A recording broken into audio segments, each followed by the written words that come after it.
couple more minutes and just get my notes, make sure I've got everything looking good here.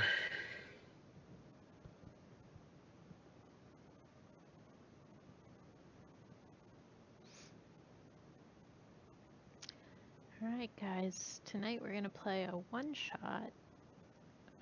It's Chapel on the Cliffs. It's a new module by Goblinstone, and we are playing with DM Duff. He runs Praetor's Rejects over on Twitch. So if you want to watch from the GM's point of view, you'll probably want to go over and check out his channel.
Waiting around for timing. Unless anybody's got objections, we can start a little early. Works for me. Anybody need to review their characters or not? If I hear a nay, I'll wait. But no nays. Are we all here? Make sure. Yes, sir. Tal's here. Okay. Yep. And Stooner, you're back too. All right. Well, then why don't we just fire off a little early here? Let me 1 second.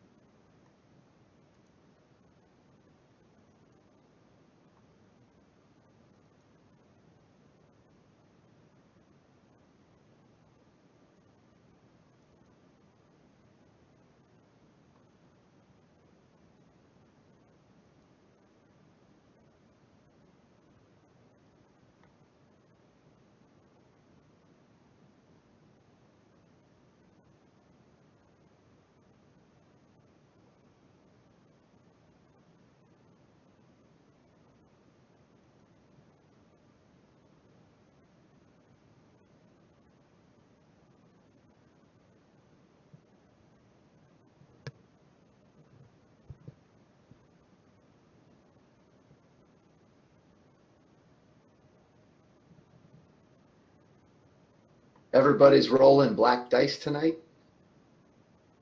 No, I just forgot to change my dice color. Mine are dark green. Oh, okay. Thanks.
All right, folks, I've got the intro down. We are live and ready to go. So without further ado, let's get the session going. So what I normally like to do on our sessions is we will start with quick introductions of yourself, your character's name, background info, and if you, particularly a couple of y'all have got your own Twitch channels, you feel free to plug those also, or anything else about you that you like to, and then we'll jump right on into the adventure. So we'll start off with Selimar.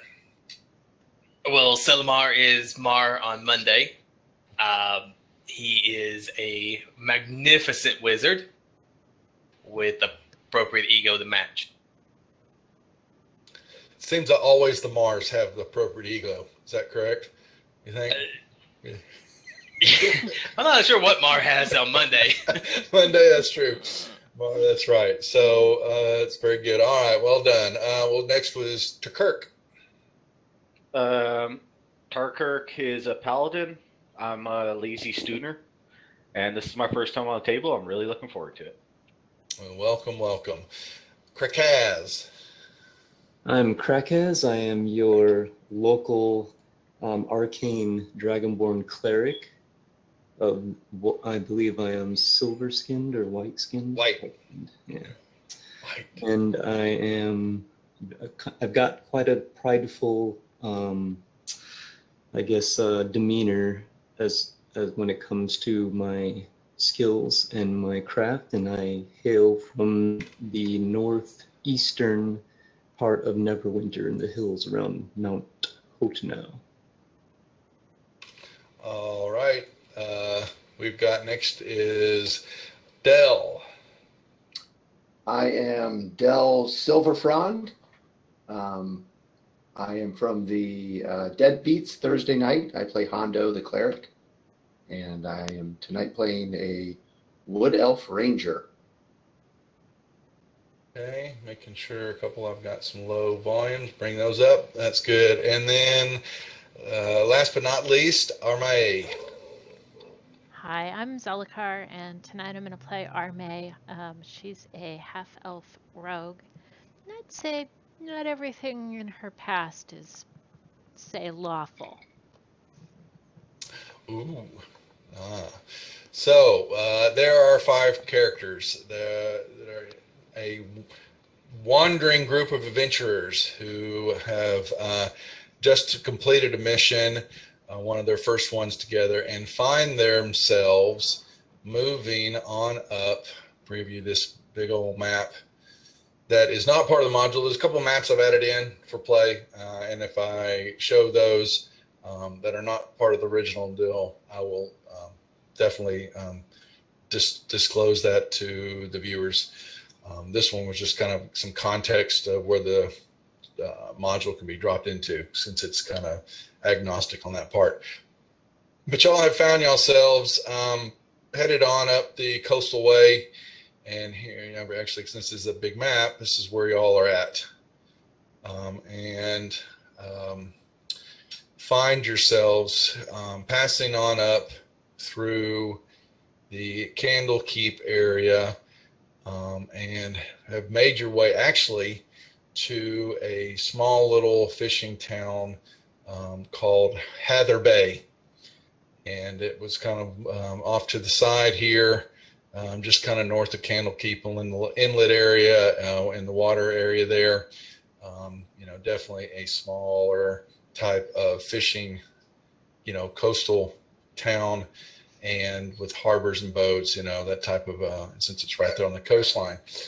And Devil Dog, we just got started. So with that being said, you had made your way into town to find, some rest for the evening, to get the wear and tear of the, several days of road travel off of yourself. And you pull in there and you get yourself to just, a typical inn of some sort.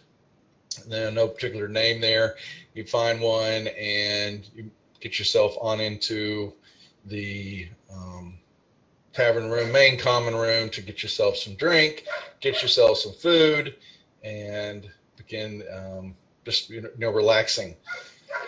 And it was not for long that as always, and you were approached by a simple man individual that had been keeping his eye on you for some time as y'all were relaxing, and introduces himself as Thomas, and he just inquiring of what brought the group to this part of the coastline. What have what has been, what has found the reason for the group like yourself to be in our area of Hather Bay? Anybody want to throw something out there off the top of the cuff? Looking for adventure. Well, some of us are more refined, my friend, seeking knowledge and perhaps a little bit of wealth. Well, you look like, and he kind of assesses all of you. It looks like you guys have definitely, thanks, dog. Have seen, your fair share of toil and trouble. Would by chance, you said you're looking for adventure and a little excitement, would by you needing a little extra coin for your purses by chance? My boss is looking for a group such as yourself for a particular job, and she would be more than interested if you feel you're up for it, to possibly bend your ear to see if you are the right ones who could take on the task. Would that be something of interest to the group? Crackas always likes coin. Well, there might be there. So he, looks over the rest of you. Anybody else interested in possibly adding a little extra load to your coin purses? Yeah, why not? Good. That's what I like to hear. Well, my boss is, her name is Catherine Reed, and she is in charge and runs a nice fishing business here in town. And if you're willing, I will let her know that I possibly have discovered an answer to a question that she has, and let me just run off and see if she has time, or if she's busy, she might ask you to come visit her in her offices down on the docks, and see if she is interested in hiring you. So he bids himself adieu, and he scuttles off out the inn, and away he goes. And it's not much longer. He comes back, and he looks a little bit worse for the wear. Like he's a little flushed, a little sweaty, and he is kind of sighs a big heavy relief that he finds that the group is still there at the table. He's concerned, and he goes and he excuses him for interrupting one more time. He says, take care and rest up tonight. If you don't mind, I will return back here in the morning. She is very busy looking over some damage to a couple of boats of her fleet, and did not have time to pull away from that at the moment, but would like to meet with the group down on the docks in the morn if you were interested. So I will be back here in bright, and sunshiny at the crack of dawn, as the early bird gets the worm in our business, or the fish, so to speak. And he will be looking for you down here in the common room, and will take you over to meet her. And without any other interruptions, he says, enjoy your evening. And he actually goes over to the barkeep, and you see him throw a couple of coins down and looks back over to the group, and he nods his head. They nod their head, and it looks like you may have an extra round or two purchased for you with some food on his tab, it would appear. And he moseys off out the door, hurriedly, I would say, back toward the dock areas. And with that, the rest of the night, you will enjoy your food, your drink, and just some typical revelry. Not too light, not too hard for the group, because you possibly have a new task in the morning. And so that passes the night away fairly quickly. And the next morning, you find yourself, you get up, you get a little quick breakfast, and he is there waiting for you, like he said, down in the common room. And all of everyone, unless they're wanting to sleep in late, everybody will be well rested and will head on. He will motion for everybody to the door, and he takes you on out and toward the small dock area of Hather Bay. And like I said, it's not a big fishing town, but it does have, you see a few a good number of boats, and there's maybe just a few too many here. It's the docks look like what you're seeing, that there just wasn't meant to handle the load that is coming in or floating out. Actually, it's just a little hard pressed for the amount of traffic that is going on in the Bay Area. But he takes you on through one around, and you begin to make your way toward several boats. One of them, it looks like it's kind of pulled up to the side of one of the dock areas, and it looks like it's got some damage to it. And you hear a young woman, I'd say her early 30s, stomping about outside the deck and out of the boarding ramp, barking commands. Looks like she may be chewing out of one or two other businessmen or some people in front of her, and pointing back to the boat and looking at some nets. And your courier waves to her, and she stops, and she kind of looks over at the group a little bit, and you get this kind of a look of assessment for the group, and she kind of nods her head a little bit, and she kind of makes her way to you, and she dismisses the man, and she goes, she introduces herself. My name is Catherine Reed, and welcome to our little town of Hather Bay. My colleague here tells me that you're a party that may knows their ways around out of typical establishments, and knows their ways around out in the wilds of the Sword Coast region, and you might be interested in making a little extra money. Would that be true? Absolutely, it would be true. Well, I have a small predicament, as you can see, and she kind of waves her arm back out to the Bay Area. A lot of the boats that you see here are mine. I have it may look small to the eyes here, but in this dock area, we have too many, and I need to expand. And I am needing to get a group of individuals. There is a town just on up from here, name of Kenmouth, and it has been abandoned for quite some time now, over 50 years. And I need whatever is addressed in this town and the area removed. I don't know what it is.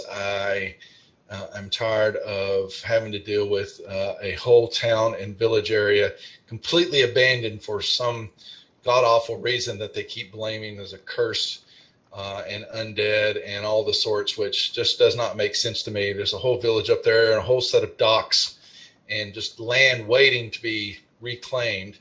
And I need someone of the abilities as yourself who are not, so scared of certain, of simple things in life, which I assume is probably really what's going on up there.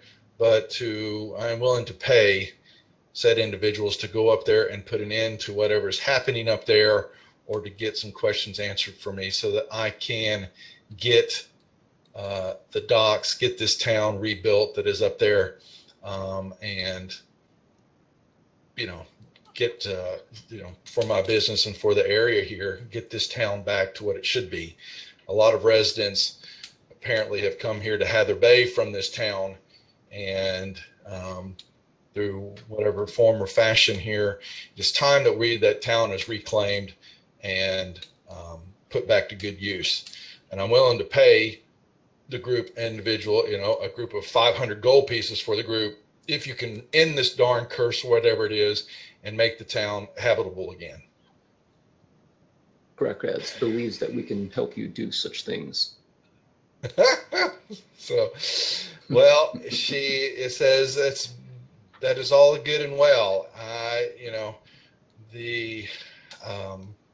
All I can tell you is that I've tried several times, and she points over to a ship she's got right here, to get some boats into that dock area. And this is the third time now that one of my boats have come back with damage on the hull, for what we can't tell for whatever reason, but the boats have been attacked at night as they're trying to fish and go into there. And I'm tired of it. And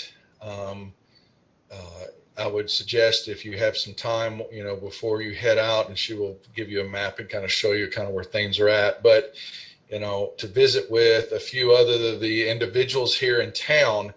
I have spoken with some of the elders that have come from Kinmouth, and they are willing to add on to the payment if certain other, engagements are met. And she says, if you have the opportunity to please go visit and ask on the clothing shop just down the street here, ask for Susan Morton. She was something related to the village priest of Kinmouth. She was niece or second daughter. I lose my track of it sometimes, but I know that apparently her uncle, cousin, whichever, I lose track of all their relationships, but he was apparently involved or disappeared one night when this curse apparently took hold of the town. And if she doesn't willing, or whatever she says, she will probably lead you on over to the chapel here in town, the church man, and visit with the local clergy of Ferrith. And I know that they've got the need for a relic that was left in the town of Kinmouth, and they are willing to pay for its return also. So there's little extra incentives for the group if you're able to accomplish these different tasks, other than one that I'm paying you the most for. And so she says, go speak with them, and if you see anybody else of favor, I will ask some of the other locals to come visit with you as you're getting the rest of the information from those individuals. And then please head on out to Kinmouth and see what you can discover. And she kind of reaches down and she pulls out a simple little map that she will let me see.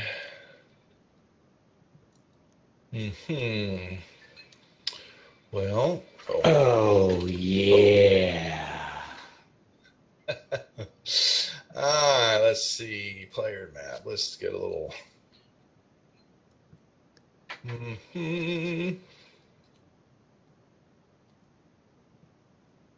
So she basically is going to tell you that you're going to head on up and out north from Candlekeep, and you will go through a town of Allcross, and then from there you will continue to head on up. Actually, I'm sorry, you'll head south from Candlekeep, Heather Bay. You'll go down through Allcross, and then Kinmouth is actually going to be, if you're still on the map, Heather Bay is up north here.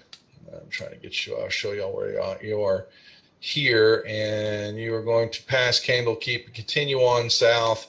You will go through Allcross, and then you will find yourself on the coastal line. The only trail and road that leads from Allcross will take you into the ruins of Kinmouth, and from there, see what you can discover and discern, and get back with me once this blasted curse or whatever's affecting this town is removed.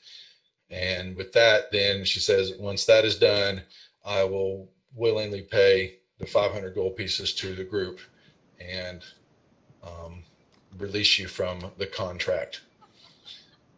Boom. So that being said, assistant comes back and he leads you on down the street to another the clothing shop, and you are introduced to a elderly woman, sweet old lady in her 60s, who has been, there for a good bit of her life now, over 50 years since this took place, with what you're finding out.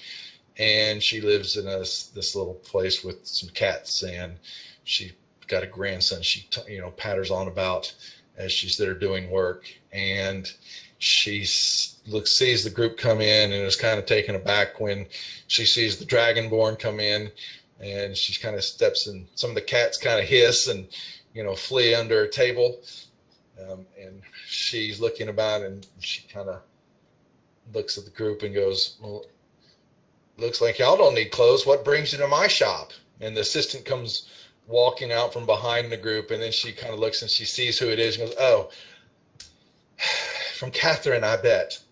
And she's just kind of let out a little sigh, and he says, yes, these are the adventurers that are going to go up down to Kinmouth and discern what has happened there.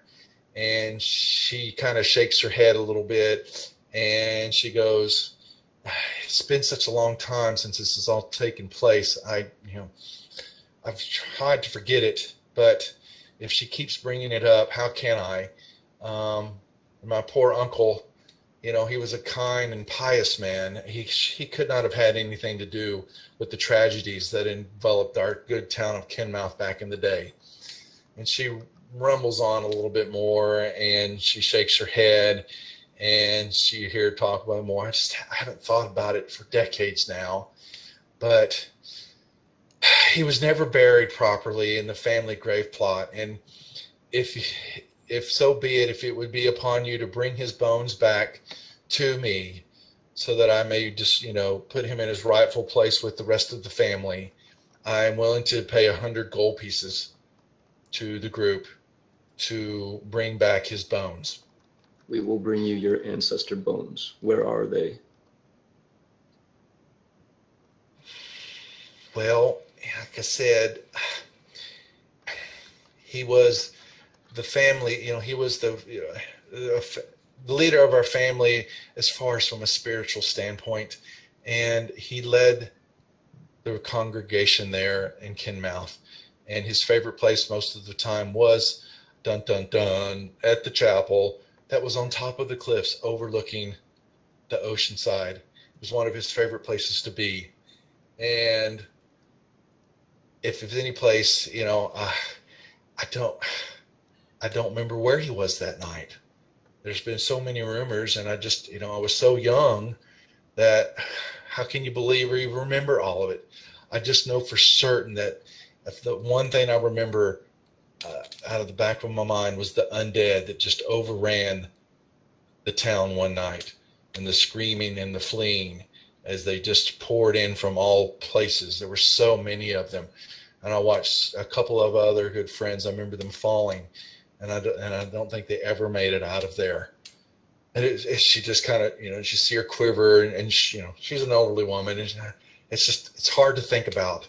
But like I said, I have 100 gold. It's not much, but if you, like I said, bring his bones back to me, and I will know it. I will know that it's him if he had a ring that he had that he wore all the time, and if you come back and I know that the ring is his, then I know that you have brought his corpse back, and I will pay based upon that evidence.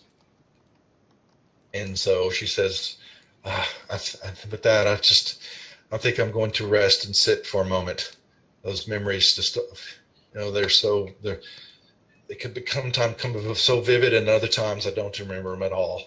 It must be with age.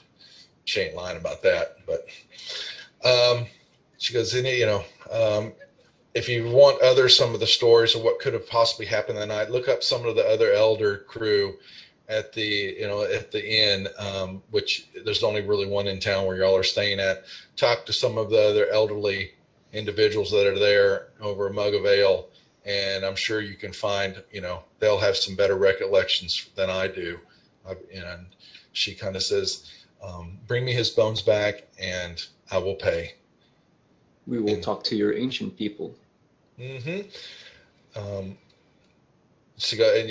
so the assistant, he kind of looks at everybody and nods himself for everybody to excuse them on out the shop. And he will then says, and like my Mrs. Reed said, let's go visit Father Wakely, and he may have some more information and what it is that the Church of Faerith would like to have accomplished with their chapel and the holy grounds of the chapel there up, in Kinmouth. So he brings you over. He takes you to another little, just on the outskirts of this northern side of town, to a small little indiscreet little chapel, and takes you into the main little door hallway area. And he yells out, "Father Wakely, where are you? I have some visitors to see." And you hear a huff and puff, and a little rotund man comes from around a corner. Looks like he had been doing some cleaning of some sort, and you see him kind of as he comes looking into view and squinting his eyes from being in such dark light and the piety that they are. He once he sees that who it is and all that, it's the kind of the same look that Susan kind of had, was the shake of the head, and it was, will this ever go away? The damn woman. And he kind of huff and puffs over there, and he goes, "Yes, I know what you're here for. Catherine said that she was going to go through with this, and by gosh, when she puts her mind to something, she never lets go." And he introduces himself as Father Wakely, and he's definitely looks like he's a harassed looking man in his late middle ages, and he's got a lot on his plate with being, you finding out, and he talks a little bit about how he's the only clergy in this area for several other of these, fishing villages up and down the coast in this little vicinity.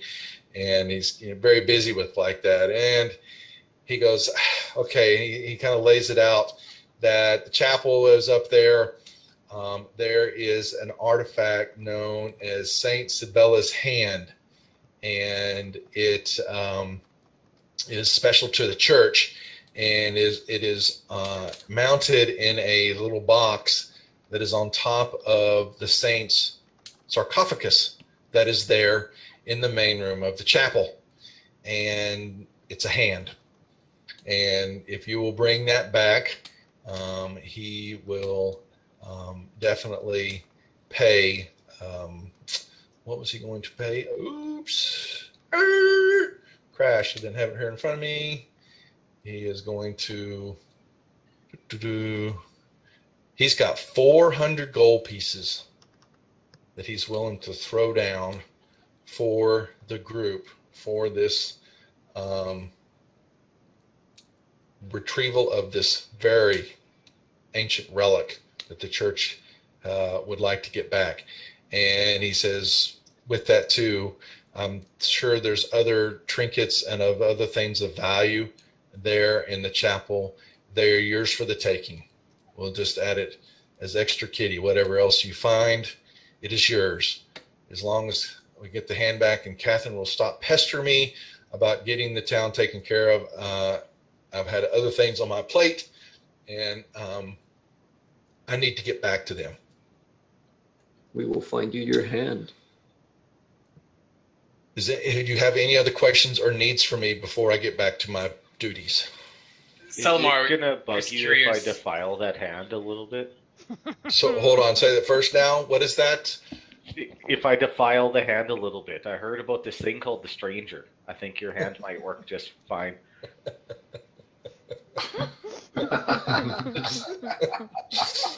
Oh, we've already started, haven't Wow. we? He looks. I don't understand. What do you mean by that? I'm not gonna go into details. And there was someone else had a question.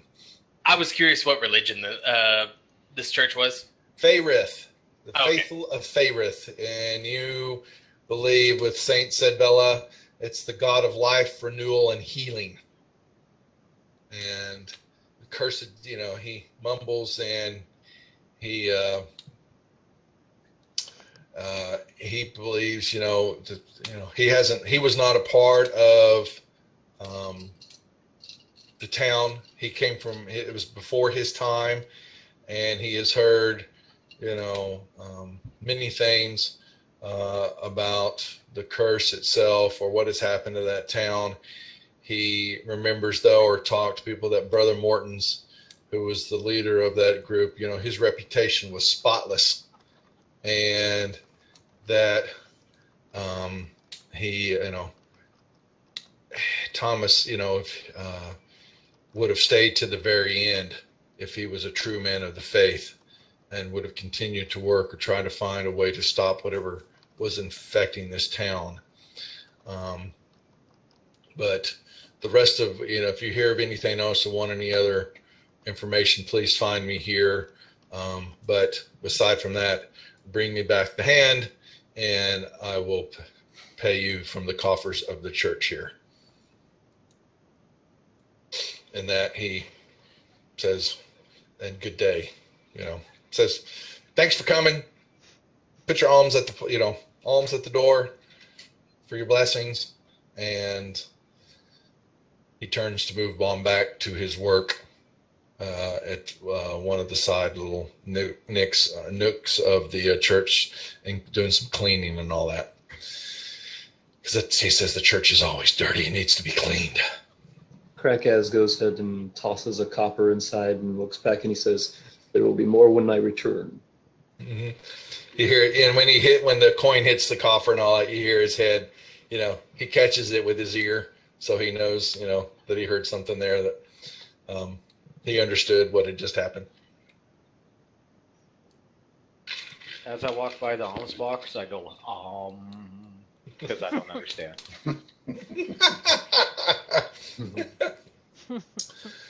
All right. Well, you have some stuff. What else would you like to accomplish in here? Or you've been given a few tasks, but not much else to go on.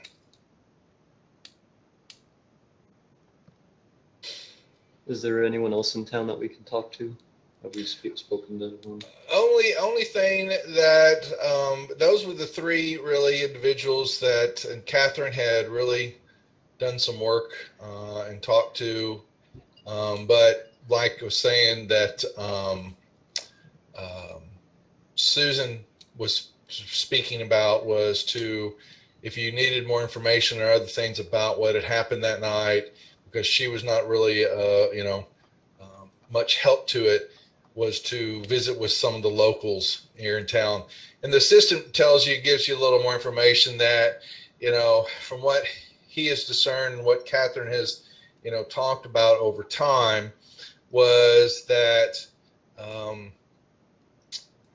Like I said, Hather Bay is a large section of the population from Hather Bay was from Kinmouth. They fled here after the whatever had happened that fateful night. He has heard individuals talk about there was a witch. Some have, when you say the word witch around a few of the old villagers, they will spit on the ground and they blame the witch for the curse, and that they knew she was bad when she was discovered, and they hung her on a tree, a rowan tree that is on the outskirts, the eastern outskirts of town. And that might have been the cause. Some of them believe that that is the cause of the curse and the overrun that night.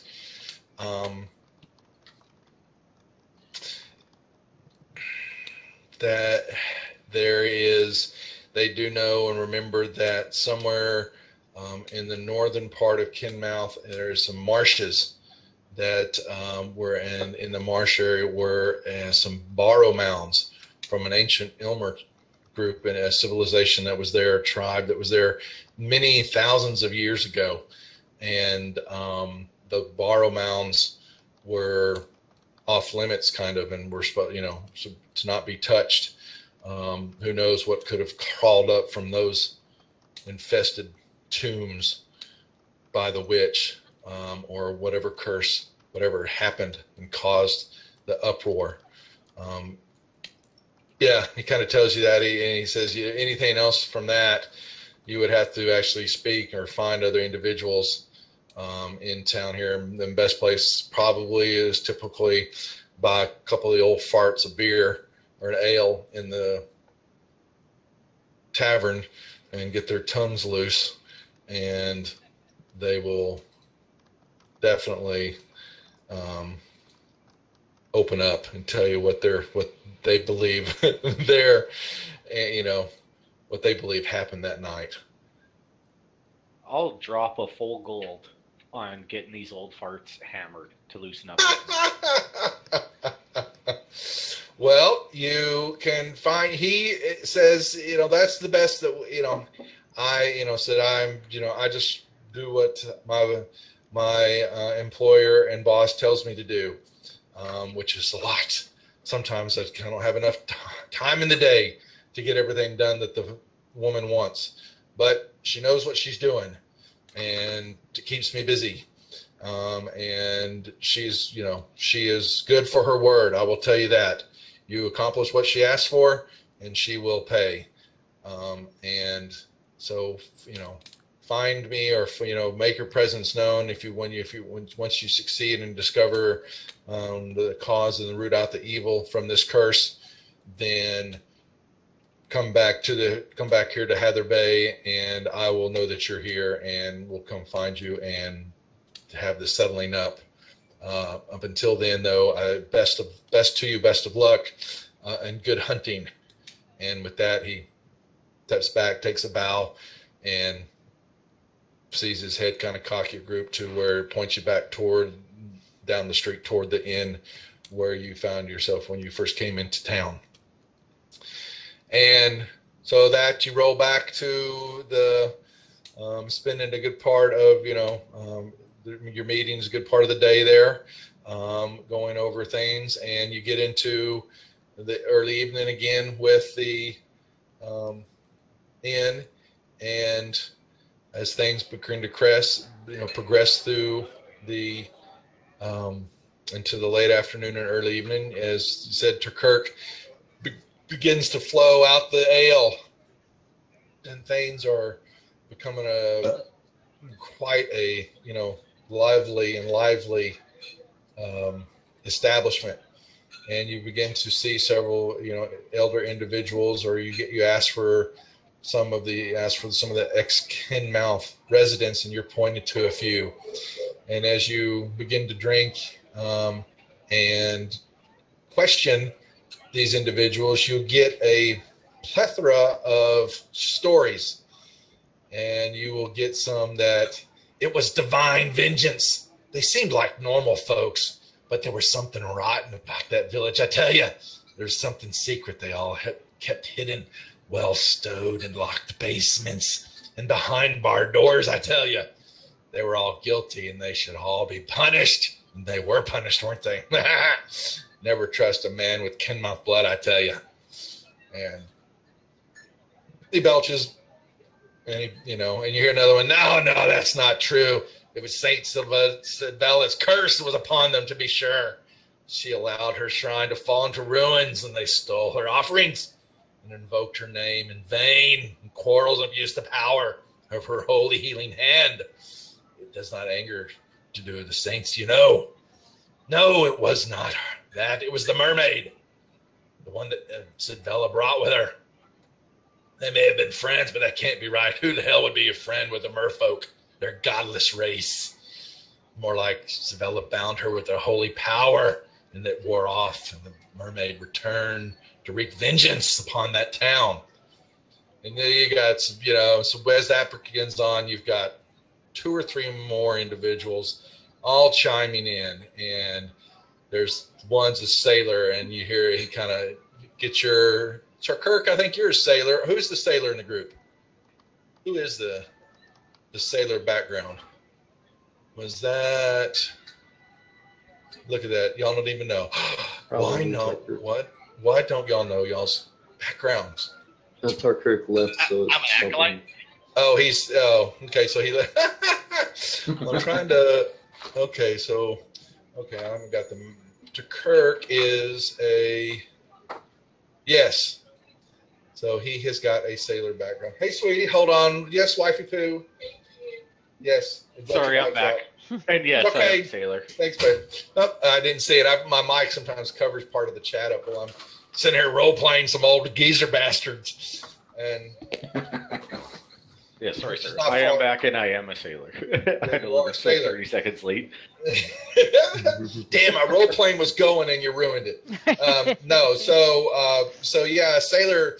These gentlemen were some farmers and shopkeep type and all that. But then there was a sailor that kind of pulled up, and he caught your attention to Kirk, and he goes, "There's none of that, you old geezy bastards. My father sailed past Kinmouth many a night, but one time he will vividly recall he saw a ghost ship sailing to and fro the Bay Area, and it was that ship that brought the curse. I tell you, he's marked my words. You sink that ship, and you sink the curse with it." And he looks to you and nods his head, and you see him that he is definitely of the sailing type. And there's another, it was a woman that's with him. And she goes, my grandmother said they hung the witch just the month before the curse fell.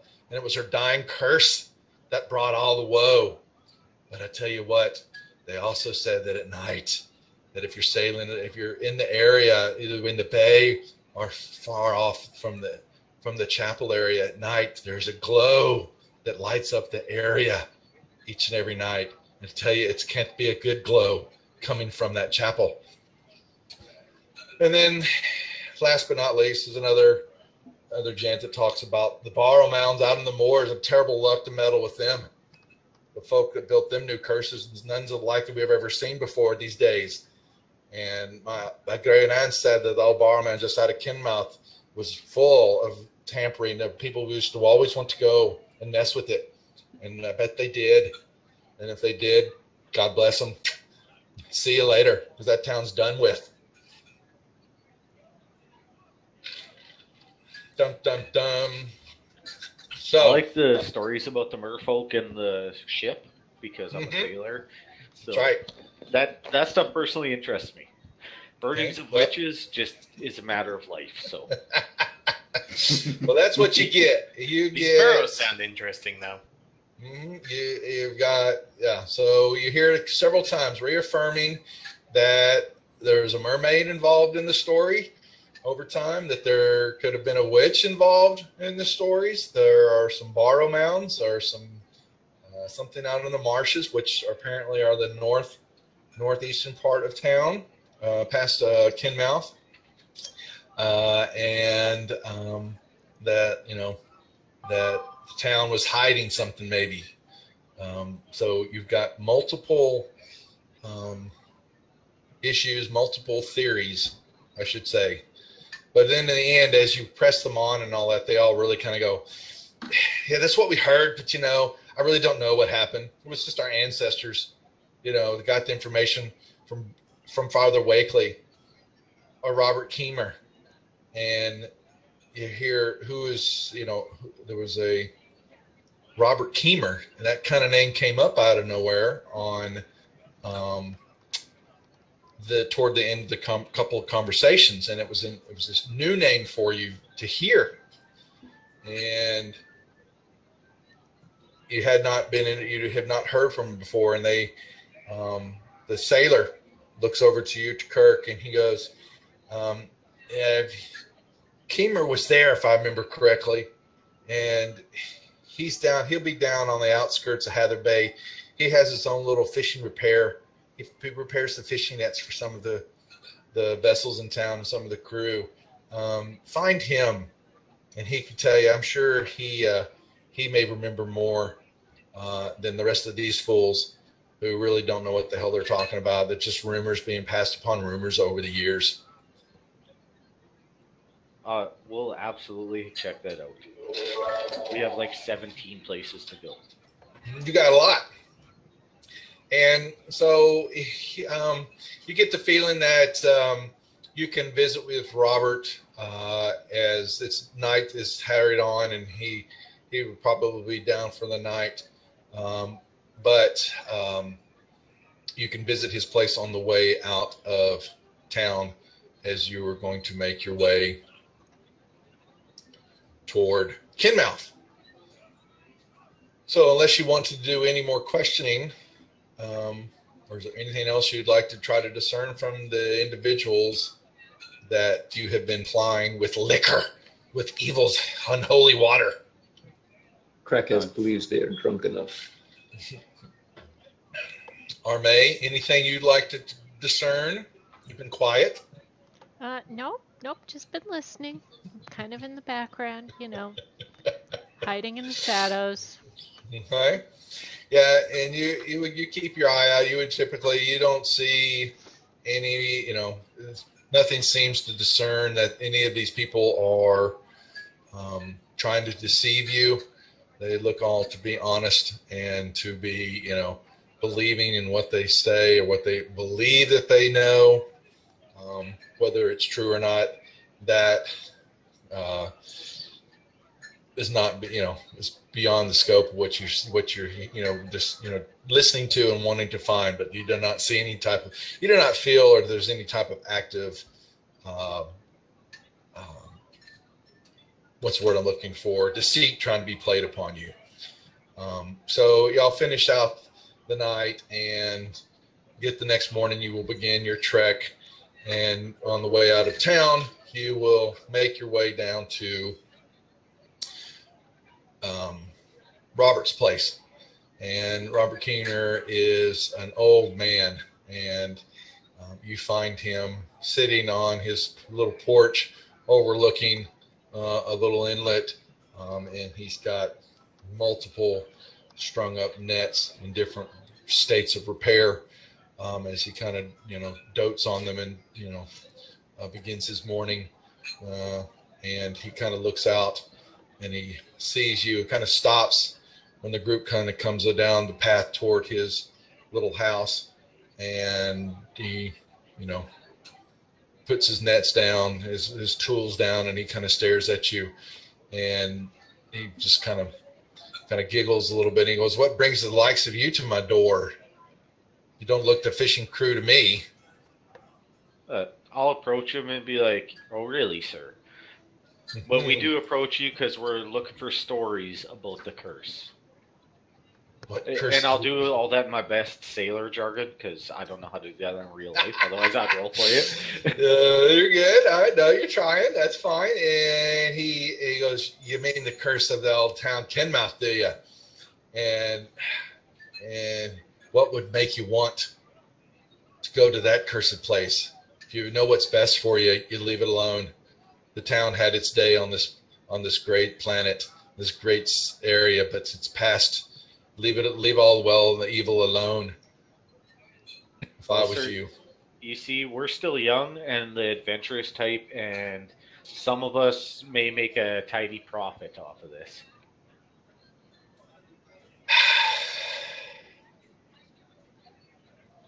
And if you got a stiff, simple drink on you, by chance. None of you? You adventurers, and you don't carry something stiff on you? That's sad. And he looks at you. You alone should know better. Always have some of the spirits with you. And he shakes. We just came from a place where the spirits are flowing freely. I didn't think I'd have to bring some with me. I'm a busy man. I don't get up there much more. And he kind of, says, what do you want to know about the place? It's been a long time. It's the evil hag probably that hung the month earlier in the damn town that brought the curse. And he kind of sits there and he's kind of see him as he's talking, as he's kind of beginning to churn those wheels and the cobwebs kind of begin to fall away from his memories and all that. And he kind of stares, turns and kind of looks out over at the water and all that. And then you see kind of in a voice, he goes, it was the screams that woke us, those terrible screams. The folks that lived nearest the chapel, they never stood a chance. Pa threw open the shutters into the streets. The streets, I remember, they were full of corpses. They were walking, I tell you. Skeletons with rags of old flesh on them, grimy with grave dirt and dripping with sand, like they just walked out of the sea. I've never seen anything like it. I hope I never do again. They smashed the doors down. They swarmed over the houses like flies. Ma grabbed me and my sister, and we ran as fast as we could, and the screams followed us all the way. I look back, and I remember that burning light coming from the chapel, shining out of every window, a terrible blue-green light. Pa tried to fight them off to give us time, but there were just too many, hundreds. There must have been hundreds, and I'm never going to go back. And he just, he lays that out, and once again, the evil hag, and he spits. It was her dying curse that must have been coming down upon us. We buried her under the old rowan tree, but it must not have been enough. We should have burned her to ashes and thrown the damn things into the sea. That's all I've got. That's all I'll ever want to remember. Curse you for coming to my door and make me remember that. And with no drink either. Now I feel calm myself. And he throws his tools down, and you kind of see him walk off, and he kind of ambles his way down toward the beach area to where he's just kind of, looking out, and you see him kind of shiver as you unearthed and dredged up some memories that he had long suppressed. Way to go, guys. Well, we confirmed the fact that it was probably a witch getting burned, and there very well may be lights going on regularly. Nothing about mermaids or a ghost ship, though. No, dog, we don't have all males. There is a female in the group, so watch out. She could, could witch you. That's what I could do. Yeah, she will get you. And unfortunately, the store items are closed for the session, guys. So save your money. So we're playing this out just to have a little fun and give a good assessment to the publishers for the adventure, so they can kind of see it without all the other extras that we throw onto the stream. So yes, he ventured off, and it looks like he didn't have anything else more to say to the group, and he believed that you had done enough here to stir the pot. I think we stirred all the locals, actually. Yep, and Kinmouth, you as you were told, it looks like it's a good day and a half travel. You will pass through another fishing village called Allcross, that is kind of halfway between the two, and is probably the closest inhabited settlement to Kinmouth as there is. Wonder Then why when they were running, they didn't stop there. That was not as populated as the time. It really, they fled, they wanted to get as far away, and it seemed to be getting up and north. And Hather Bay kind of was definitely a much more populated area, and that's kind of what you feel they felt comfortable here. And Allcross really hadn't been really developed at that time when it happened. So you make your journey, and the countryside is rough, and thick fog blows in from the sea, adding, and in the mornings as you huff your trail, and you definitely feel the sea and the ocean spray. It follows along, and let's find. I had. You would hear, off in the distance, you'd hear the ship bell way off, and we need some seagulls. How about that? There you go. Oh,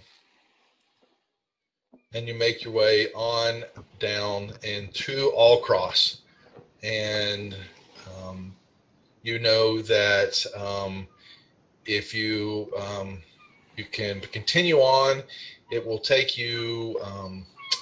It's about 20 miles from Allcross to Kinmouth, and it would take you, if it's midday now, it would be close to the end, dusk.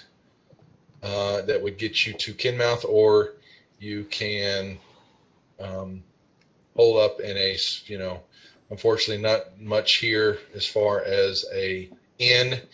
There are some, definitely some barns maybe that you could rent out if you wanted to rest, or you could continue on and make your way to Kinmouth and get there just before nightfall were to begin.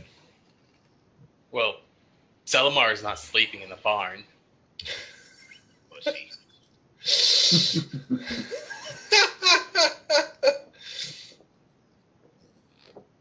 What would you like to do? Would you like to wait, or would you like to continue on? I think we can find somewhere around here to rest, I suppose. If we're staying, he's still not sleeping in the barn. He will shack up with something.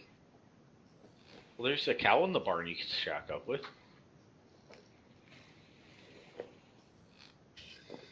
Krakas will not stay with bovine and dragon food. Fortunately, you're not going to find any type of inn in the small little village of Allcross. But like I said, there are, unfortunately, it's either the wide open air, or you can... I think Krakas would probably at least camp out around the town. Are there no people in this town? I'll pay somebody to sleep in their house. They're hovels, they are, ramshackles. There's, most of them kind of scoff at you. If my barn's not good enough for you, then continue onwards. There's, not much cheer here. They're strictly, a simple fishing village. And there's no pomp and circumstance in this town whatsoever. Well, we'll continue onwards because of the few that are faint of heart in our group. Crack. No, but it's Krakas. K-R-A. He's thinking your name is Crack Out. Crack ass. Krakas. Krakas does not know Krakout. He's not part of his family. Well, you continue onwards, and you will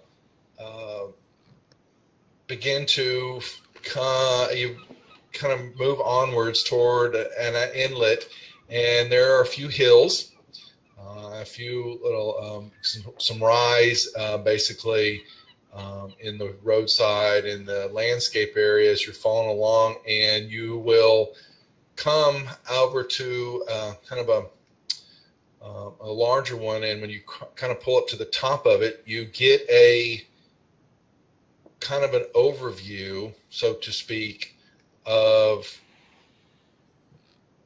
it looks like a small village ruins of a town, and you are on the western side of it. And let me send it over to you.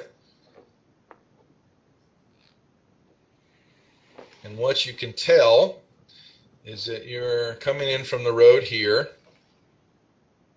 All right, you've come in this way, and it is, the sun is just still along the horizon, and you can see on from your viewpoint, so to speak, that you've got definitely a center area and buildings.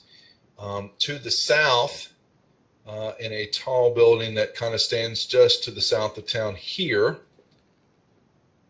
looks to be a lighthouse, but does not function. You can see to your north, following along the roads and up on up, you will see definitely marshland off in the far distance. And then to there's a looks to be a bridge that crosses over a little inlet area, and there seems to be up kind of taller from this area, because it's definitely rises up. There is a building, small building there that looks fairly old, and you surmise, and Armée surmises, because she's heard of it before, that that might be the chapel on the cliffs, and that This map seems upside down to me. Isn't the water on the wrong side? it's supposed to be, but I just go with the flow. Go with the flow. This is yeah.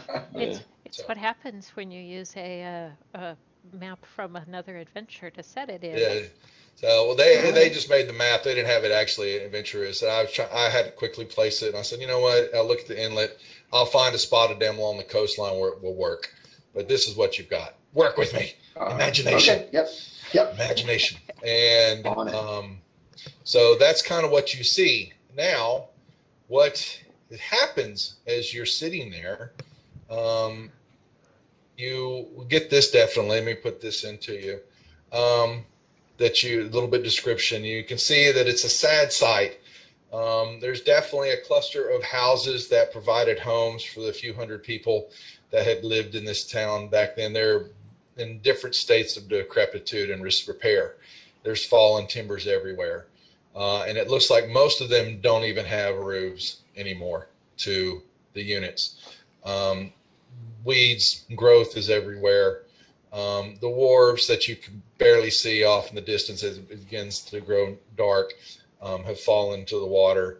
And there's stumps where they used to be, put together. And then there's just a pathway that kind of leads out of Kinmouth and up and over to the chapel that overlooks, the village from the cliff top. And then as you're sitting there, the sun sets, and it was just if on cue, as soon as the sun goes down, there is a series of events that if you hadn't been there, you would not have believed that you had seen it. Let me make sure I get this right. The first thing is as the sun sets, you hear the church bell ring. And I believe that I had it right in front of me. Oh, damn it.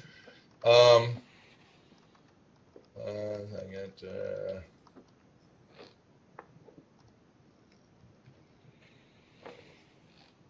let me make sure I had it.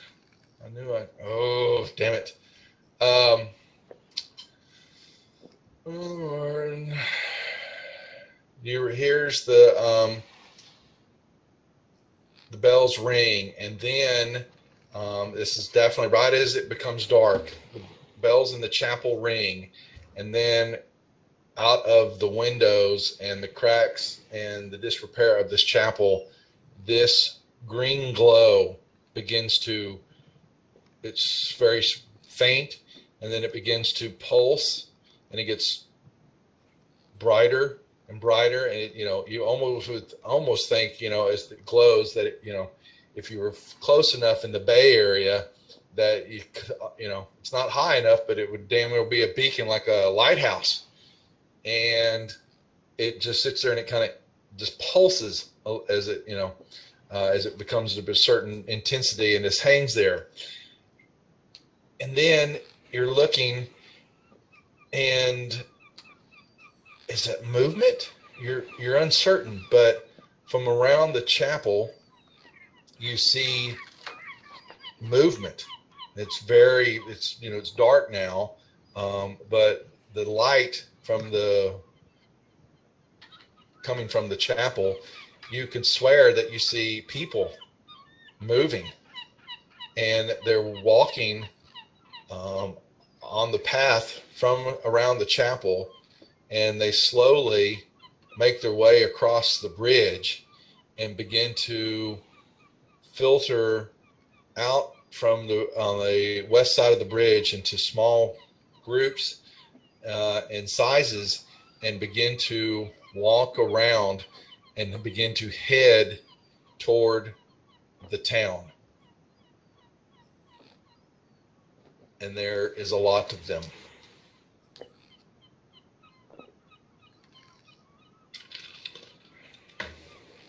Can we kill them all? You don't know how many you can see yet. It's still too dark, but there are a lot. More than the fingers and toes on your bodies combined. Damn. So, where do you guys think we should post up for the night? Oh, did he say we were next to the lighthouse? No, you were up. You were still just outside the map from where it says all crossed. That map where I've got my pointer here. You were back, but that's your way into town that you were coming in. If you continued onward on the path, you could come right into town this way. You have a lighthouse which sticks up. That is south of the town. And then you have the town itself, and then the chapel, which you believe is what it is, and the cliff line, and that is where this eerie light is beaconing from. Well, I think we should get into some high ground and then observe the town and see what's going on as far as where these creatures roam. And lighthouses are usually built on high ground, so it might be a good choice. I'm very happy with that choice. I like lighthouses. They're beautiful. Even old decrepit ones. Salamar's going to agree that it's probably cleaner there than here. Yeah, you can tell that it's going to take you, some time to get over there, an hour or so more to skirt along. The movement is just coming over the bridge. They begin to filter, and they're coming past. They're down the main path and beginning to fan out in no particular pattern. There's some, in different sizes as you see them, whatever this is, walking, but they're still on the northern part of this area. And it begins, as my line kind of is like my demarcation line, as they continue to move and fan out. You have. Can we rush towards the lighthouse then? Oh, sure. You've got some time there, if that's what you'd like to do. Mm-hmm. Well, let's boogie. Yeah. You can get yourself a rush over there, and you don't seem to. What would you want to? Are you going to? Do you want to rush along the outskirts of town, or would you like to stay in the hillside and make your way, let's say along the edge of the map and then cut over? That's my vote right there along the road just on the edge of the town, but I'll leave that up to the team. Just on the grassy side, opposite the town there, of that path you just laid out, Duff, is that forest? Yeah, there is. You've got your path. You've got what you think is a path that runs along here. The rest of it to the west of this line is definitely trees and hillside, overgrowth. Nothing's been cut or taken care of in this area for quite some time. And it doesn't look, too, at least you remember, because now it's dark, didn't look too treacherous, you think? If I am, if my favorite terrain is forest, can I guide these guys through the tree line? Oh, sure. Yeah. Without delay? Yep, that would, you certainly could. This would qualify for a ranger. Let's do that then. Keep to cover. Yep. Okay. So I won't be a hindrance. You will make yourself quickly, because you begin to, they're still far off, but you can hear a creaking, clawing. You think maybe a moan or a growl. You're not quite certain, but it's very far off, and definitely, shuffling as the sound begins to waft through the upper areas of town. But you come along and you get down to the kind of the crossroads right here, and you can see that you've got a crumbling stone lighthouse stands on top of a hill there overlooking the town. One whole section of it is fallen in, that faces, you didn't quite see it from y'all's vantage point. It faces out toward the water, and you think you might hear a squeak or two coming from, inside the lighthouse. But you were still looking, you're, still a few minutes away from it. I'll kill whatever's squeaking. I'll let you guys know that.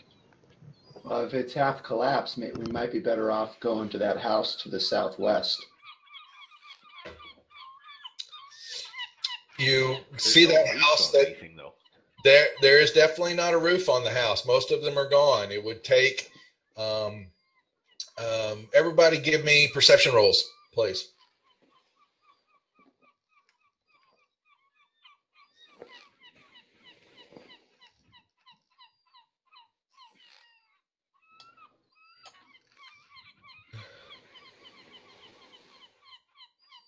Nope.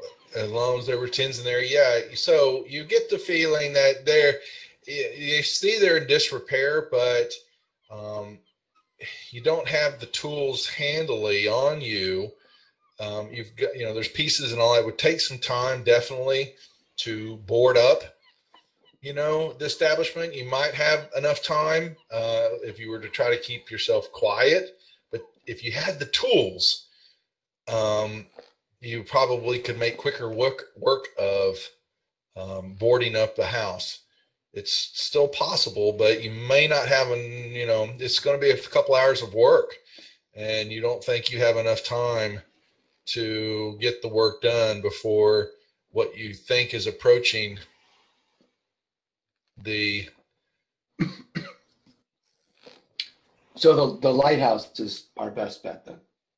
There's only one part of it. It's a whole section of one of the walls on the outside, but it still has, you can see that you still can go up. There's still a stairwell, and some, a couple of landings. And, so it still stands and has been able to weather Father Time and storms and all that definitely look like have ravaged the, the city over time. But so, it has a roof. We might have to kill some. Yeah, you hear that scared the shit out of me. You hear that? You hear that off in the distance. All right, I'm down for the lighthouse. I'm looking for the lighthouse. Yeah. I did not expect that.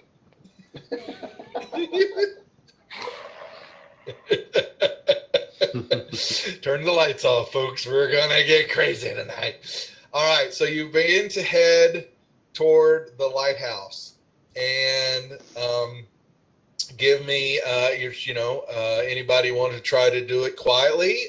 You can give me stealth rolls if you'd like, just to make sure that you're not heard. Hold on. You kind of hear the sounds in the distance. I may make shit. Was it a one? Well, unfortunately, oh wow, woo, man! Krakaz is ready to go. Krakaz wants to go now. Mr. Kirk are not the stealthy kinds tonight, and if someone's chatting with me, just bear with me. I've got so many screens up that I'm trying to run this, so if someone needs my attention, just keep flagging me. All right. Unfortunately, the chirping was something there, and I need initiative rolls from everybody, please, because your boys were definitely not. I don't know if you saw that, but I just So, rolled a 1. You find and we don't have a particular map. Turns or out the I'm not lighthouse. last, though. So what we're going to do is it's basically you're kind of in a smaller area as you come up to the. Let me show you here. You came up and we're trying to get into the entrance, and when you opened up the door, out of the wall section and all that flew. Dun dun dun! A couple of swarms of bats. Damn bats! And they fly where?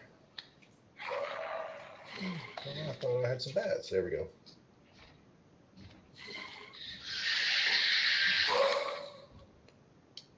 So they fly and begin to attack the group since you disturbed their slumber.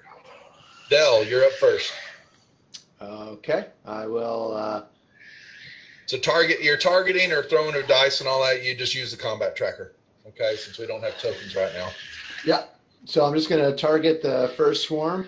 Mm-hmm. Take a shot. You got a hit, and you popped a couple of them, but you hear more. So now, because I can't position myself, I'm just going to try to stay at the back of the group. You fly around swarms. You're not able to really, with the swarm, get advantage because of what their size are. So you can just tell me that. Yeah, if you're going to shoot and then back away from the group. You're using more of your ranged attacks than. Yeah. I want to be ranged. Which makes sense. Okay. All right, Selimar. Let's see. We are going to use a classic fireball. Okay.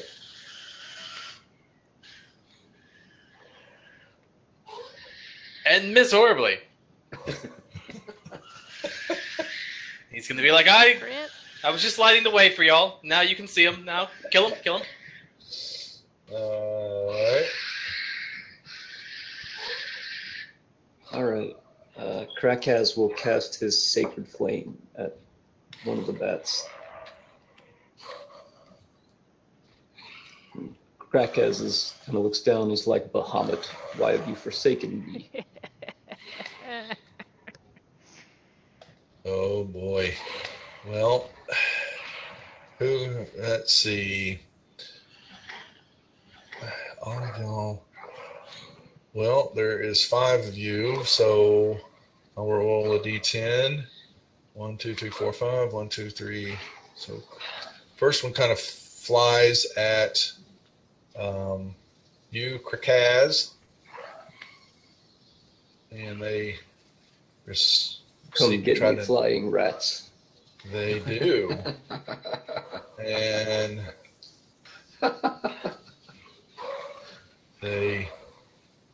nip you. And the second one comes out and comes on. Oh, they pick on the little one. They're flying around and they swoon down on our May. Ooh, and they bite you. Ouch. Okay? They're in your face right now. Well, I'm going to hit back.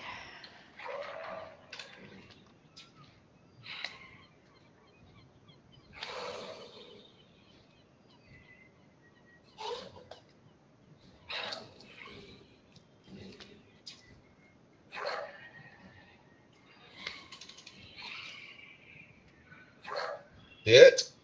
And got some damage done there. And I would also back up. To Kirk. I'm gonna move to besides Arme, Okay? and I'll take a swing at those bats. And I'll also try and taunt them, but even though I know that doesn't work.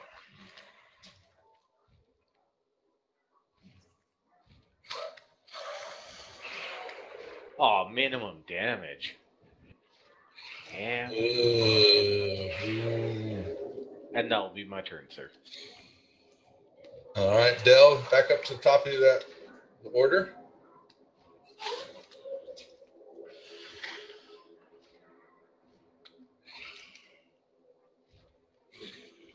Okay, now this should be an additional, what is it, a 1d10 for Colossus Slayer? It's should be. One- I've got it 1d8. coded. It's 1D. It's coded on your sheet. Should be able to drop it on. Yep. Okay, so I should have dropped it on there when I first hit it, though, right? After you hit, once you make the successful hit, then you drop it on you, so then you get the extra damage.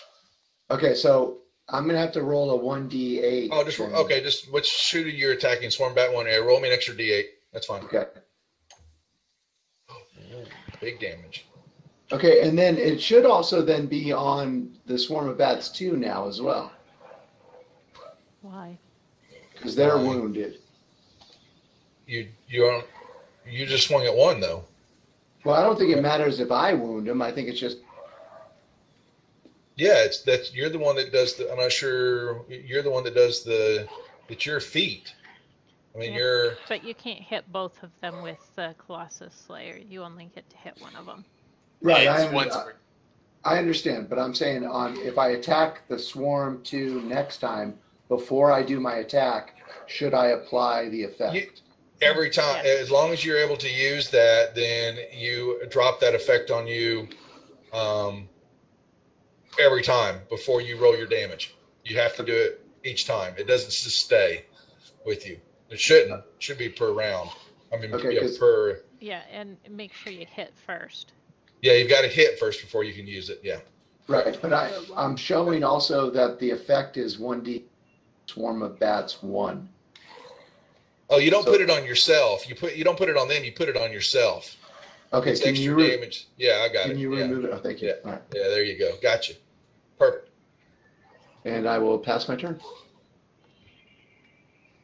Selamar. Well, we're gonna try this again. He's warmed up now.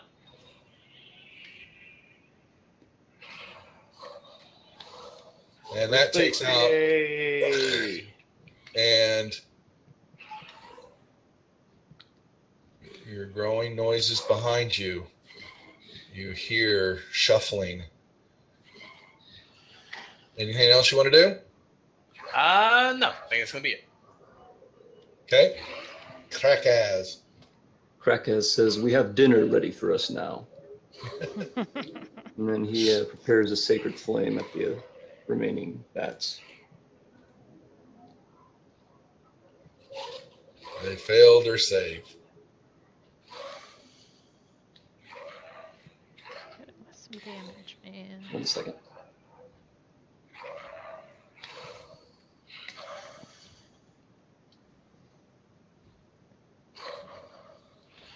Nice.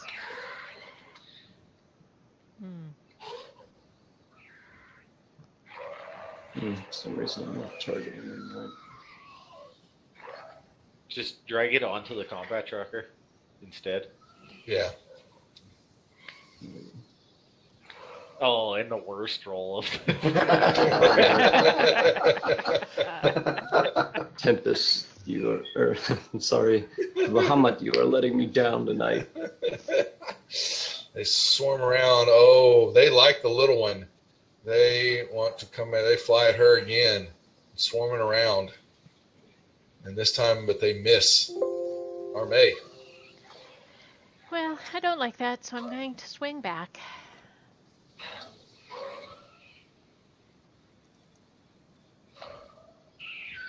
Hit.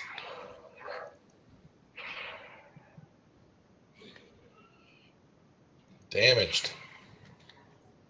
Oh, and I'm also going to continue helping to swing. Mm-hmm. Go right ahead. Hit.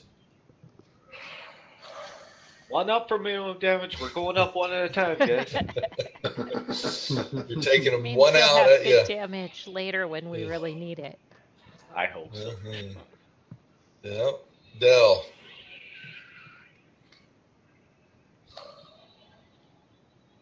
Hit. Okay, so what do I just apply the effect? You drag the effect onto yourself. Okay.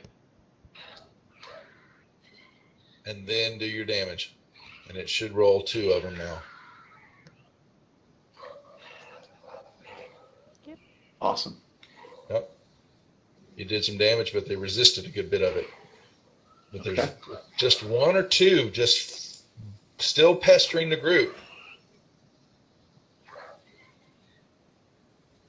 Selimar.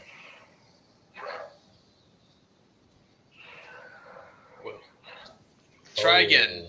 And Selimar is overwhelmed with the bats. Bats are they're not his icky. friend. They're getting close to me. They might get my robes dirty. And that's right. All right, Krakaz.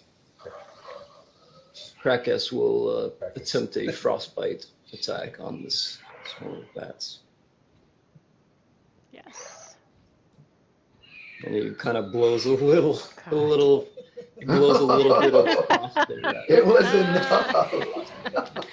Oh, yes. You basically, with the swing, it's like a tennis ball. You just whack, and it just flies off and sails, and you hear it plunk into the water. And Krakas tries to catch it in his mouth. boom. Yes. And Morn, it's just, you hear what you can discern is more shuffling, and things are getting closer to the group. We saw head some inside. Stairs, right? Yes, you These are did. fast moving undead. I think I'm moving up. Oh, they're moving. They're just covering the town, and so Arme moves into the room. Yeah, you basically move in, and you can see crawl over a few, some rubble, some caved in areas, and you can make yourself. You've got a stairwell that goes up, and you've got some cover. The open part here, where the lighthouse is at. So let me remove this marker. The open part is definitely along this facing wall, so you can get up and over and into the house and see. You've got some bricks and some falling out, but you can get in and get up to a level to look out and see. When you take yourself all the way up, if you'd like, and you think you could get a very good perch to see out over the bay and the town. Now it's dark, but you think, knowing that if you get to the daytime, if you make it today, that you will be able to see a lot more. What is the rest of the group What's doing? this if we make it till We've all played Minecraft. We know that when the sun comes up, the zombies burn. So it's going to be fine. We just have to make it to morning. I head up as high as I feel like I can safely get. Yep, me too. Then the rest of the group is going to join them, I take it? Absolutely. Yes, reluctantly. All right. And you do. And as you wait it out, you begin to see, definitely, you don't need to know that this is undead that is crawling and moving in different sizes and groupings. Pretty much look all to be skeletons.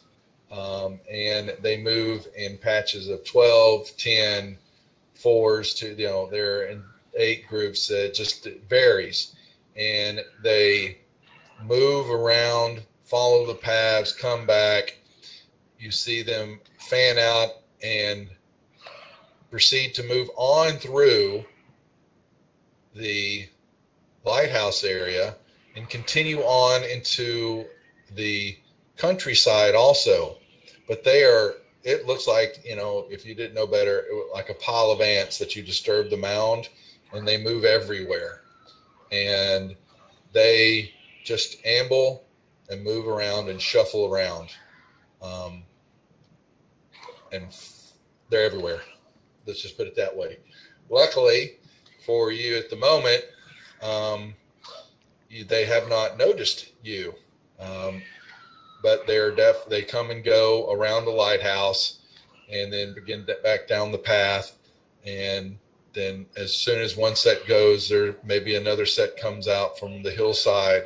And, you never see the same one twice, you think. And you've lost count because it's dark of how many you really think are out there.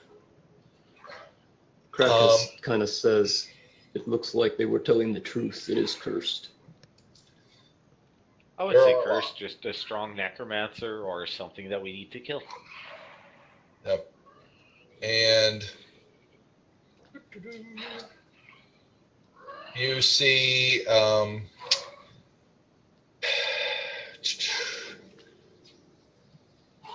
really, they don't, there's no discernible pattern to what they're doing, but they definitely come and go. You watch this most of the night. Now, what I have to have is I'm going to require each and every one of you to throw me another stealth check in the tower, please. What type of check? Stealth. Oh, Jesus, here we go. Someone by chance didn't drop their tin cup down the stairwell, or how about I just accidentally threw mine down the stairwell? Sneeze uncomfortably as a group of skeletons move by the area.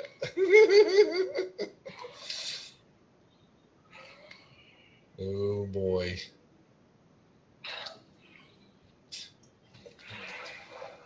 Krakus will do his best to sneak his way with all his armor and scales through the tight, corridors of this lighthouse.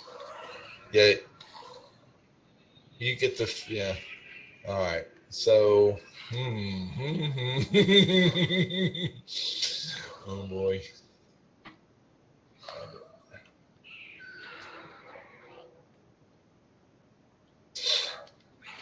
I need a dice.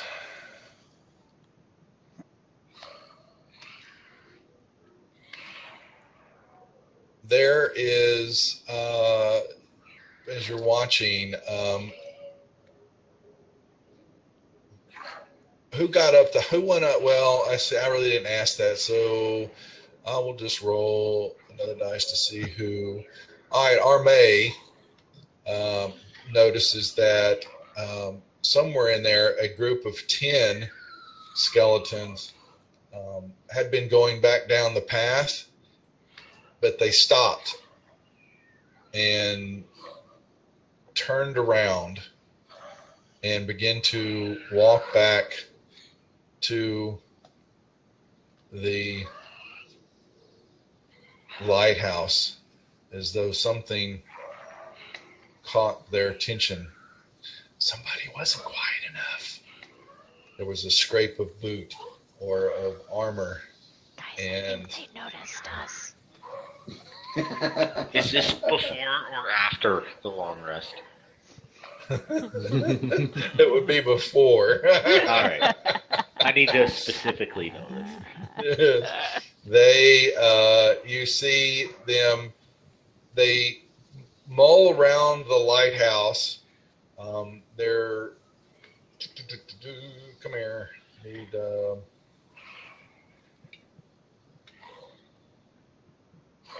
let me do it this way. 3 of them you see pop up.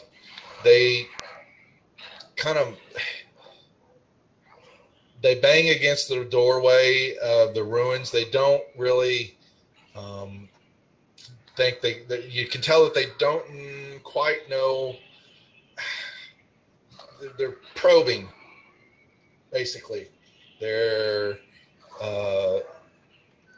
not crawling over it. They just kind of feel, they see, the ruins. They're not putting 1 plus 1 together that they can crawl over, or they just kind of feel it out. It's, and you can kind of see that they, or look, even though there's no eyes there, they tilt their head to listen. They, if they had noses, they would tilt them up in the air.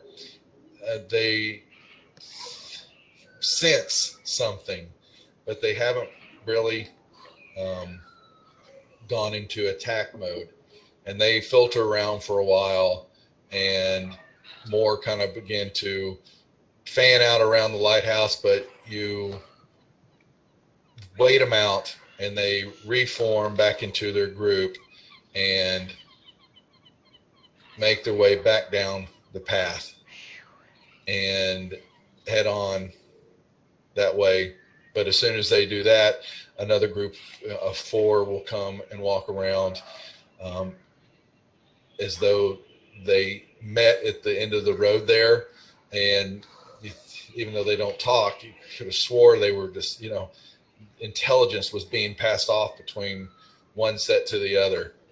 And the 4 kind of come around and they don't get close, but they just kind of walk around the areas and kind of shuffle and move around until you guys wait it out through the night. And as you think what you're determining could be daytime rising, the bell rings again, and the horde begins to turn, and they begin to shuffle and make their way back north through town and back toward the chapel. You watch this, and they all begin to congest in heavy rush hour traffic like, and begin to walk. And what you can tell as you're watching this horde move along the northern road out of town and follow the path, then make a sharp right turn, you're certain of it, and move back over to the chapel and go out behind the chapel, their graveyards. It's, it's still far off. You can't really tell what they're doing, but they seem to head back that way. And then the light in the chapel begins to fade out, and all of a sudden, just like a light switch, it cuts off. And the town just becomes eerily quiet, and there is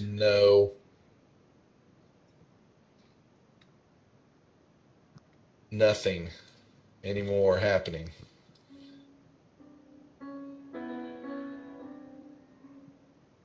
And the sun rises, and you are sitting there going, what in the hell was that all about? Does that mean we got a long rest?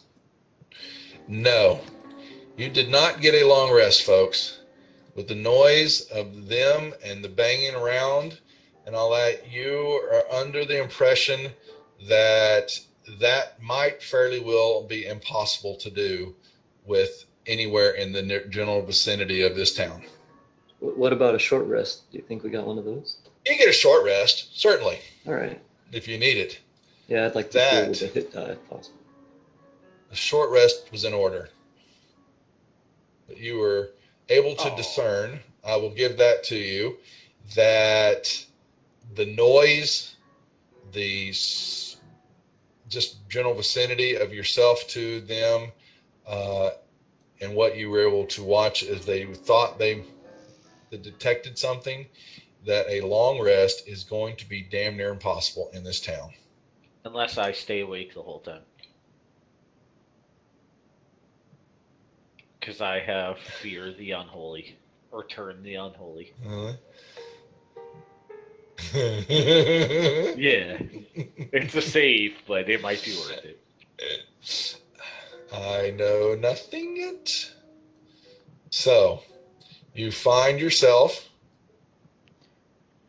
at the top of the lighthouse, and it is daybreak, and it's eerily quiet again. You hear the shore, is the sea lapping upon the shore again. Let's go back to where's my sea stuff.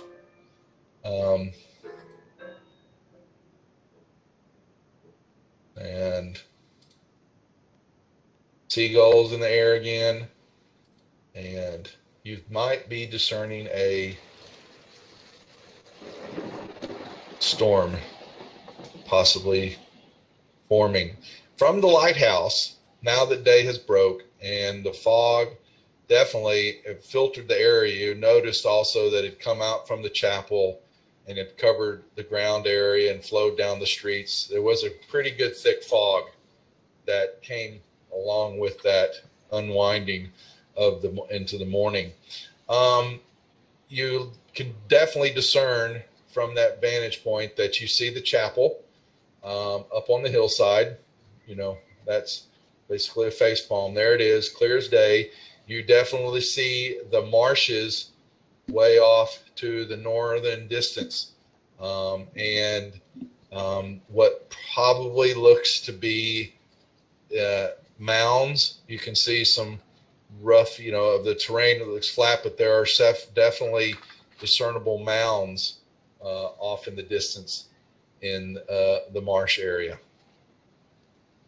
Can we see the rowan tree?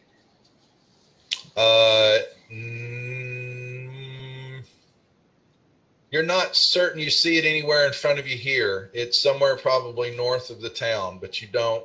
You're looking for what you think is a red tree, but some buildings are blocking some of the trees, and so you can't really tell from where you're at. And we didn't notice it on our way in the previous evening. You didn't ask me. Okay. But you do know it. You do know it's. Noticed it? Sure. Okay. What would I need to do? Roll me a perception check. Okay.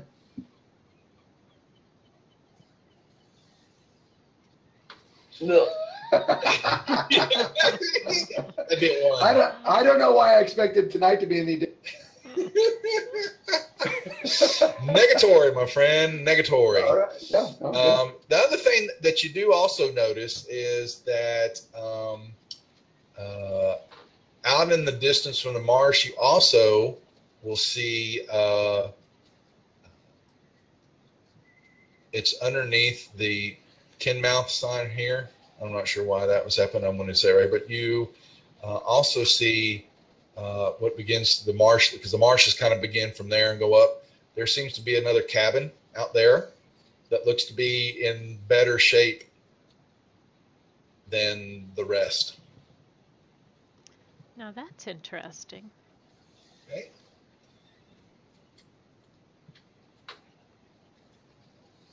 Maybe have a look. I'd vote for going to scope that out. Yeah, that looks good. Better than this filth. Maybe we'll see that tree also on the way. I will Yes, let's look for keep it. an eye out for it.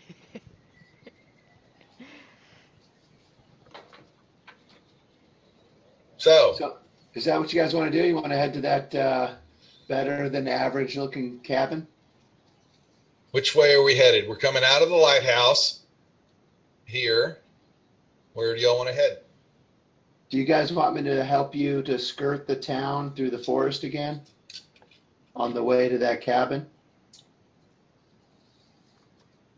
Yeah, I like cover, so yes. Yeah, that sounds like a good idea. So we're going to skirt along the way back to the road, I take So it. we're going to go through the brush to the west. Okay. And arc around to get to that cabin that you described. Okay. Yep. It's going to take you about an hour to skirt around and up or over, and you will come out. Which way do you want to come at it? From which direction? Well, I would. My preference would be from the west, but Well, you're leading them. You're in charge. I will. I'll ask for a consensus. Right. You don't We want to do. ask my consensus because I'll head straight through town. Okay, from the west then, please. Hey, y'all can. Well, let's just say we've got you come in here and you come through a little pond and overgrowth. What could be the beginning of a marsh area, but it's still, traversable. And you come up and you're looking. You see a cabin, and this is what you see. From across the marsh in the distance, you see a cabin raised up on the swamp, above the swamp on a sturdy wooden platform. There seems to be a humanoid figure moving slowly along it and through it in the area, very slowly, kind of shuffling. As you approach and come up on him, he turns, and you see him kind of very slowly raise a hand to you and wave. And he looks like this.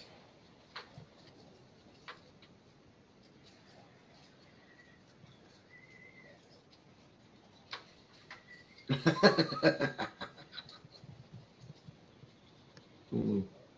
But he's not carrying the axe. He's not carrying the axe. He hasn't got That's any. too bad. I want that axe. Oh, that's much. He's much less intimidating now. Yeah, doesn't have the axe in him. No, doesn't have the axe. And he looks like he's just kind of piling on some. He takes a couple of twigs or logs and kind of lays them down. It looks like he's picking up a couple things off the ground. That it looks like he's cleaning. But you kind of it's kind of there's a low moan coming from him, and he's definitely shuffling.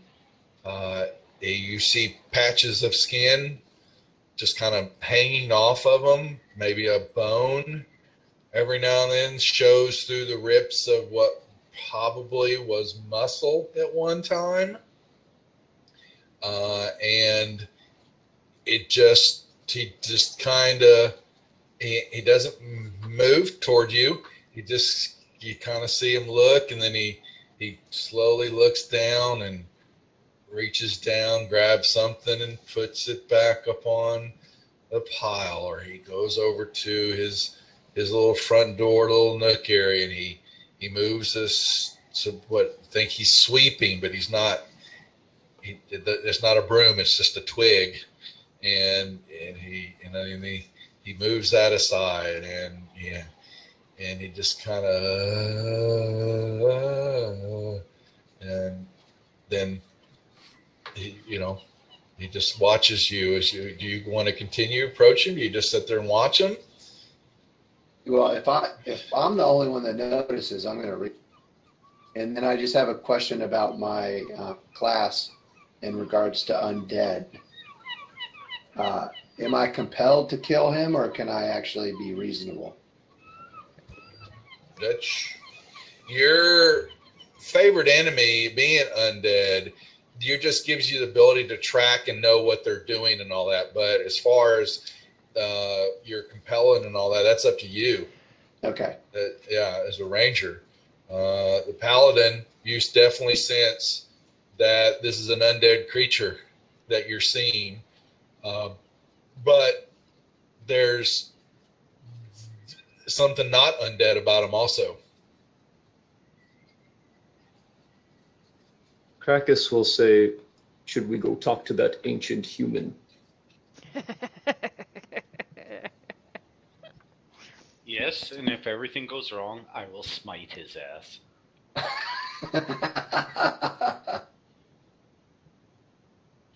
So for my part, I'd like to hold back and prepare an action in case it goes south.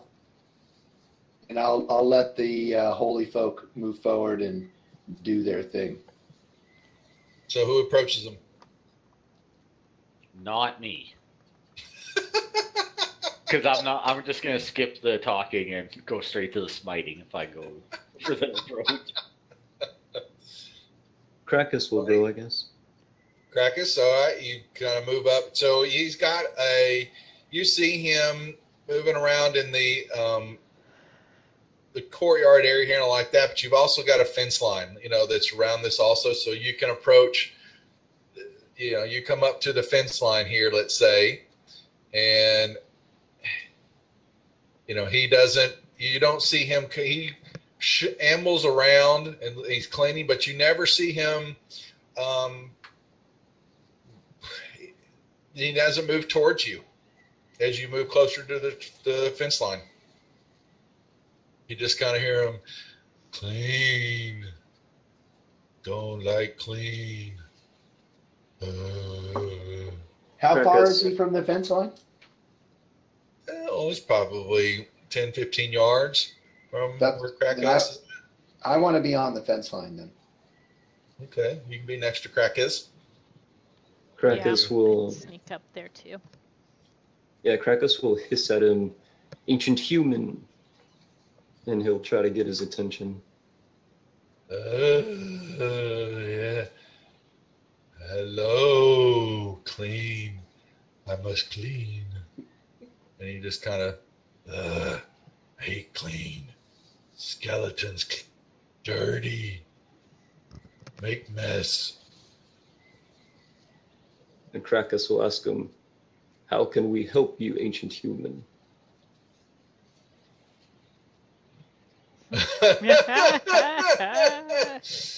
Oh, that's awesome. I wasn't expecting that question. He says, pick up a broom. Yeah, exactly. He just said he go make skeletons go away. And Krakus will say, how do we make skeletons leave? He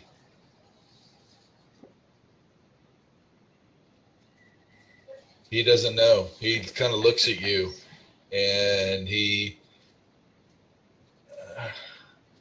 Krakus will look back at the group and Tarkirk and say, smite to me is useless.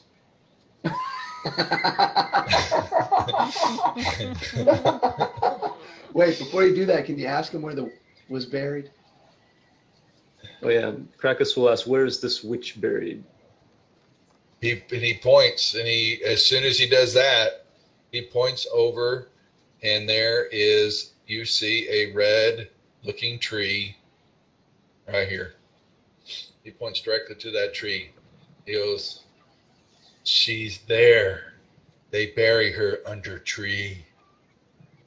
Lots of dirt there. But she comes out at night. So should we set up an ambush so I can smite her? Like the rest. They always come out at the night when the bright light come up from the hill. Bright light is bad. Monster live in the chapel. So I'm gonna ask. I saw the monster one time. I'm gonna ask Crack to ask him if He wasn't pretty. Does she come out because she wants to come out, or is she compelled by something else?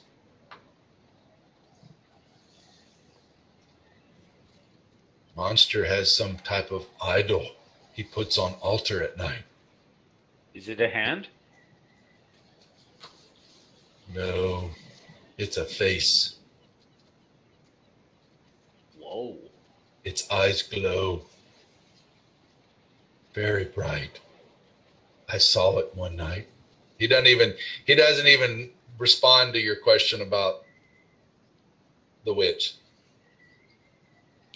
Well, I'm not asking it. I'm asking Crack to ask it. She's buried under a tree. Go ask her. But I would not go. Much evil here. Stay away. Why are you still here? I don't know. Clean. Good times. So, Maybe bad get me too. Evil. I've always been here. Even when the others came, I have to stay here. I cannot leave. Why not? Not allowed.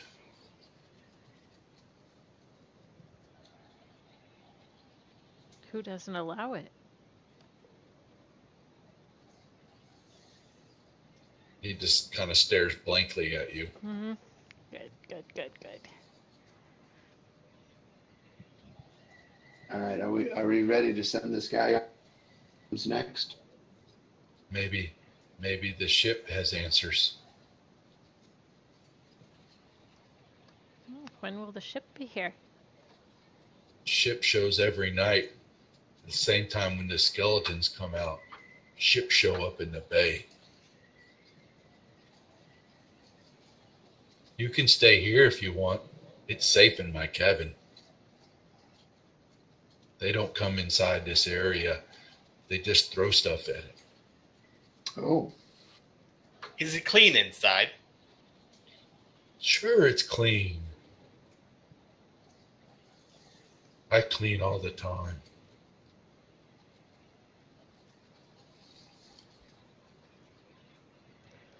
Why I don't- guess okay, yeah, you go ahead. Oh, why don't the skeletons come in your area here? They stay away from me. Yeah, but why? I don't know. He just kind of looks at you. He doesn't have an answer.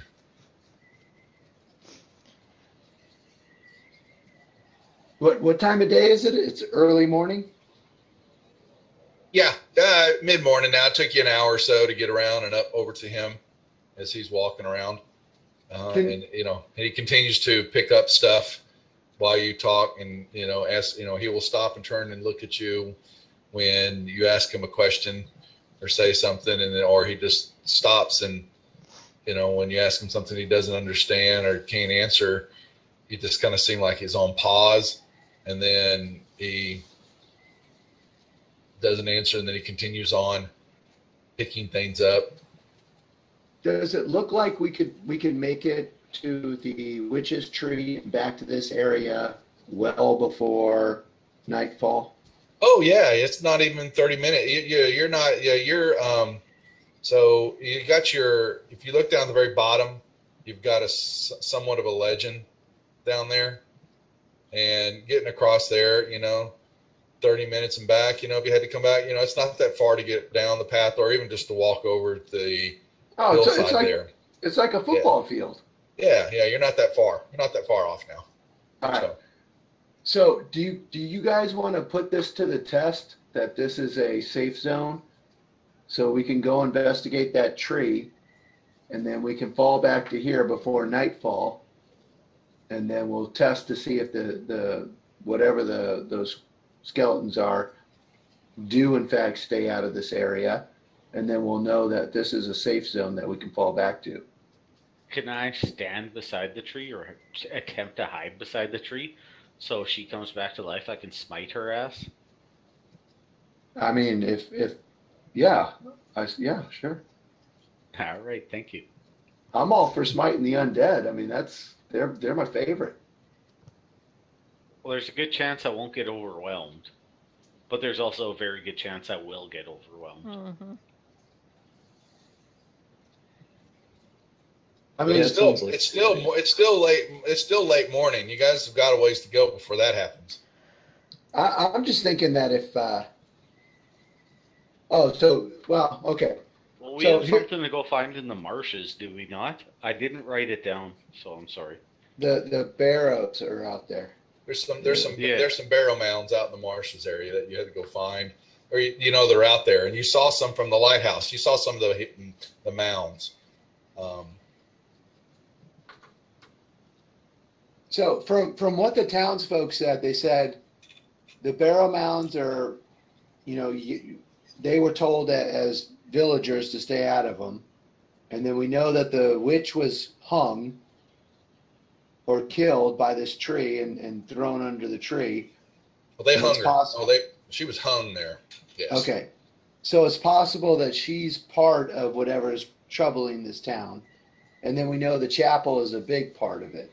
So it's just a matter of what you guys want to try to figure out first. And since the tree is only, 100 yards away, I'm thinking if we swung by there to see if there's any. Chapel. Then, The chapel is evil. That's where everything comes from. yeah. It's that So- face. The face is the evil. Destroy the face, and maybe all this bad stuff go away. So we'll go destroy the face then. Destroy the face. Is the tree on the way to the chapel? Yeah, where you're at, you've got the trees here, and then you've got your chapel. We could just like hop by it, then. Do you guys hop want to check either out to those the marshes or that the barrows chapel? first? I think I'd like to check out the tree area first. Yeah, let's do the tree, then either the chapel, the marshes after, and we could always head back here in the evening for the witch at the tree, and then head to this place for the night if we need to outrun the undead. Well, as soon as night falls, the undead are going to pour out of the chapel. So Yeah, we'll Well- try to make sure we're around here by nightfall then. Or what if we're at the chapel? Do you think they'll pour out beyond us without seeing us with my one stealth roll? we'll find out. that's No. almost a guarantee. Dun, dun. All right, so Duck, we will head to the tree. Okay, so y'all begin to. As we're leaving, I'd like to turn around and say thank you, old man. What's your name? My name Richard. Come back when you want. You can stay with me. And he turns and he just kind of shuffles around the door, and you think he's cleaning, but he has, he's using a stick, and he sometimes he's making more of a mess than he is actually cleaning it, but your insight to him is that he was not posing it. He wasn't any harm, and he was never going to attack you. He had no interest in doing that. So you're saying Salamar's not going to find it acceptable? He just turned his back to y'all as you walked off and made your way around the fence to head toward the tree. You actually see him go inside. He opens the door and actually ambles into his cabin and shuts the door. So were we proceeding on to the tree? To the tree. To the tree. All right. To the tree. So the tree, you begin to make your way toward the tree, and you definitely, it's easy to identify. It's got bright red berries that are growing on it. And as you come up on it, you then notice something that you hadn't seen before is just off to the side of it looks to be disturbed ground about the size of a human, as though there was, it's a burial mound that is there. But the soil all in the area is definitely disturbed and churned up.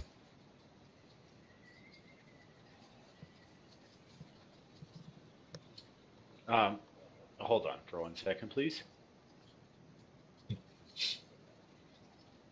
Can I do a perception check to see if there's prints or what may have caused it? Something came out of the ground.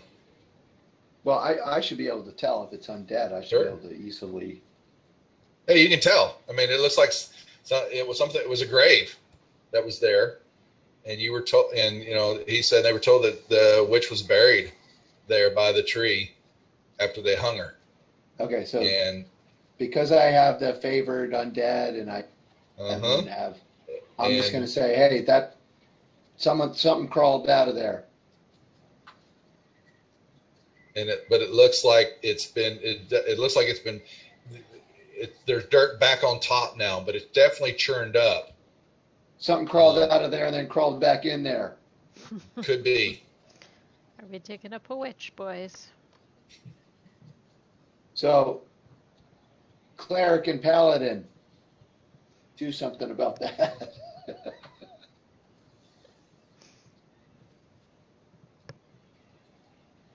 Krakaz suggests, should we meet the witch at night when she arrives, or should we dig her up now?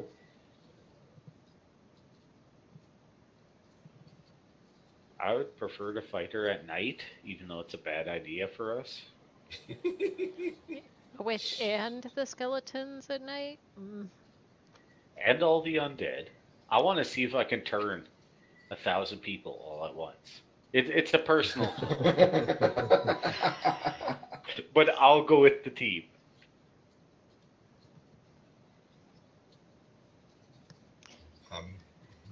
Besides This is your the adventure. turned up dirt and stuff, do I see anything else of interest here at the tree? No, you do not. Tracks all around. Definitely something coming and going from the hole in what is looked to be, a grave. And that's about it. So, can I tell, does it look like one creature crawled out of this hole? And Yeah, then it looks like returned? it's a single grave. All right, Yes. so there's no, like, the skeletons that came out of the chapel did not swarm specifically around this area. Well, there's footprints and markings all over the place. Okay, but it doesn't look like they came here. You can't discern that. You can't discern that with the back and forth and the way that you noticed as you watched them come out and filter across the countryside, Okay, because they covered the whole area. right. So, Move all right. around. So I'm gonna relay to the group. It looked like one creature came out, returned here, and then the other there was a milling about, but not anything specific to this area with the other creatures. Yeah, Krakaz will suggest that we can possibly return here later unless you guys want to keep looking around and trying to dig her up or something. To the chapel then, or to the marshes?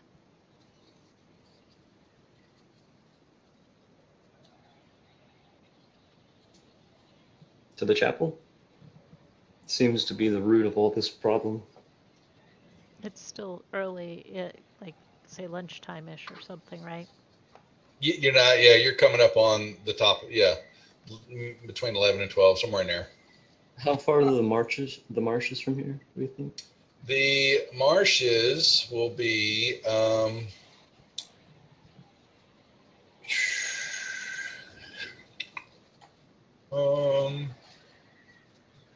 They're just a few miles away, so it's going to take you, an hour or so to get there. It'll get you to nightfall, getting there and back. 45 minutes maybe from his cabin. You think you can see the mounds and the marshes and all that, but then there are several mounds up there, so you don't know what to do when you get there. But All right, so if it's 11 o'clock noon, we could at least get there at 1 and definitely get back well before nightfall. mm-hmm. or we could go there and do some Hobbit shit and get captured and get epic weapons. I'm up for that. When we saw the undead come out of the chapel last night, they shuffled in toward town. Do I think any of them also shuffled off toward the marshes? You see tracks somewhat going that way. If we head off in that direction, I should tell you how far they got. So here, to give you a little bit of a overview, kind of what you're seeing. And your marshes begin from the trail. You can see that heads on up, and then it becomes the light green. Exactly. You then become a marsh. Each one of the hexes is kind of a mile of huffing through.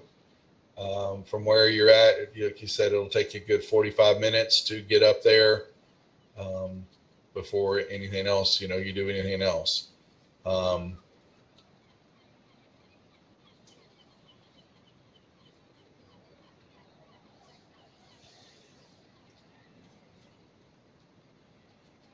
So do you guys want to head to the marshes first or the chapel?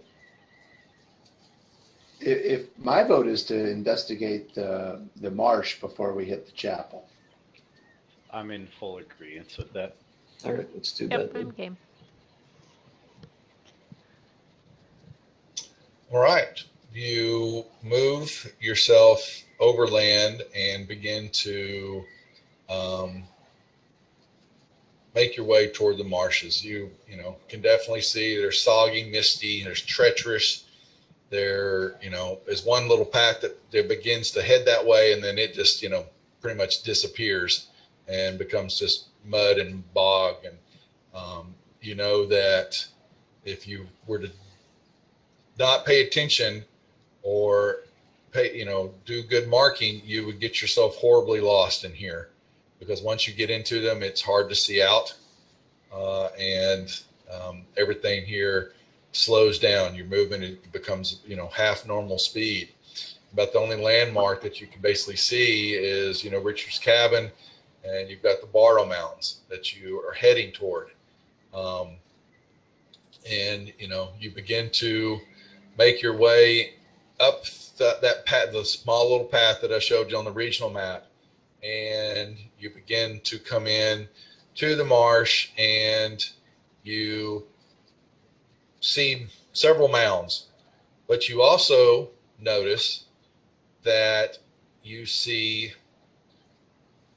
begin to count them, and you're seeing 8, 9 more disturbed patches of ground around the Barrow Mounds and the bog area where that path's at. And you count them up, you're going to see that there are 9, basically the same type of patchwork that you saw by the rowan tree. Disturbed ground that is in random spots. And how many more did you say there was dug up? There are 9. All right, so we got a 10 boss level, guys. Duff, Yeah. I do have a question on wizards. Mm-hmm. I know that during a long rest, it takes a minute to swap a spell. Can you do that on the fly if you have the time, or is it only during long rest? It's long rest. Okay. It's kind of weird they gave it a time duration, so I wasn't sure. But So- all right. So something's crawling out of here at night. And We know which way they were going. You see you see footprints come and go. More footprints than the 9 for certain. And they move look around. like they head toward town then once But they they come back. They come. What you basically saw is you saw these beings scour the area. And let me bring up the regional map here again. From here, you saw, if you were to guess. Can you reshare the map with me, please? I am doing it. Closed it. That's right. You're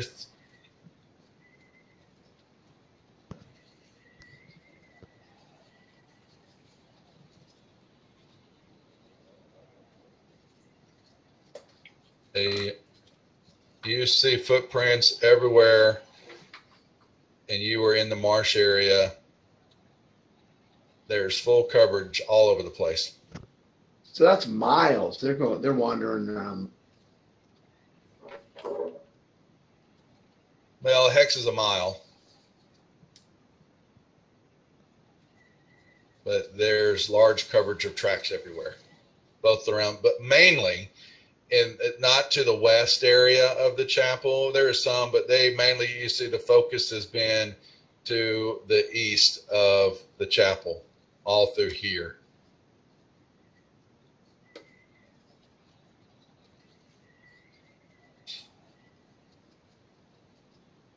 Eerie, huh?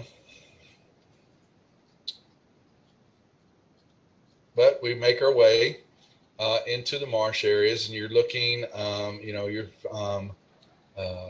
making your way toward what you believe is you see those small little disturbed patches, and you see a few other smaller mounds, but you do begin to notice one is definitely larger than the others.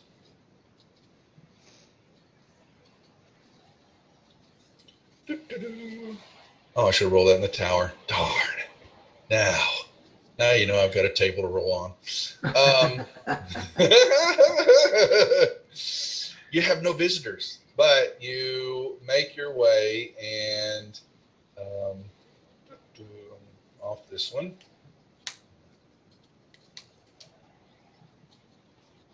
You find one more. Like I said, one of the mounds is a little bit bigger than the others. And you come up on it, and you can see there's some tracks in and around it. But the way it's been, there's no opening. You don't see any type of door. It's still sealed shut. You can tell where the entrance is and all that, but it's going to take a good hour or more, even possibly longer, because you don't have the right tools to dig. Is this one of the ones that look like something crawls out of it? It's just a big old borrow mound, and you know what they're for.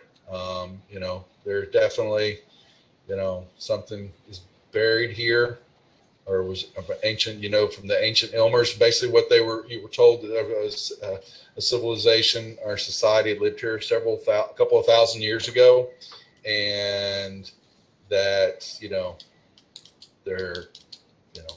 mounds like this where royalty or whoever was in charge were kind of buried at over time. But you're going to somewhere you think where the there will be some type of door somewhere, but it's all been covered up over the years and years and years by earth and plant growth and all that. And so it's going to take you to some time to discover where that door entrance is at, and then you've got to dig it all out. But enough time that we can't make it back by night? You don't have, well, do you have shovels on you? Do you have pickaxes on you? I got mace on me. You do not. So you know that you don't have the right tools to dig it up. Crack, Arme, and Dell give me perception checks.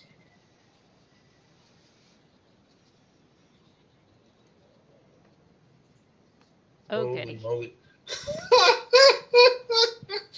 Well, they were nice rolls. That's all I can tell you. Nice rolls. Yeah. So it's going to take you several hours if you're going to use what you've got on you right now, plus your hands, to dig up decades of dirt and mud and gunk to find out where the door's at before you can even then try to figure out how to get the door open. So we could run back to that undead guy's place and find out if he has any tools,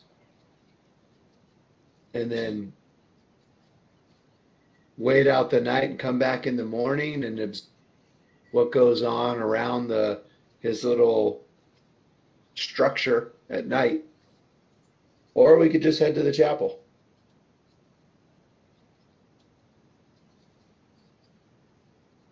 You've taken about an hour so far to do all the work that you've done up to this point.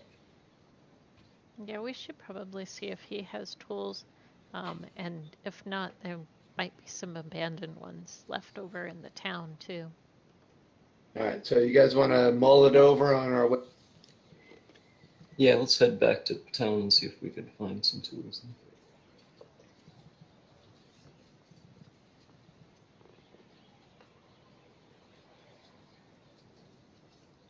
Anybody else? Is that it? We're headed back? Yes, sir. Okay. And which way, what are we headed to? Where are we going? So you're coming back down the path, and it's going to be, we're back on the main map here. Let's just say you take yourself, 30, 45 minutes, and you're coming to, I don't know, hey, you got to you're coming off the north side of the map. So are we still crossing over typical land, or are we following the trail? I would prefer to follow the trail, but that's up to our ranger. Well, I think, if I'm not mistaken, because of my ability, we can travel over the regular land just as fast as on the trail. Sure, once you come out of the marshes, yeah, you can't. Yeah, when you come out of the marsh, you're good. All right. Well, And you if we're can. going back up where that undead old man is, it's mostly forest across that way anyway. All the above. And it's just, or Vale, it's a little of everything, but it's not posing him any type of penalty because he's comfortable tracking through this. So he's leading you fairly safely through it all.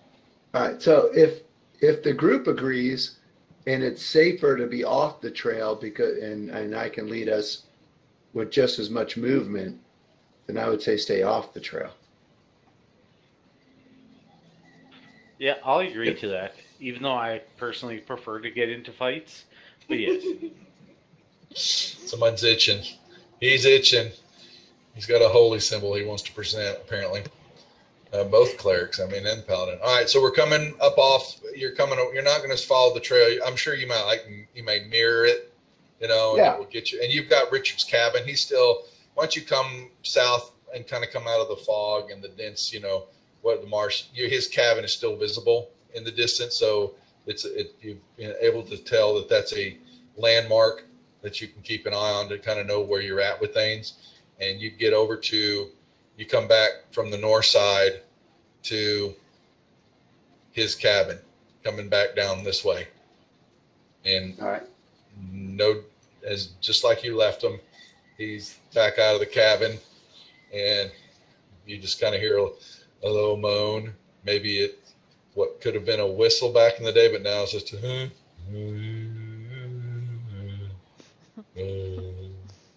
he just,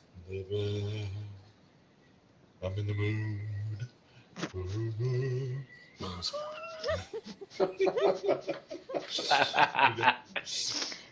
And then you kind of see him. Every now and then you see him shuffle his feet, and then he almost falls down, and then he goes back to cleaning. Krakus will yell at him, "Ancient man, where are your tools?" What would have been if someone being scared would jump, would have jumped straight up. You see him just kind of, it's more exaggerated, but very slowly, like in slow motion. It's a. And he stands up, and he turns around, and you see him he waves it, hi, and he just kind of come say hi to Richard. All right, Della, you can go ahead and do what you were gonna suggest. What did you want? I just wanted to know if the cleric or the paladin thought that, this guy is, because we saw skeletons like merge and kind of convey information and then move on. I just wonder if he's part of that system or not, like whether unwittingly or not. Krakaz would say, I do not know if he is a part of them because he does not return to the chapel. I can't go to the chapel. I'm not allowed. He's listening to you talk. Krakaz will ask him, why are you not allowed in the chapel? He looks at you, and he then picks up a stick on the ground and moves it.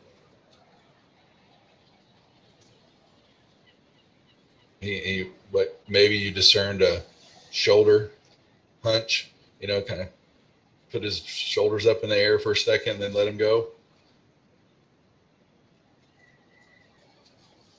But I've been to the chapel. I cannot go inside. I saw a monster that lives in the chapel. He's got a face he places on altar at night. Mean face. Lights come out of its eyes. It's what makes the bad here. All bad. I should be dead, but I'm not. All right, here's my vote. I say we wait till morning. Don't go to the Barrows. It's bad.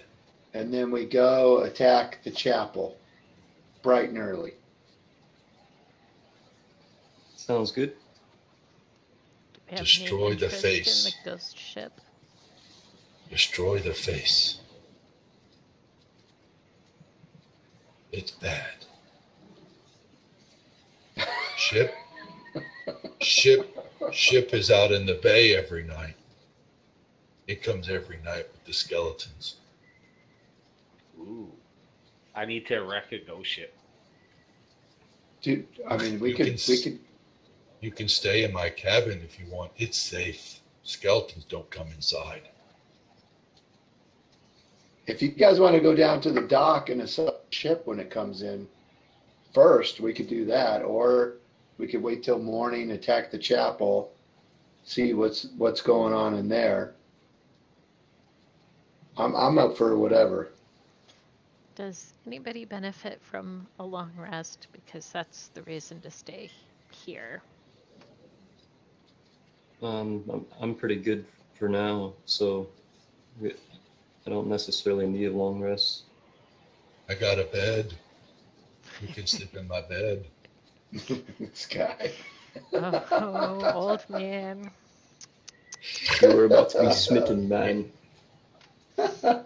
Zombie freaky. Oh my god. No, he doesn't say that. Yeah, he doesn't say it. He says that, but he says it to Krakaz. Krakaz will bite your head off. I have stoves too. All right, what do you guys want to do? It is now 3:00. Because I thought investigating these things would give some kind of information, and if it did, I don't have the intelligence to figure it out. So I'm all for just going to the chapel. Krakaz will suggest to head to the chapel before it gets dark. Oh, you want to do it right now? That's what he just said. Yeah, I mean, if we're gonna see if the ship comes, it's probably around the chapel, or we could see it from the chapel, right? When does come into the docks? When's sundown? It's in the bay. You don't know. You got 3 more hours. All right, so sundown's about 6 o'clock. It's about 3 now. Take us 10 minutes to get to the chapel.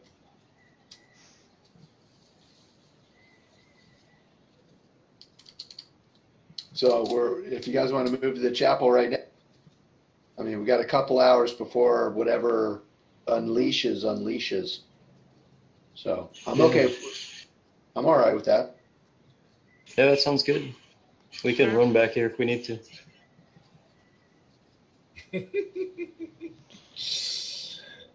That's right, you. All right, so we're headed over to, you're going to, once again, leave Richard and head over to the chapel? Yep. Okay, bye-bye. Come back, say hi.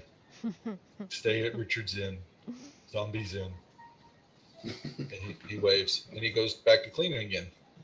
All right, you guys make your way to the bridge and begin to cross over said bridge.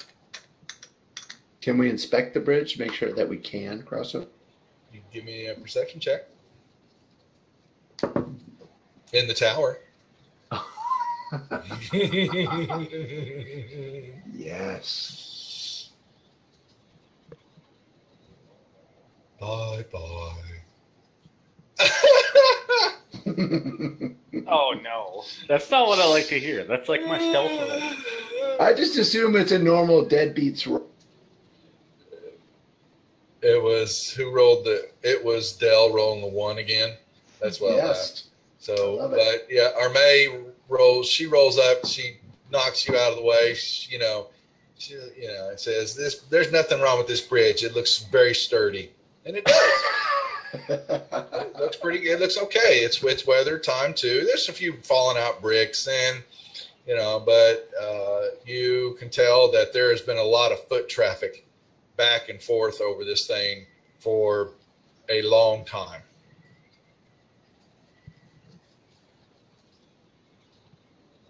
A lot of foot traffic. God damn it. Going over there or not, guys? I hate when he says stuff like that. I didn't say anything. Yeah. The publishers did. They said it. Okay. Yeah, because when 1,000 zombies. Or did they? I said there was a lot. There are a lot. There sure are. Give me, yeah. Actually, where y'all are standing at, everybody can give me a perception check outside in normal rolls. Who's the? Let me guess again. Is it going to be Armée? Yeah, it is Armée. Okay, she's just kicking y'all's ass. Actually, Selimar got a good one too. You studying the bridge and looking up at the chapel area, which once again I need a map for this area a little bit better. It's another one of my.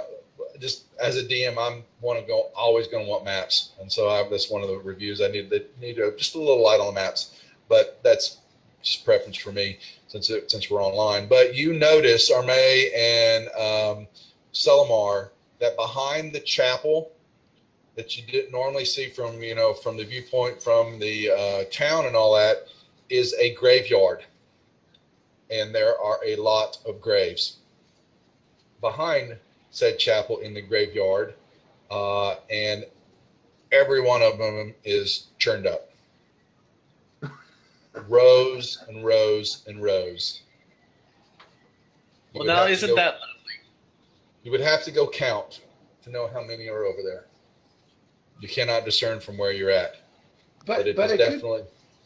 Couldn't it be like Crack or maybe Tark said, like, if we just get into the chapel, we won't have to deal with those because they'll go around the chapel.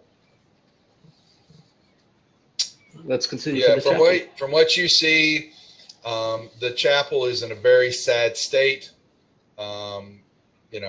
It's definitely held up, but there's grime on the windows. They're To, like, actually smash the window. The window panes are still definitely intact. The roof is sagging a little bit, but still there. There are doors to the front of the chapel.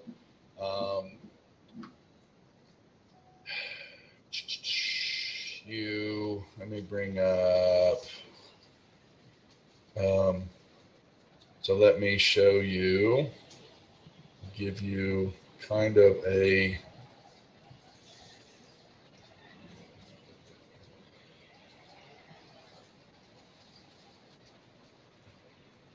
Bear with me 1 second.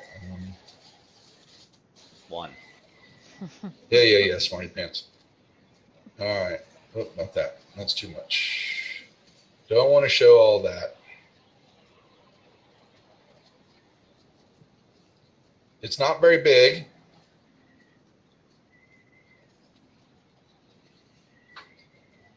But you notice in and around the chapel, and there's a double doors at the entrance and some windows around the side. And that's basically, the size of it.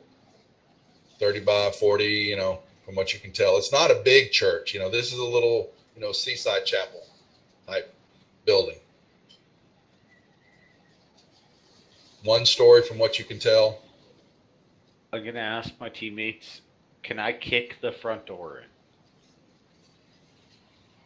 I vote yes. Cool. So we're going across. Yeah, Krakaz agrees with Tarkic that we should enter quickly. I didn't show the top of the map, but anyway, it doesn't matter. You begin to make your way across the bridge, and you get across into the front of the chapel, and you can see that you've got definitely some windows and through the doors. Looks like those doors have not been opened in a long time. And you go up to the door, and the paladin can give me a DC 20 roll for his kick. Just strength check, athletics or strength? Athletics, which one you like to use, sir. Whichever one feels good to the paladin. You kick the door, and you almost break your ankle. Oh, shit. Okay? There is more keeping these doors shut on the inside than what you can tell. It's going to take some damn ass hard work if you're going to take these doors out. Sounds like we need tools again, guys. God damn it. Anyone got an axe? Oh, Selimar will sighs. Like, are we really going through this door? What about windows? Like, as we walk? Windows, there are several windows. You see the little crenellations on the map that I've shown you.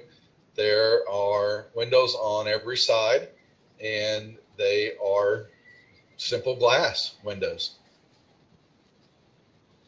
Krakaz will suggest glass is very brittle.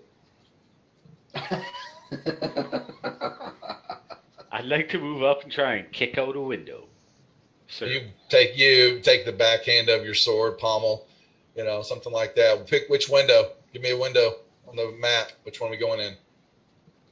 that one. Okay, that's fine. You break that glass.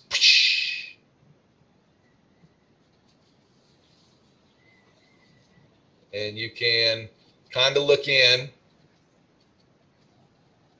and you get, you see definitely some pews that are, look like they are still in their, their order. It's dark in there, and, light fills it up. Actually, light would actually filter the windows some. So you're seeing kind of there, and you see the double doors there, and there is a large wooden bar on the inside that lays across the doors, and you're looking at a couple of man hours with sturdy axes if you were going to whack through all that.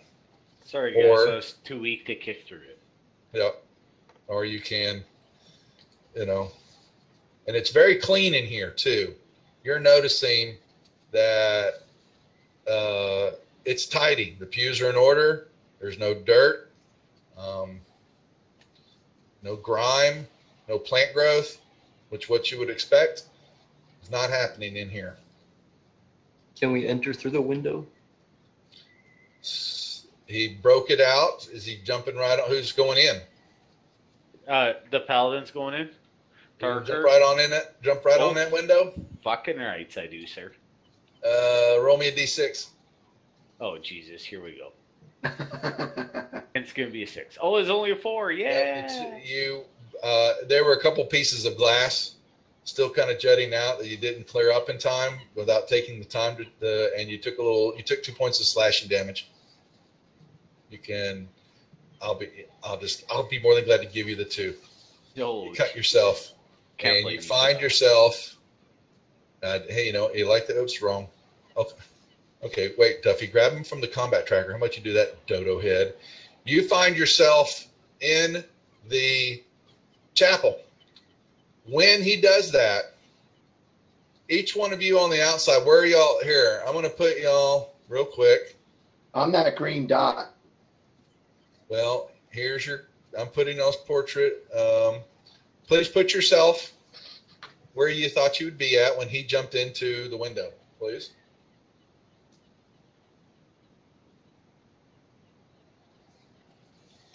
There's Urash, I think the Fog of War, there's a extension that I think I've got called Black Fog of War, something like that. I think it's a thicker one, if I believe it. I'll have to look, but I downloaded it.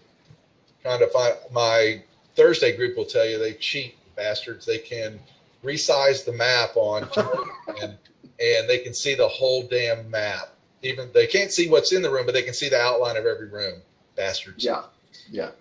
When they put the map at a certain size, and apparently it is a bug it affects some maps that are really big in Fantasy Grounds. So you want to. We never use it though. Yeah, right. We'll watch it. Dell's getting ready to die a horrible zombie death, and so now Tarkuk jumps into the chapel. When he does, the 4 of you begin to hear and feel what could be best described as a low rumbling and movement, and you start to see the graves that are all around you and all ahead through the graveyard begin to start churning. Have any of you guys seen Tremors? As the ground is beginning to move. Yes, but Krakus doesn't think this is a purple worm. Would you like to rephrase that, please, sir? The chapel, what he sees as he's sitting there in the room is lines of pews dominate the nave. The walls are covered with votive carvings, different, as they say, pilgrims, miracles. At the front of it is an altar, and there looks to be what you think is a body there on the ground in front of the altar. And behind that altar is the shrine of Sidvella. And it looks like this.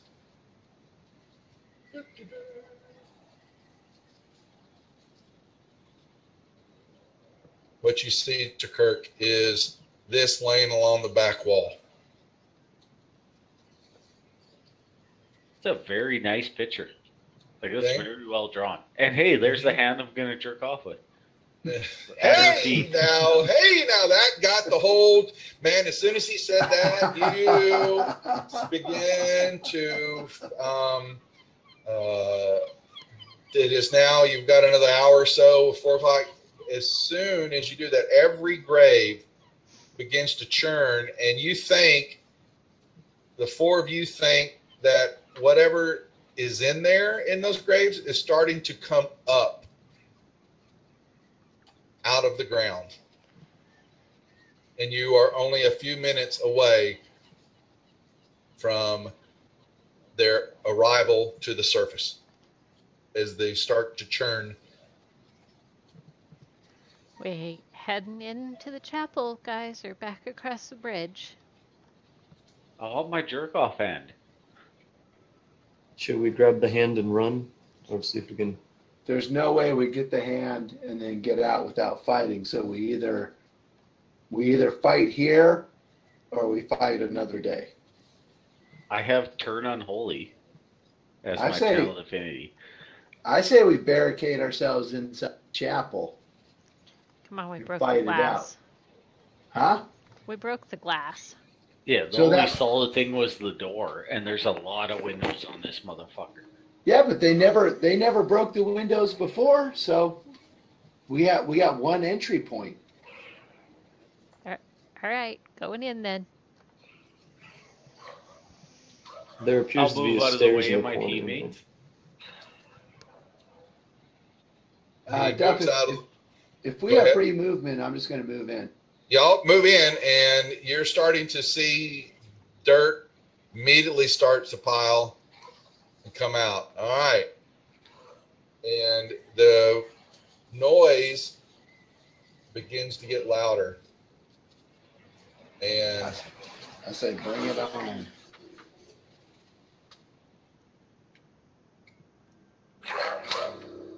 By the way, grab the hand. Oh, don't worry. The hand is going down my pants. you, you are in the deal. What you see is you're looking. Now, the altar is just a humble altar where Armay's at. And you see this. It's a humble affair, simple gray stone topped with, some carving of the local god, and Saint Sidbella is depicted kneeling at its feet. A carefully laid out human skeleton is lying at the foot of the altar. Does it have a ring?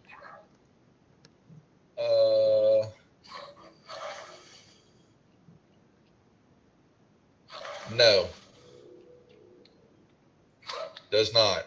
What you do notice is that its left hand only has 3 fingers, though. And that's the only deal, but there's no ring on that finger. The shrine, as you are looking at it, looks like this. It's huge, stone tomb. All around it are, is all around it. The wooden shelves that are on the south and north of it are, got votives. There's just trinkets, silver, copper, maybe a few pieces of gold, but a lot of silver pieces and stuff like that. On top of the tomb, in a glass and silver box, contains a withered human hand. I'd like to take the hand.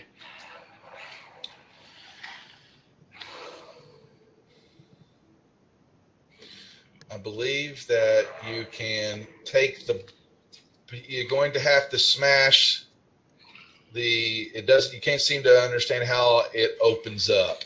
There doesn't seem to be any type of locking mechanism on it. I'll take the whole box. It's attached to the shrine. I thought, hold on, let me make sure. Let me see. It doesn't actually. On top of the tomb is a glass and silver box contained. Okay, it doesn't. You know what? They don't really say what it is, how it's attached. So I'm going to right now play it off that you can take the whole box. Yeah, I'm not going to unleash the hand until I have private time. So I'd like to take the whole box. Okay. Yep. You got the box. It's pretty good size. It's going to take you. It's not heavy. It's delicate. Unless you got to be careful because of the glass. But you are going to have to hold it. To one side. You don't have. I don't know if your bag's going to be big enough to carry it. I'll put away my warhammer and carry my shield and my jerk-off hand in the other one. Already desecrating the shrine. You see, Selimar, you've got a bookcase that looks to be like a bunch of holy books, but they all look in disarray and ruined, because of wind and rain, because the roof, it definitely's got holes in it also. The structure around the walls seem to be sound, but the roof has got holes. It leaky. But for all that leaks, this floor is clean. What about But that all stairs? the books are ruined, right? Say that again. What now? All the books are ruined? Yes, from what you Okay. can tell. Yep. And then I will go back to admiring the clean floor. The those- belt. Go ahead. Do the stairs lead up or down? You see a staircase that. My bad. On the dirt because of the bell tower. Shit, I totally. But there's a stairwell that goes up. The southern wall of the chapel is simple opening behind, which is a spiral staircase that leads up to a little narrow bell tower. So I said, there's only one made. You only see this as a single floor, but the tower goes up to a little standing, and then there's a little. You can kind of see out over the landscape. You've got you're maybe about 20 feet up in the air. You're not that far up, and you've got a pull string there that is to pull to ring a bell. And then on the northern wall is looks to be just what would I say? A table.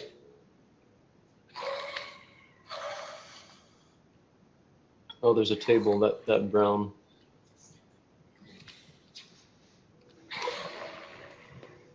Actually, the only other shrines.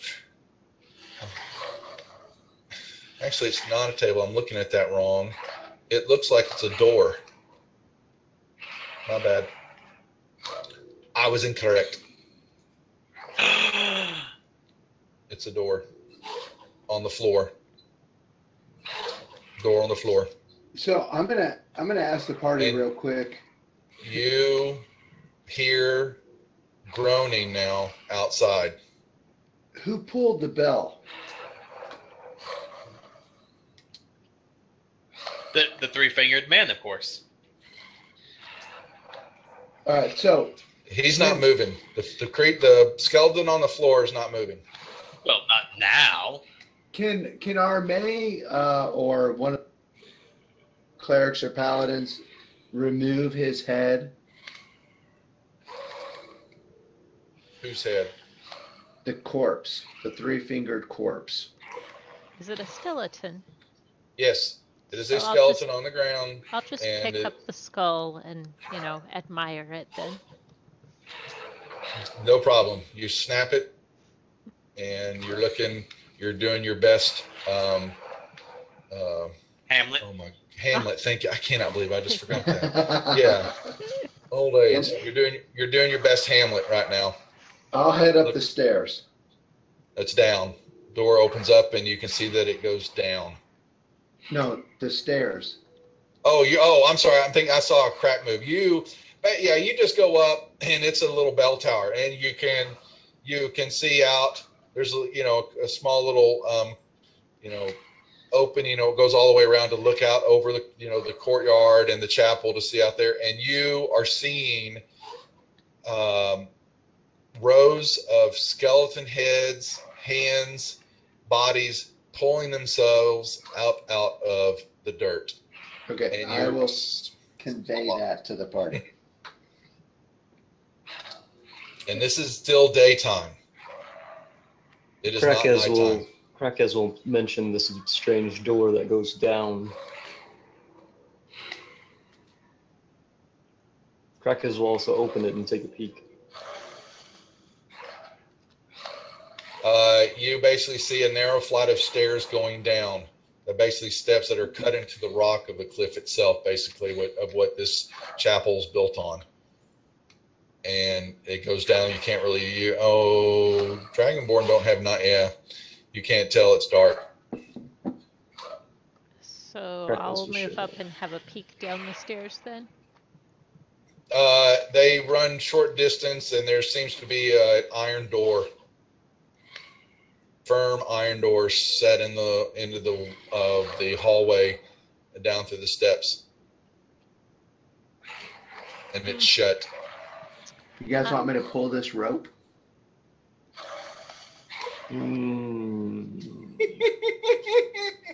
I'd like to check the door and see if it seems locked. Go for it. The voice in your head says, "Pull it." I mean, I'm just saying they came. They heard the bell. They came out. They heard They're the bell already again. out. Right. That's what I'm saying.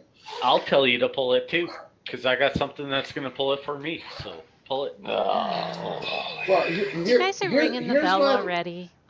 Here's my logic. They heard the bell and they came out, and then they heard the bell. They went back in. So they're coming out. If we ring the bell, they might go back. All right, give it a try then. You guys want me to ring it? Ring it. Do it. I'll ring it. I ring the bell. Bing, bing, bing, and it's a simple church bell. Yeah. Nothing happens? Not that you can tell. Oh, anticlimactic. You see skeletons. You're counting 30, 40 of them in your sight. Can I go down the stairs and see if the iron door seems locked? You hurriedly move down the iron door, and it is firmly locked, firmly shut. There seems to be a keyhole. Keys, guys, but I think I'll try to pick it. Nice. Roll me a Thieves' tool. Uh-huh. You want it in the tower? Nope.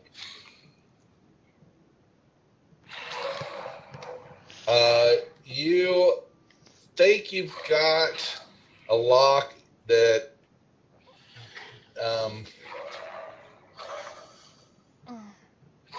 it doesn't work. You're messing with it, and it looks like it's broke, and the door is still shut firmly.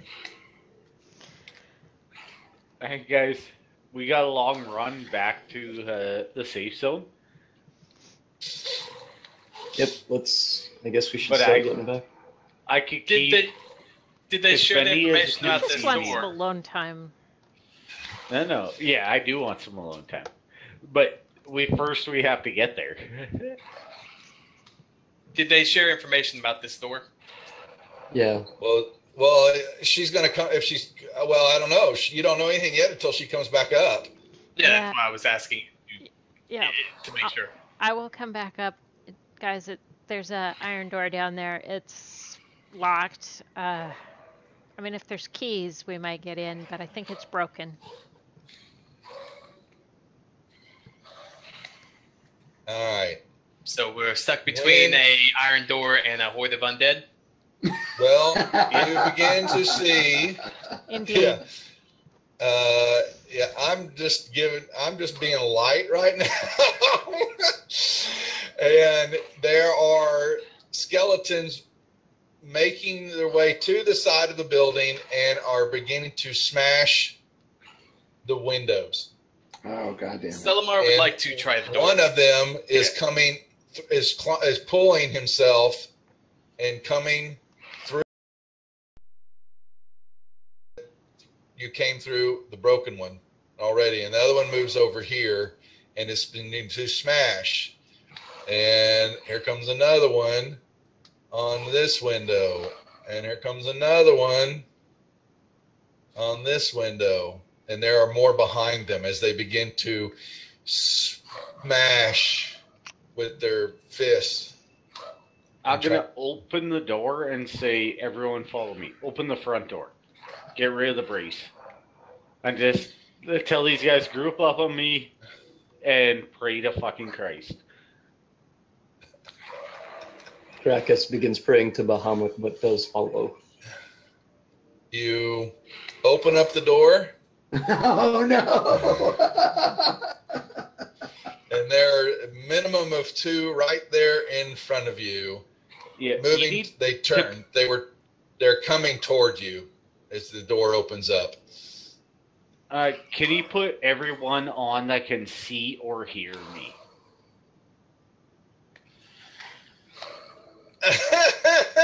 Yeah. All right. So he's getting ready. Okay, hold on. I want to check one thing. There was one stipulation because I want to make sure you're going to do your ritual. Yeah, right? It's within 30 feet. Yeah. So, oh yeah. All they gotta do is hear you. No, it's see or hear me within 30 feet. That's why I asked my team to get close to me. Thank you. I just always, because you're going to be doing the chanting.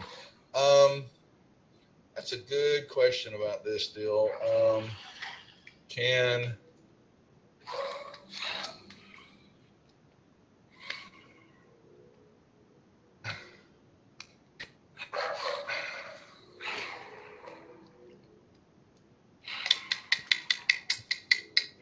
All right. Damn, you're going to make me do this. Okay. So I'm back to, this is the one piece I was worried about. You told me to take a paladin, not a barbarian. No, you're fine. It's just dealing with the sheer volume of how many are here. So let me see. The first 10 minutes, halfway did. Oh, Jesus Christ. That's 20 minutes. And okay. You're seeing out the front door probably 20 skeletons coming towards you. What you noticed when the 2 that were right in front of you turned and looked at you, all the other ones stumbling out all turned. And even the ones in the windows, one's coming through, the other ones turn and start moving toward the front of the building. They abandon their banging on the windows and begin to move. So I'm going to want a percentile roll from you. The only way to really do this, I've got... That's fine. And it's a wisdom save for my channel divinity. Yeah. Well, if there's 40 skeletons in your general area... Yes, it doesn't say anything about that in my. No, it doesn't say how many. No, it just says they are. If they hear your voice, and my question is, how many are going to be inside that range? And I'm going to say, let's put 20 of them. So there's 10. How many are on the board? There are 12. There you go. I threw your percentile dice. Yeah, I knew you were going to do that before I had them all out. Okay, so what I'm saying is 75% of them. What I'm looking at is percentile of number of them returned, because there are always going to be some that pass. And so I'm looking at, if I've got 20, then 3/4 of them fail. So you got 5 that begin to move towards you. So we will choose the ones that are here. What have they got to make for their save? 14. Okay, so I'm gonna start with 9 and work my way clockwise around the beginning, and a set of wisdom of 14. You said save? Yes, sir. Okay, so 9. They're facing up. That means they saved. Because I ain't going to roll all these right now. Okay, 10. Saved. God damn it. Well, only 5 of them. As soon as I get the first 5, that's it. That's why I'm doing that of these guys. Oh, sorry. First roll, sorry, was this one saved. Jesus Christ. Failed. He stops climbing in the window, and I'm going to leave his there. He's going to proceed. He proceeds. Basically, he moves straight away from you. Saves. And that's 5. 1, 2, 3. No, that's 4. Sorry. Hey, now, don't rob me of my fun. Failed. Duff, have you had a TKP yet? I've come close on each one of my sessions, but I've stopped it. And it's like, I'll make y'all pay another way. I've also spent probably 10 grand, like 100 hours worth of watching on preventing the TPK. TPK, yeah, no, there's a couple of ones I could have done easily. All right, so all right, does he save? Give me a save. All right, well, there's another one. There's another one that's right off. He's gonna surprise you. You don't know where he's at. But there's a fifth one that's still coming in that we'll find him shortly. But these guys, they proceed to, on their turn, we are now, you guys need to roll me initiatives, folks. Everybody does, actually, even them. Hey, oh, they Kaz, roll super what? high. Yeah. Kaz. You're my Crack Kaz. Yeah, Crack Kaz. But Kaz normally. That's my favorite player in your games, and I've spent a lot of experience points on that shit. Thank you for saving me. I appreciate it. All right. Hey, I know Mai. I don't know if she, but they're playing. She's actually. I was going to participate. She's running her first session. The store is shut down tonight. Corrupt. This is a special session. I'm not doing store items, but she's wanting to stick her hand in the DM pool. So she's unfortunately doing Roll20, but it's good for her because she's learning.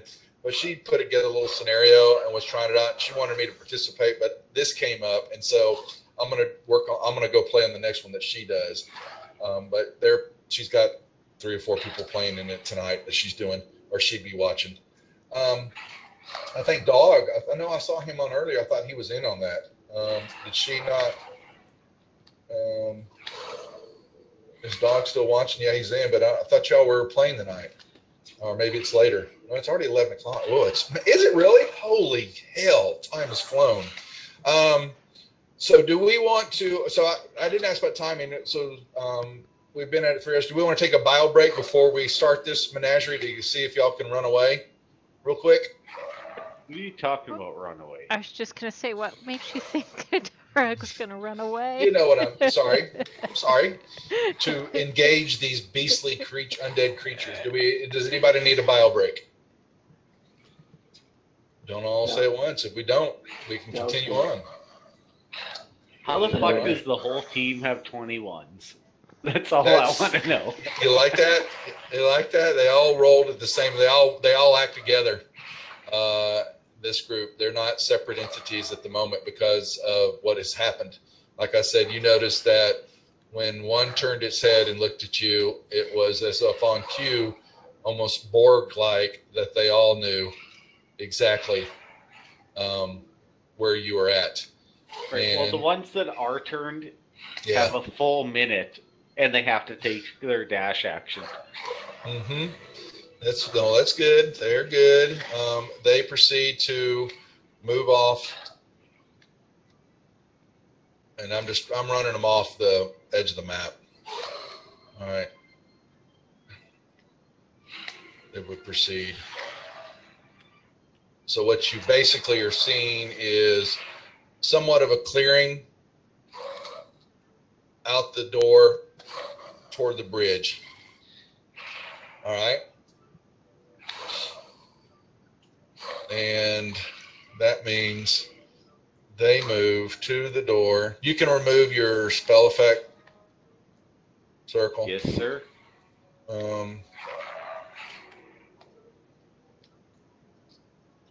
Now, understand too that as you're looking out the door and your windows, that was only half. The other half is still pulling themselves out of the ground, and they will be out of the ground in here within a couple of rounds, and then they will begin to join into the fight. They were underground, and let's see. 3+ Arcana level for dash, right? Mm-hmm. You get those number of dashes right before you start to become winded. Now you understand why we have a dash chase sub rule here. Can you put all of us in the party sheet so I can min max? You all are. Oh, is nobody? Oh, did I forget to put everybody in the party? Oh, my bad. Yes, sir. Here, hold on. That's me. Getting to do all that. Hold on. PCs. Mirror.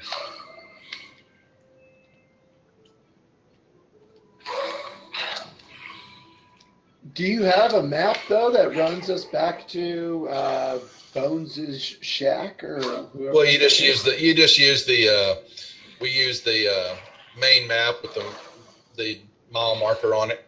So Okay. I can throw down a grid, but it looked horrible because it was so small and it just looked weird. And we theater the mind somewhat with this because originally the module was developed, for tabletop, in real life type play, and we've done some conversion here. And like I said, I need it for this. I will ask. They were going to play for online play. We need a few more maps to kind of develop a little bit differently, but I'm not complaining about what they've done with the maps and what they're providing. I like it. Okay.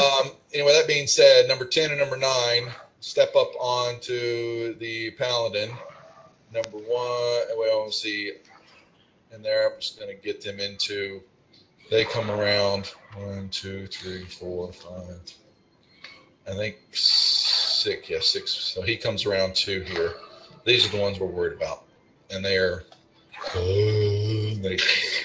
swing at you.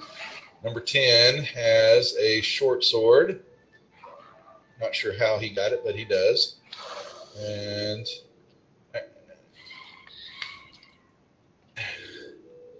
totally whiffs. How about that? And number 9.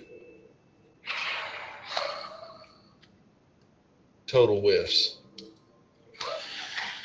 And that's all we can do. Del. Okay, can you take that effect on me? Effect off you? Yes. Actually, I probably didn't code that right. It should have been per round and all that. It needs to go off. I'll fix that. I'm going to tell all my teammates, run for your lives. I'll do what I can.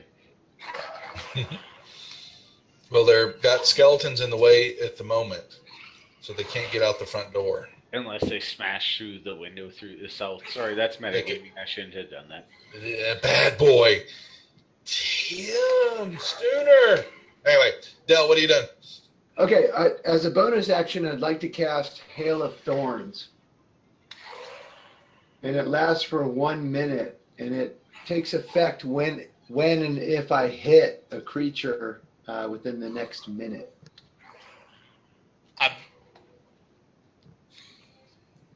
Speak. Oh, never mind. It's fine. If I'm wrong, please correct me. If I remember right, they changed that so it only works for 1 attack, but it has a duration of 1 minute.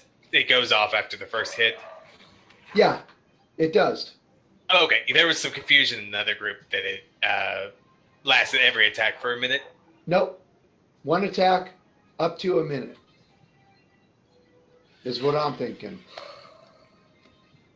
So I'm going to target skeleton number 10, and then I'm going to cast Hail of Thorns. Next time you hit a creature, well, first you've got to you don't want to cast it yet. You first got to make a hit. You're going to use it as a bonus action, and if you can cast it if you've made the hit. I mean, I would say you might ruin it because you could fail here, and then you've just totally wasted your spell. Well, but a minute is 6 rounds. Am I correct? The next time you hit a creature with a ranged weapon attack before the spell ends, the spell. Oh, actually, okay, creates. Never mind. So you've just cast it off. So you're gonna lay it in creature within 5 feet of it. So Right. you're gonna drop it on number 10. Is what you're doing? Well, no. I'm gonna cast the spell, and then the next creature I hit within the next 6 rounds. Oh, I see what it's saying. I read what. Never mind. Go for it. I'm gonna shut the hell up. I see what it's saying. Okay, so I'm going to do my normal attack, and if it hits, it'll take effect. Mm-hmm. And I'm letting you know that I've cast it. Yep. No, that's fine. And you hit. Okay. So I'm gonna. How do you want me to do it? Drop hail Okay, of thorns so on what you do is you're going to drop your damage on the skeleton, the normal damage for the hit. Okay. Now, my good friend, in addition to the normal effect of the attack, the target of the attack and each creature within 5 feet of the creature must make a dex saving throw. Right. So that would be number 11, number 4, number 9, and to Kirk. All right, dex saving throw. Okay. Well, wait, he can throw. He needs to target all of them, and then he's got his spell. He's got the save throw that is sitting down there. all right. so- It should be 4, 11, 10, 9. And myself. Everything. Every. And In to addition Kirk. to All right, all 5 of them. All right, to Kirk. That was unexpected, but to Kirk, okay. Yep. All right. So how do you want me to do that? You control click on each one of them. Put them. Okay. Show them in your target. You got 10, 4. Yep. Keep going. Yep. And there you go. Now go down to your spell. You've got the first dice is your spell save. Click on it, and then click your damage. And then click the blood. There you go. Oh, max damage. Man. Max damage on the attack. All right. All Sorry. right. Sorry to Kirk. No worries, man. I saved you. He saved. Took half.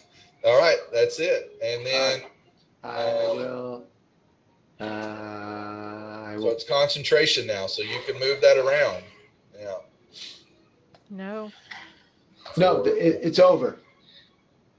One bonus action. The next time you hit, the duration's concentration up to a minute. So does that mean it just? But it only works the next time you hit, not every Yeah. time you hit. Oh, gotcha. The next time you hit. My bad. I'm thinking he can hold on to it, just keep firing Nope. away with it. No, it's over. Oh, okay. It's over. All right. So you check off that spell, please, or that spell slot. Yes, done. Yeah, you got one spell check. Yeah, there you go. All right, now it's to Kirk's turn. Yeah, I'm gonna swing at number 10.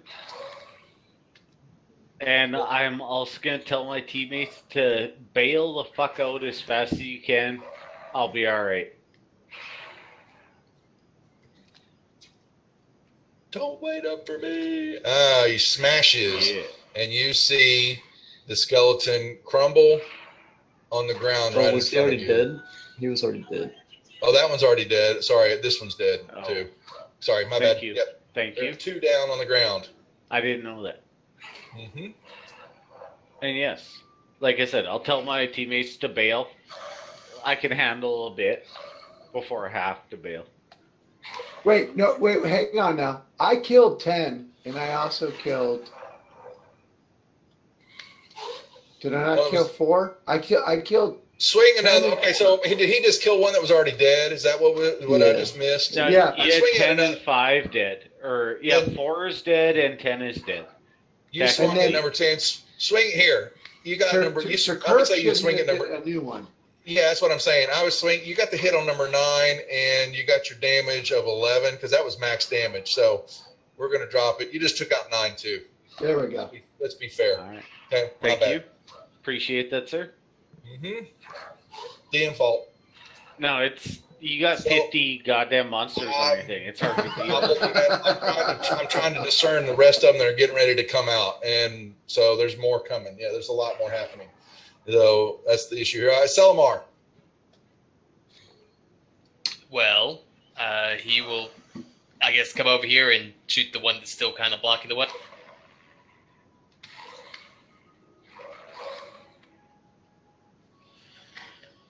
And miss. You still got movement, though, right? I do, but I don't know that we can get through there without taking a hit. Like You I can said, get past that don't one be a guy pussy. without taking a hit. Yeah, you got movement to get out the door and move around without getting an opposite shot. Don't be a That's scaredy cat. 25, 30? Yeah, you're moving. Yeah, you're moving off the map, and we'll go back to the big one in a second. Yeah. we're going to be switching maps as Kirk takes one for the team. I'm holding the damn Arme. All right. I am going to I think I'll go ahead and swing at it as I'm going by. How about that? Go right ahead. You fearless and mean. That grimace on her face. She doesn't mess around. Uh-oh. No! Jesus. No, there's no fumble tables tonight. No critical or fumble tables. So. Okay, well that's good, I guess.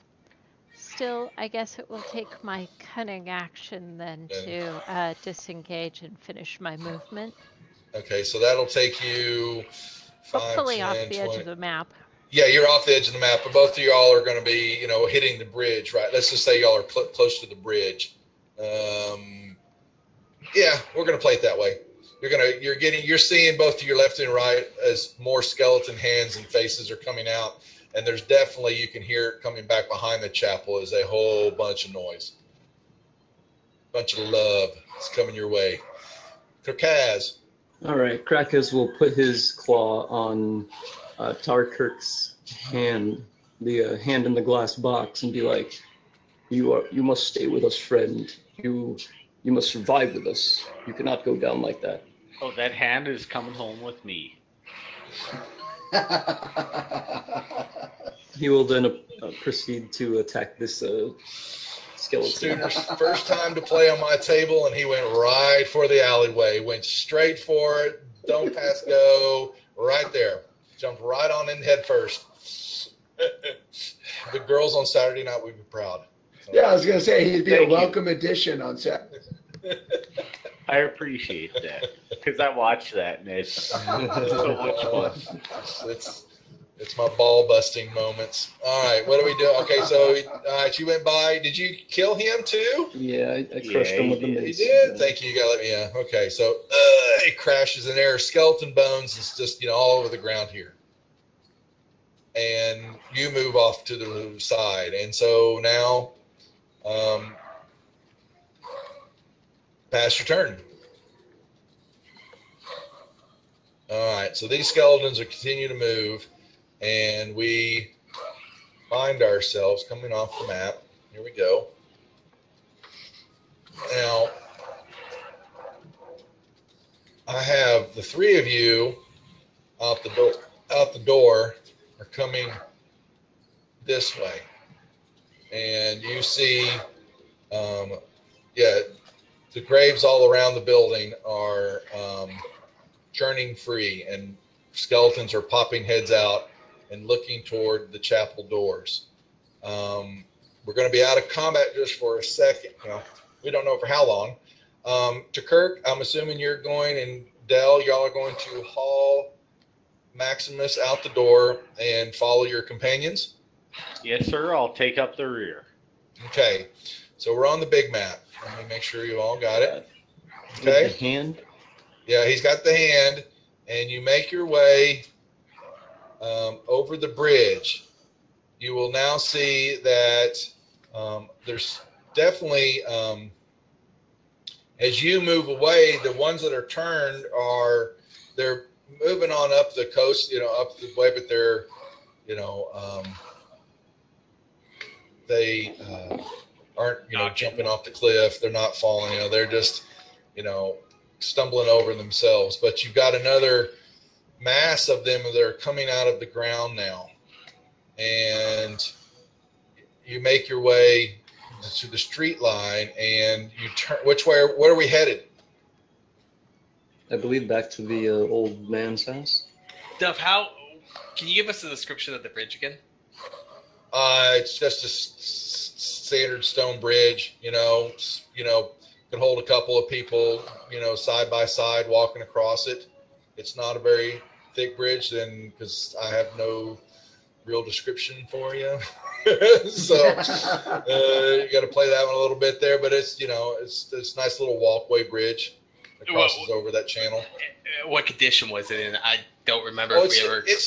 It's got a few breaks here and there in a bit, but it's in fairly good shape because it's had to stand the test of time. Plus, as you know, there's been a lot of foot traffic over all these years that go back and forth with it, as you can discern, as the skeletons had come back and forth as they came up out of the graves. Put two and two together, they've done that. How many nights? You don't know how many nights, but it's still in fairly good shape. Okay.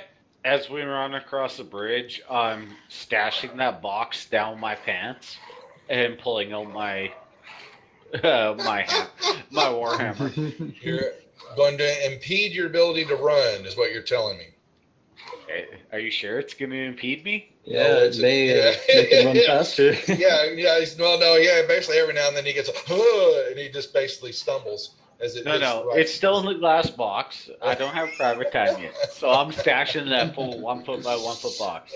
So it's not a big deal in my pants, you know. It's a bit but that box is. It's like I'd say it's probably a good size shoe box. So stuffing in your pants is not applicable. All right, then I'll keep carrying it and not pull out my warhammer. All right. It will go down my pants eventually, though. Now, so this is where our dash action. So you're going to get the first one out of the way that y'all ran and came across the bridge and proceeded to make it, heading down the pathway. Give me perception checks as y'all are running down beginning to return before you head to the house.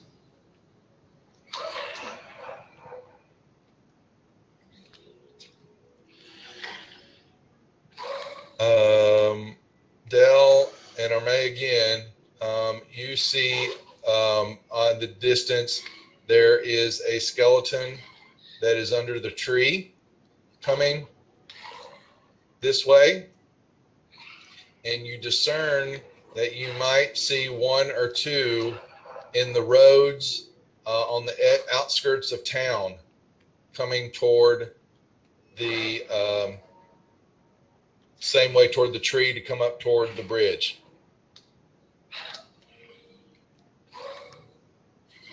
There's something coming from the town. All right, so we'll give a heads up as we're running, but that's up ahead. Yeah, and we can more or less cut across the forest too. Yes. We don't have to go into town, right? That's true. Yeah, And so we're making a beeline towards Bones's place, like weaving through what we see to be there. Yep. You go back there. I'm assuming you're going to do something like this. You're continuing on, okay? Yeah. You notice then, as y'all getting farther away, that this creature begins to turn around. The ones on the bridge were coming towards you, turn around and proceed back. This one, you're fairly certain that you see it begin to dig in the dirt. It drops to its knees and begins to dig at the dirt. And the ones you see, a couple in town, turn around and head back into the ruins of the town as you continue to run across. And you do not see any skeletons coming across the bridge. Is it dark yet? Near 5 o'clock-ish, you're getting ready to have nighttime. You're within the hour. Well, I can see in the dark. I'm just waiting so my teammates can't see what I do.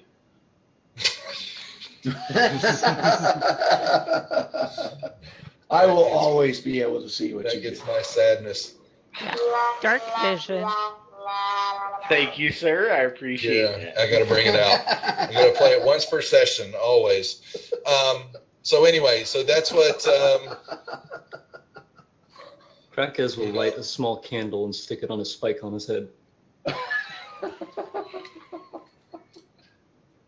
You make your way over to Richard's place, and he is there I mean, I don't need this anymore. Things begin to quiet down. Would you believe? Uncharacteristically becomes quiet again.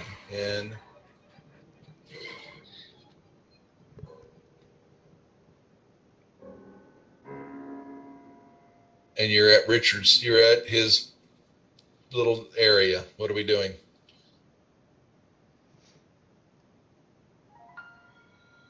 I suppose we'll barricade ourselves in the house. Richard, are we still invited to stay?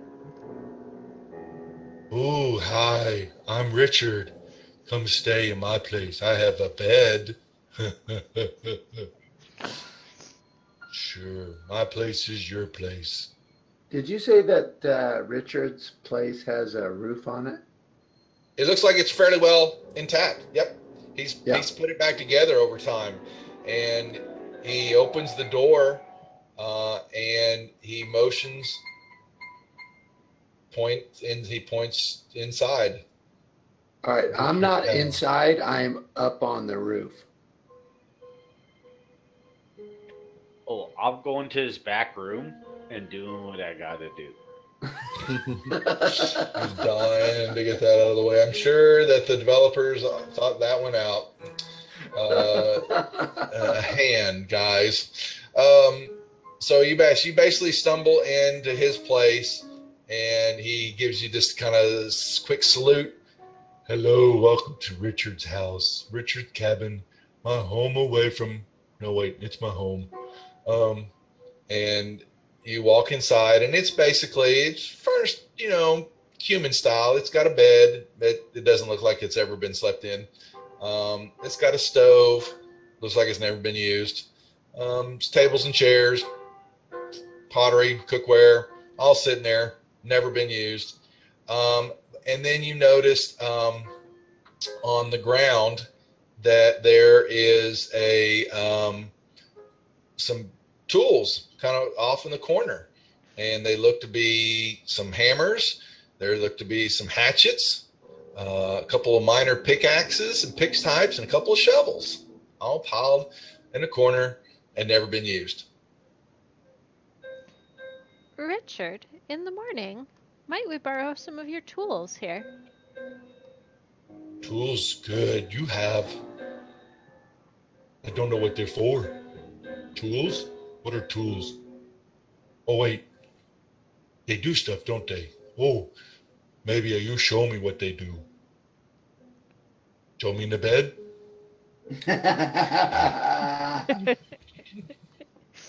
Does Richard make joke, I make ha ha ha ha ha. I was going to say, Selmar, it's your time to shine. What? We'll leave that to the others. He's not that kind of elf. Someone asked me a question about Richard. Does he have a ring on his left hand? No. His name is Richard Hart. You're looking for a Morton.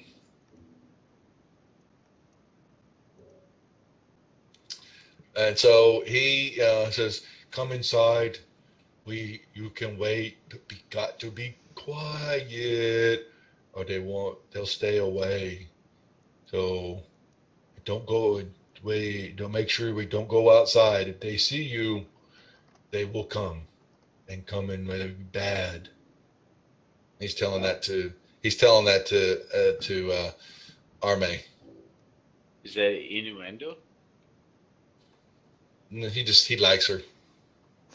I'm not on the roof then, I'm inside. Yeah, I was just going to say, I poked my head out the door and say, you better come in. Yep, on it. Okay.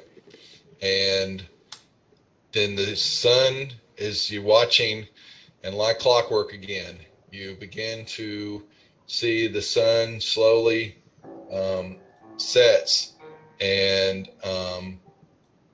then all of a sudden, where is he? I was going to read it out just like it said. I'm in the back room. That's where I am. He just can't get it out of the way. Okay. What are we hearing back there?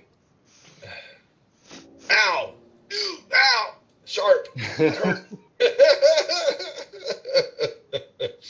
Now you hear, well, you were, not wanting to hear that, because then all of a sudden you hear a ding, ding, and coming from the bell tower at the chapel, and then all of a sudden the windows in the whole chapel begin to as light begins to ebb and starts off very small, and then it glows and glows just like it did the night before, and it's shining out all over as a beacon from the chapel.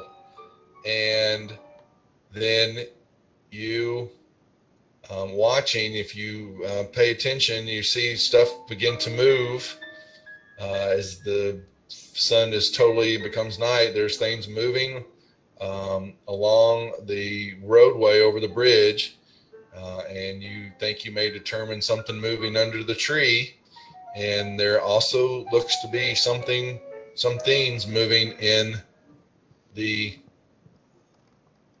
town.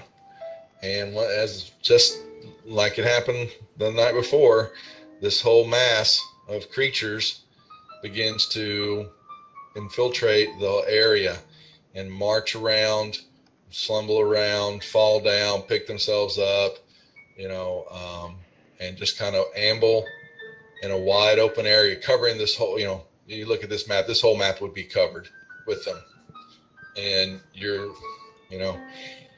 a large portion of them are coming from what you determined would be the chapel area, but they begin to filter out and move down through the town and somewhat out in the countryside. And mosquito, it got away, kill the damn thing. And then proceed coming back, and looks like they go out, and then after a while they looks like they come back. They just don't keep walking, but they go far out for a while, then they turn around and looks like they come back and move around and then head off another direction until they looks like they turn around and come back, and they just amble around. And you try to we're going to try, actually, I need stealth rolls in the towers, please. But I'm busy. Yeah, you're busy, but it could have been a bad time to be busy, because most people aren't very, very quiet. It's too late. They took half the night. Mm-hmm. Look at everybody rolling these. Oh. There we go. As soon as I roll. He wasn't quiet, guys. He wasn't quiet at all with his shrine. Now, here's the thing. Roll me, also, to Kirk, roll me Arcana check, please. Oh, Jesus. That's a straight D20 because I'm a 0 on Arcana. Yeah, I know, and it was pretty pathetic. Yeah. I don't know if you're going to Still have a penis? It's a withered old human hand, and you, you didn't. Yeah, you just know it's an old withered human hand that doesn't feel very comfortable. So now I'm half cock to Kirk. So yeah, you're not quite certain that was a good idea, because it doesn't feel good to you. Just that's all you know. Unfortunately, yeah. Oh my Lord. Never mind. I was going to say I'm letting it go. He's not certain, but the rest of us are very certain. That was a bad idea. It was a bad idea. Can't believe a paladin would do that. But you once again try to make it a restful night, but you're unable to. The sheer noise and volume of the movement, the hissing, groaning, and just overall oppression of evil, what you're feeling, does not give you any benefit of a long rest. Did we get a short rest? That you could get fits. They're fits of it.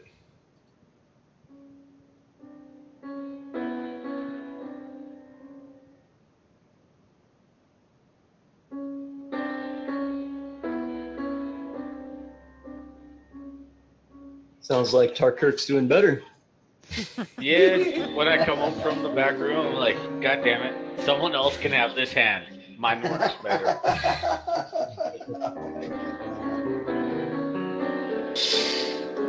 Why me? Why me? Why me? Because you invited me. I know. That's awesome. And I did. Very graciously. So, anything y'all want to try to do? Or, well, no, don't answer that, Stooner. Never mind. Never mind. The rest of the group, basically, you take watches throughout the night, but you're able to keep quiet enough outside of the paladin complaining that the skeletons definitely come in and around the compound, but they do not come in to Richard's hut area or into front porch, anything like that. He was truthful about what he said.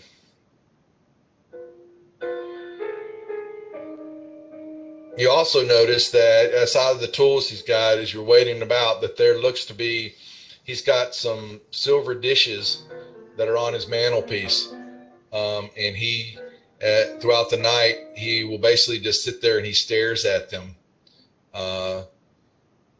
with what could be what you think maybe memories or something, but he doesn't say anything, but he just kind of stares at the silver dishes on the mantelpiece.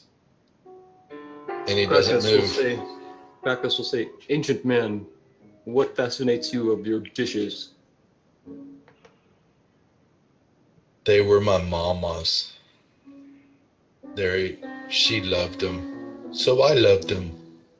They stay here with me. They go wherever I go. And who is your mother? Mama Hart, she gone. She died a long time ago. Oh Which shit, is sad. we heard a legend about this in the town. I didn't write it down though, I'm sorry. Not about his mom. Mm-mm. Mm-mm. I thought we heard something about the heart.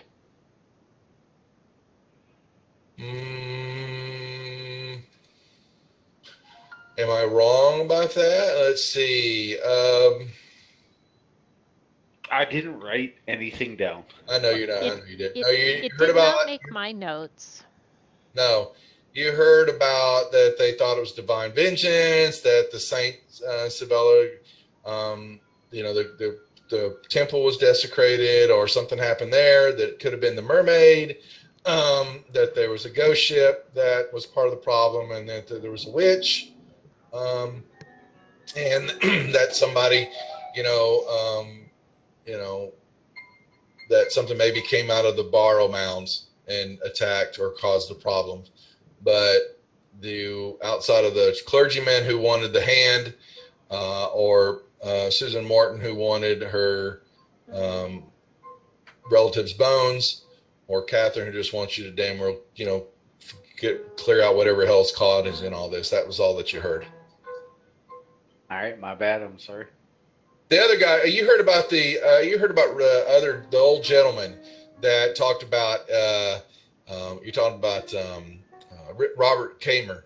He talked about his family, and his mom got him and his sister out, and his dad was killed.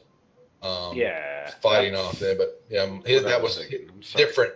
Yeah, you've got Richard and Robert. You're dealing with Richard. Yeah, So. I made the mistake. I didn't take enough notes. So can we inspect the plates without touching them to see if there's anything there that, might... They look like just some polished silver plates, dishes. Right. There's three of them. Nothing Just sitting up on special. that you can tell. Wizard and cleric, Arcana checks, please. Arcana, whichever way you want to say it. You guys, okay, there you go. Crackers, you definitely feel outside of the love that was given the hand inappropriately that there is something special about this hand.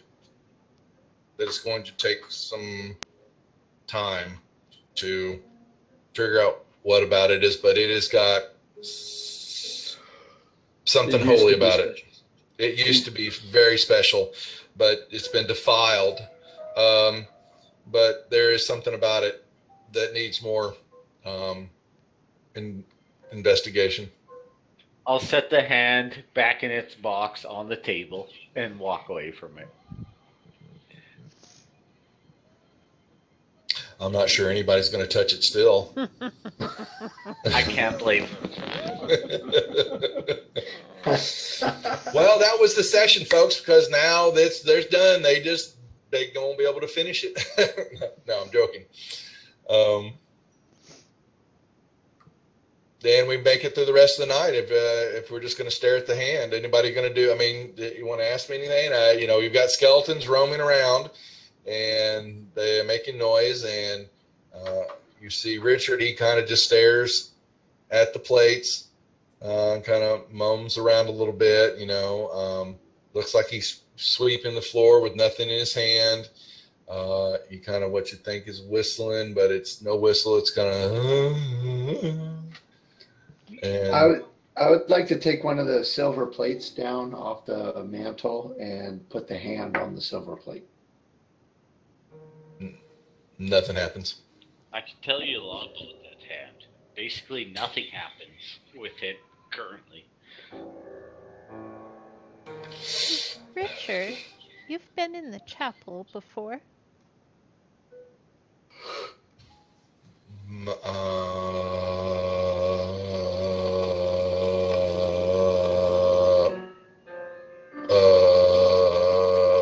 Long time ago, before the curse.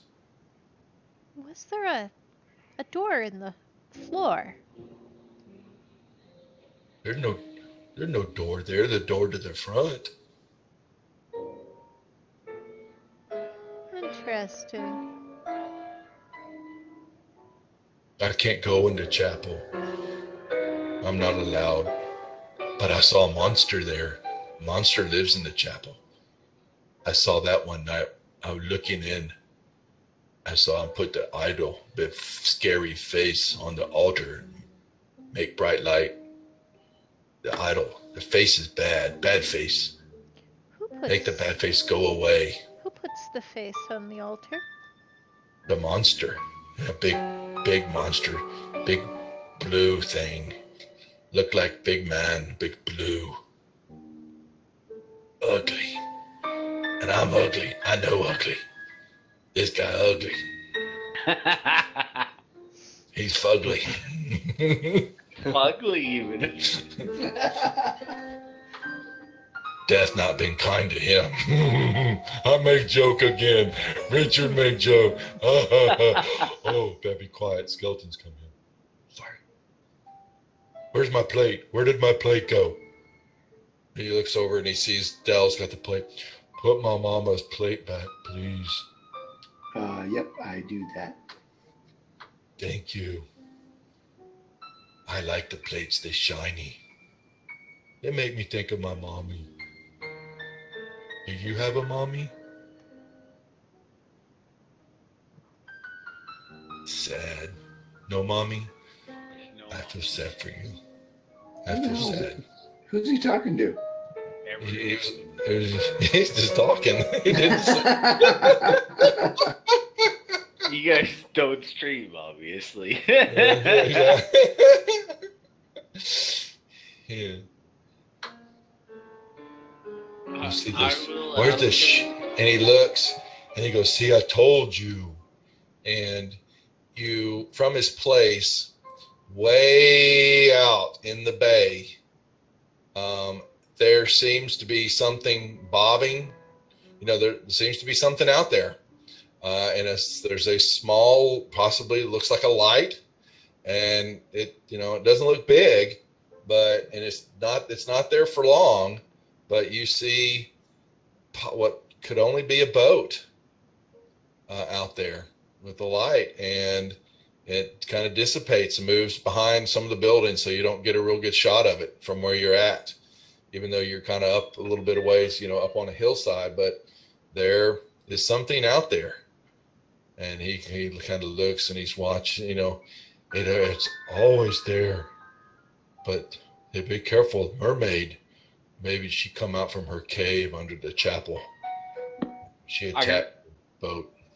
But I'm gonna ask him, sir, how do we get to that boat, or whatever that is? You have a boat? We do not.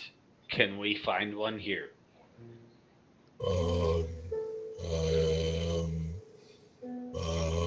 I know you don't go far, but was there one that we could find? Maybe they're at the docks. I don't see one. I've never seen one. Well, thank you, sir. Maybe the mermaid broke them all, and she went in her cave under the chapel. Did you know there's a cave down there? We did not know there's a cave down there. I used to go there when I was a boy, but I never saw anything. How do People you get say there? A mermaid. You had to either climb down the side over by the chapel, or you take a boat. I had a little boat one time. It was my little boat. I paddled. It was fun. I miss it. I miss my mommy. You have a mommy?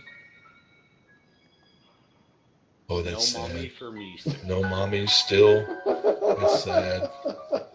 I was born by a god. If I had my mommy, I'd give her to you. Make you happy. I appreciate that, sir. I have a bed. He's looking at Arme. I have a bed. You like beds? Wow.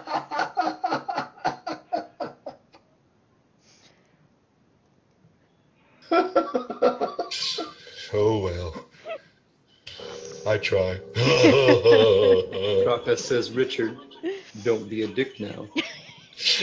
Oh, that's fun. What is that? I don't understand. Oh well. I look at these plates. Aren't they pretty? And then he starts staring at them and he goes quiet. I would like to find a way to a boat, because I'm a sailor, or down the cliffs to the mermaid thing. I agree. We found some tools. Kind of inclined to go back and dig up the burrow.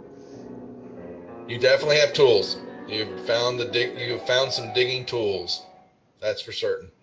And I think what did they say here? Boom, boom, inventory, and the party sheet, and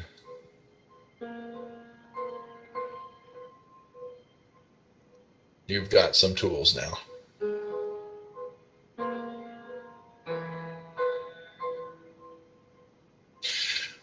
Anything else we're doing, or are we waiting it out? Wait till morning and go dig up the biggest burrow we can find. Well, we wait, and the morning, as you're watching, trying to take some sleep, but it's restless, and it's dark shadows creep across your mind when you try to fall asleep. It's fitting, and not very restful at all. And the sun, you've got fake dawn begins to start to rise, and you notice then that it's like clockwork. The skeletons all in the area begin to filter and make their way up the road and over the bridge. You think you see one begin to, it had dug itself out and redigs is in the front of the tree, and there's some that move into the ruins of the Kinmouth itself, but you can't see where they go. And there's actually even some that head off toward the marsh up the road. And it begins to be quiet, and all of a sudden the sun crests over the horizon and light begins to spill down onto the area, and there's nothing moving. We should go dig up the one right next to the tree that's close to us first. The witch? Yeah. The Joshua tree or whatever it is. Rowan Witch by tree. the Rowan That's tree. the witch. Yeah, there's your song. Ooh, I like that song. Which you're gonna start singing. When you see it perk up, which by the Rowan tree, wee dee dee dee. And We he should kind go of dig that one up first before we go to the marshes. Yeah, okay, let's go dig up the witch. Richard, did the witch live in town before they killed her?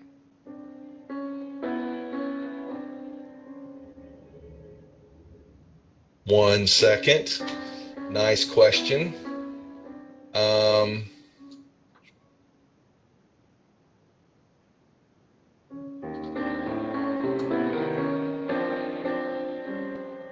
The answer is, he goes, yes, she did.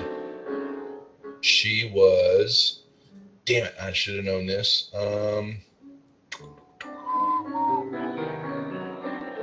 I have it somewhere. One second. I'm trying to remember where it's at.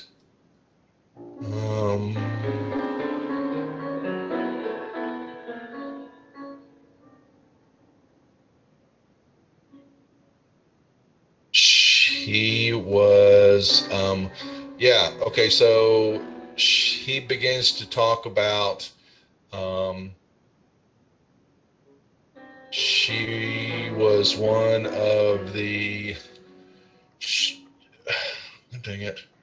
She was a girl in town he can remember, and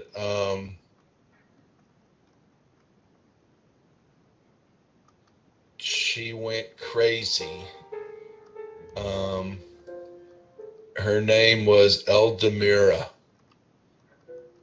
And Eldamira Ravensworth was her name. And she'd go crazy. And some people her friends had died. And they thought she was a witch. She was a witch. Or was she? But they hung her. But she had bad things inside her.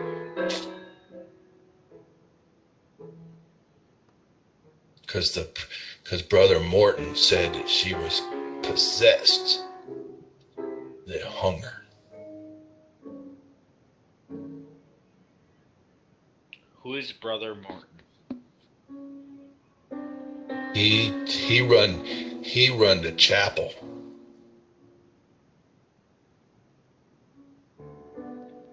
I'll say to the team, oh shit. And Brother Morton, you hear that name, that was Susan's relative, and he didn't make it out from he was lost, and she wants his bones back. Yeah, he may be the ringleader, so we may be in trouble. Oh, I'm pretty sure we're in trouble.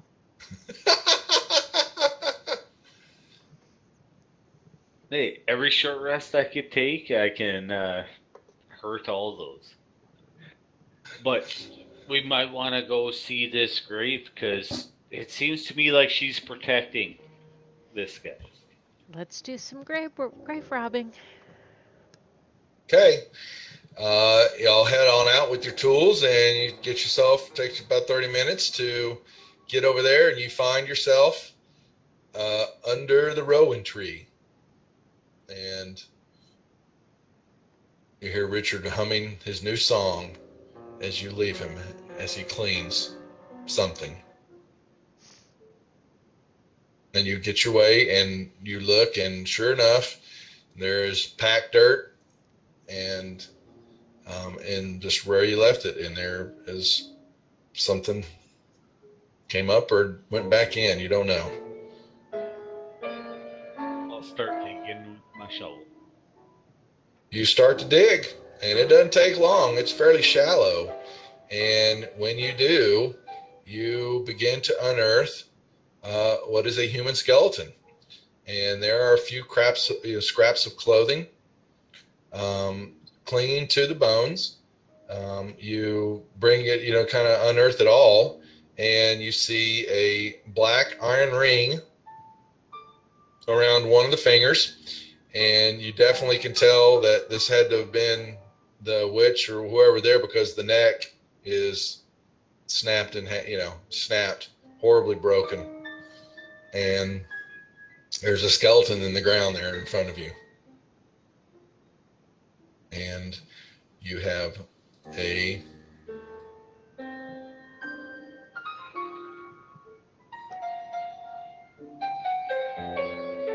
Let's observe that ring.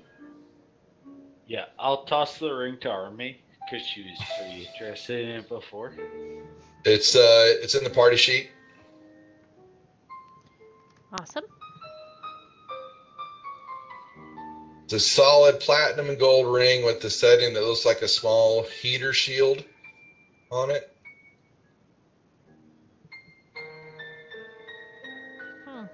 Don't know anything else about it yet.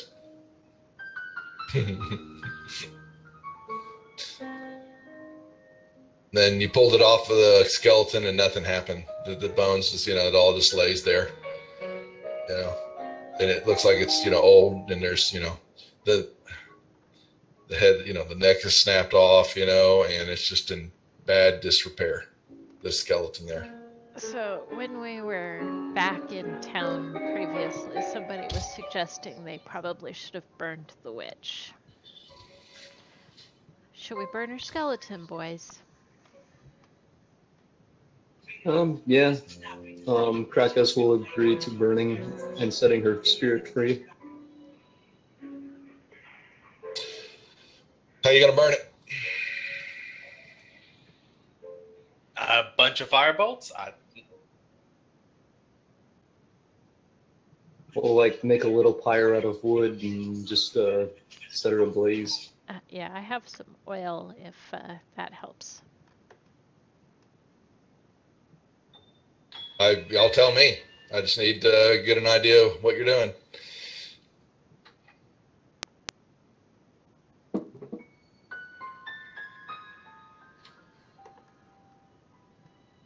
So after we burn her, should we set up north to the marshes?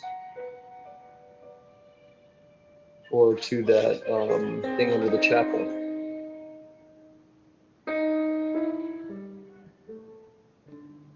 We can either find a boat from the town or see if there's anything down there, or head up the marshes. Well, I'm still game for digging up the burrow, but I think he said you can climb down to the mermaid's thing too, right? So I do have the pitons and rope. All right, yeah, let's head to the marshes then. Well, what are we doing with the bones? Sorry, you gotta need details, please. We're gonna smash them to pieces and then burn them. I have the oil, so we'll douse it with oil and torch it. Burning the bones.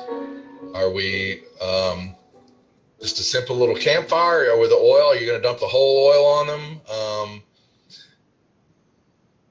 I just wanted to know how serious you're getting to burn these bones. Oh, a whole flask of oil. Yes, indeed. Let's do this. Hit. Yeah, well, no. So, okay. So you put you make your nice little pit fire, I'm assuming, or you actually maybe in the grave area. I don't know. Where are you going to do it? Right there? You want to take them?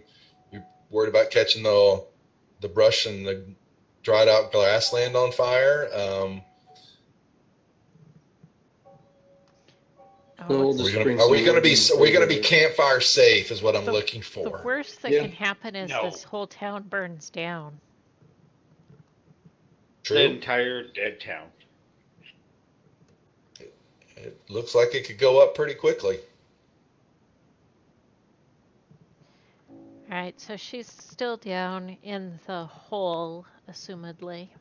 Yeah. Oh, I'll that's just- not moved at all. I'll just And it pour is the dirt. flask of oil over her, and we'll drop the torch down in the hole. Well, she's all buried in the dirt. There's dirt all around her, so it's not like graves. You know, there's Oh, I thought we dug her up enough to get had her ring and stuff. well, you pulled her hand. You saw, but you know, there's still. It's amazing how the skeleton gets out of the ground, but then it buries itself back underneath there, and you know, so there's no. I'll jump in, There's pull no the particular corpse hole. out, and set it right next to the tree, so it's above ground, and then we can burn it Okay. next to their superstitious tree. Yeah, the rowan tree. The poor rowan tree. All right. Then you set it on fire. And you begin to see that the tree might catch on fire a little bit, and definitely the grass is catching fire.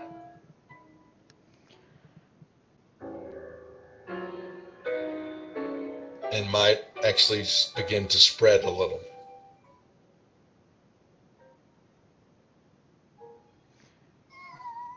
To the marshes? To the marshes. Oh no! Okay, they are not campfire friendly and safe, and they proceed to leave. Or we're headed toward the marshes, is what you're saying, and so we're now.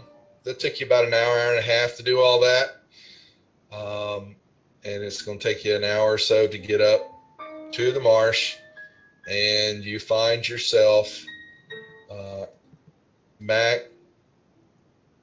to the one of the big the Barrow Mound that you think you found a big one, and you notice you've got what you see are definitely some disturbed graves, and you know, around the area, litter that, you know, the burial chamber areas. But you find, you know, you're looking at the one big mound, and you are going to, I guess, to begin to start digging around it, trying to find the entrance. Yep. Okay. That takes you about an hour. And when it does, you come across and finally hit some noises and some, you know, typical dink, and you hit something pretty hard, and you clear out, and you find what looks to definitely be a large door made out of stone. And it looks like it's going to take some good leverage of some type to be able to pry this door away. I have a Crack it. crowbar. Let's give it a go. Yep. Someone give me a strength roll, please, then. I'll give her. I'll assist her for advantage. Oh, if that crowbar gives it. Oh, she's going to do it? I was just going to say I am not the one to do this. I'm But not- I I'm have not a the one. crowbar. I will happily share it with whoever. I have a +3 to strength if you guys would like me to roll it. I hand Tarek the crowbar. Kraka's praise to Bahamut for strength. So Roll may a I do strength it check. Oh, at yeah. Where's the, advantage or yeah, just you normal? would. The crowbar gives that to you. Yeah, it does. Let's hope for the best. Yep. You are able to crack open the door, and we have what you see is you peer down, and you see some steps that go down into a chamber. And I thought I had a map on this. Did I not have? I do have a grid. Okay. put. So, all right, let me get everybody.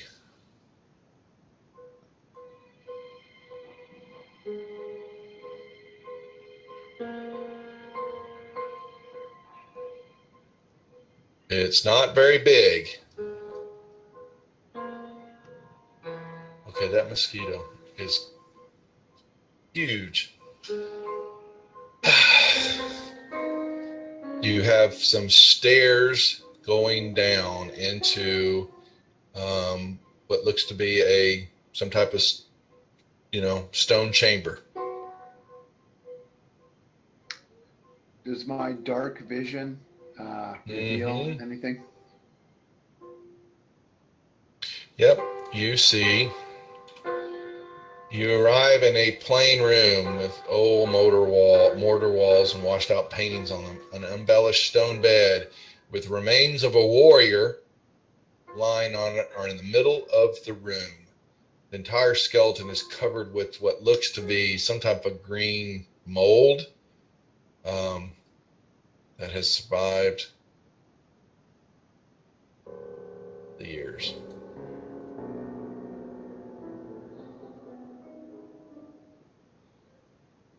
And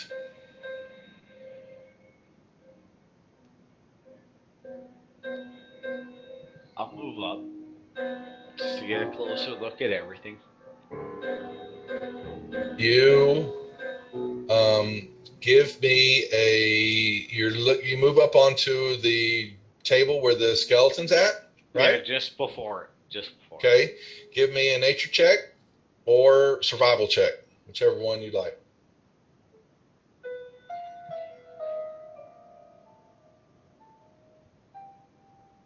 Survival. Okay. You stop before you get within a few feet of the table. The mold or the green stuff that you see covering this area is bad. You know that you're not sure what it could be, but you paid attention in class on mold day, and mold, this kind of what you're thinking, that is not the kind that you want to have inhaled and get on you, because it is contagious and will lead to hallucinations, insanity, and over time will cause death. It is not friendly mold, and you know that if you had protection from good or evil spell that you can cast it on yourself, that would protect you from the effects of the spores. I'll relay that to my team in short breaths, like, mold, bad. Stay the fuck back. Protection, good, evil, good. Jesus.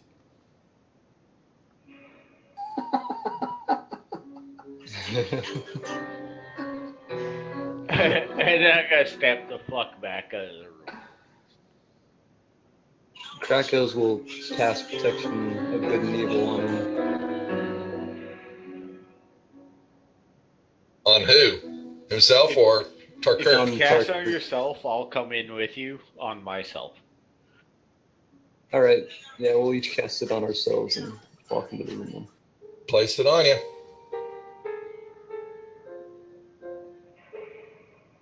All right. We need some.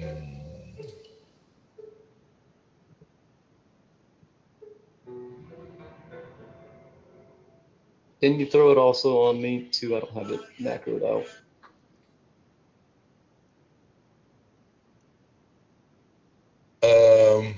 Yeah, I have actually. I've got the effects table loaded for that. The Rob one, that should be there. Okay, you throw it on him. Good, that's fine. I have that. I do have that loaded.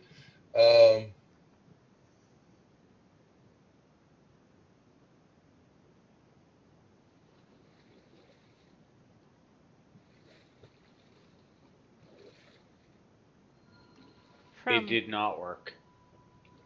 Here, I'll actually, it casted it on yourself again. Yeah, I had it on myself twice. Yeah, here, untarget yourself, or whoever's doing. Crack, what are you doing?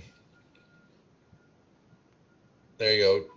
I was casting it on myself. I just didn't have it on the program. No, he's got it coded. Let him recast it on you. He's got you now targeted. There you go. And now you can untarget. That's fair. Okay. And you both now have it on you. Yep. And he tells you the cost us both a first level spell. Mm-hmm. Yes, it did. And you know that you have coverage protection somewhat from the toxic effects of the spores. Probably needed that before he played with the hand. Yeah, that's probably true. And it's all, you notice this stuff is all over the skeleton and all over the table. Well, but not anywhere else. That's about it. Search that handily. Search what handily? The skeleton and the table. Give me a history check. Both of you. History? God damn it. Crack's good. Sorry. Give me a second. I rolled it in the wrong spot. Kirk, once again, you paid attention in fungus class, but not in history of really important people class. And so Crack knows that he begins to look around and he sees the paintings that adorned or what was left of them or disappeared, but you are in, somebody that was important, Derp, but it was probably it's not the actual, this is an ancient burial tomb, and that this is possibly the general of the important warlord. This is the tomb of a warlord, and so this guy here is not the warlord. This is the general, because he basically puts two and two together of what is left of the paintings on the wall and seeing and all that, and that if this is the general, then there's got to be more to this tomb. And you can both give, actually, no, not to Kirk, he failed. Kaz, you can give me a perception check.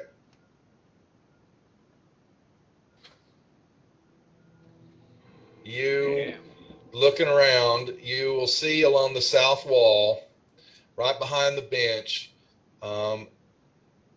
would have been hidden with the painting had been in full detail and brand new, but now that it is cracked and worn out over time and chipped away, there is an outline of a door. Crack points to the door right here and moves to it. What do we do about our other three teammates? You don't see a way to open it, though. You're not sure how the door opens, though. I'm going to yell back to the teammates. You guys need to explore a little bit more. There may be a secret door here, though. Well, Crack just found it. Says it. Yeah. He just found the secret door. Well, doesn't did have he a not lock. say to Maybe- his teammates? You need my thieves' tools to get in? No, it doesn't say lock on it. You're not sure how it opens up. But there is a crack here that sees that this door, there is something. It is a door, just not sure how it opens up. He doesn't see a keyhole or it's an outline. He doesn't sure that you're really going to be able to get anything to pry it open unless you're just going to smash it in. But Stone door? yeah, yes, it is. Yes. Crack will take his miner's pick and start working on the door. Chipping away. All right. Everybody give me initiative rolls, please. as soon as you start hitting away. Ha! My rolls are on fire. A fuego.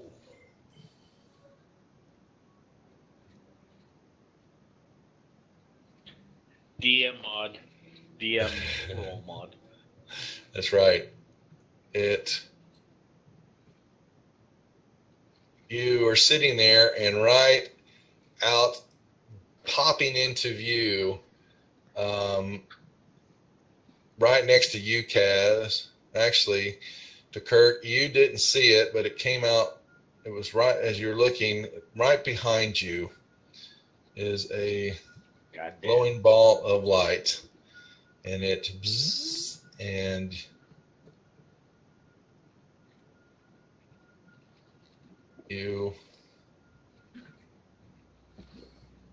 it hits you with some love, electrical love.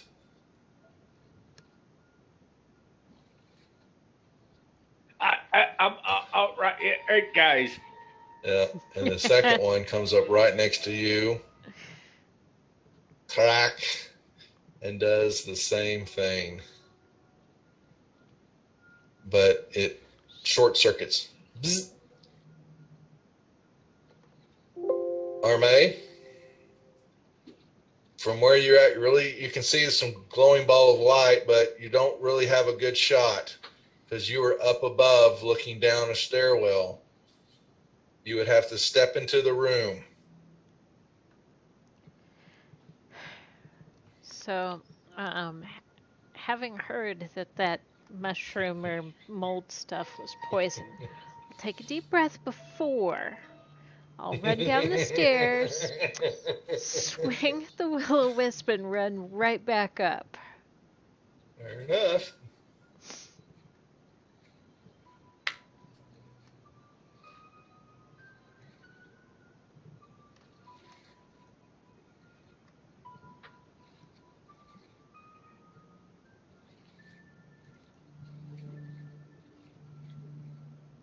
Dang it. The mold's scary, and I'm assuming you're using cunning action I am. to pop. Okay, fair enough. All right, you missed. It dodged out of your attack. Del? And can I see it from my vantage, or do I need to? You have to go. You were looking down above, down into the stairs, and so you really can't. You can see the dancing lights, but you can't get a good hang on it because of where you're at. You have to enter the chamber. Okay. Also holding my breath. Can I see it from here? You have to come down the stairs How about? into the square. You're at the top of the stairs still. You have to enter the chamber. Can I can see that one though. He's going to get cover because you're down. You're still on the top of the stairs coming down, and he is around the corner. Down. So I have to attack with what? -2? Yep. Okay. Let's try that. I can't wait till line of sight comes out. I know, right? Yeah. Then they don't have to ask these questions, right? It's like, oh shit, you're fucked. Yeah. Yeah, but then this way, how determining that you're still up above, even though I'd have to really, it might show that you might catch a corner of it, but in my instance right now, you've got a mound, you've got a low ceiling, it's going to obstruct your view, So I'm sure it can handle XY stuff, but how does it handle a Z axis? This is true. Yeah. This is very true. Selmar.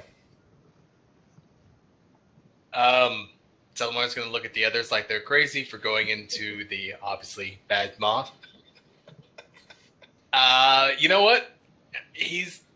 Oh God. It's probably not the smartest thing. We're going to do it.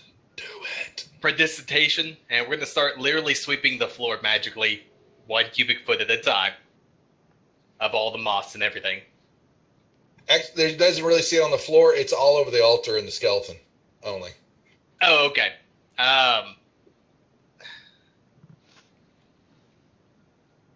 Let me look real quick.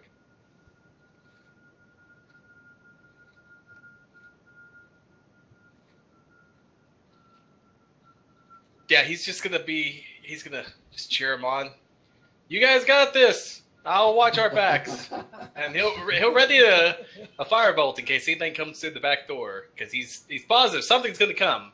It's clearly not the filthy, dirty, nasty tomb. All right, to Kirk, you felt some love from your backside.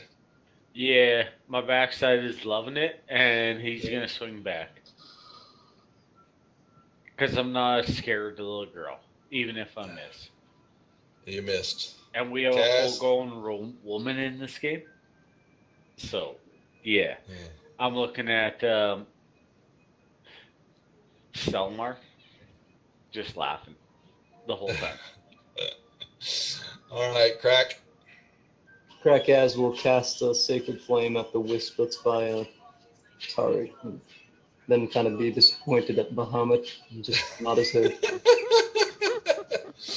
Yep. Okay, so everybody that swung at them has missed. That's right. That is correct. They miss at Tark, number 2, at Crack, totally misses. May? Okay, well, another big deep breath. Run down the stairs. Try again.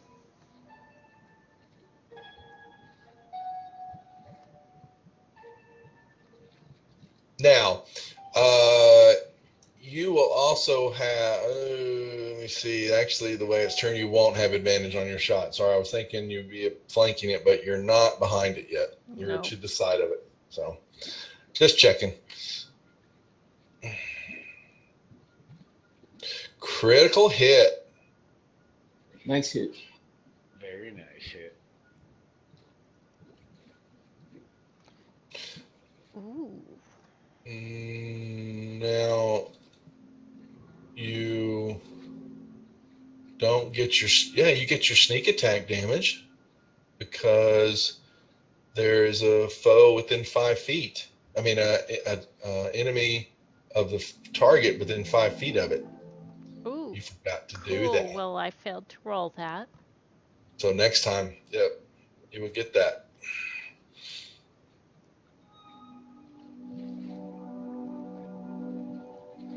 All right, Del. Okay, I will also breathe deep. Come on down. And take my shot.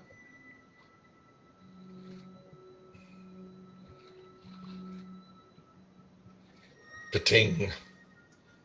Dang, an 18 misses. That it does.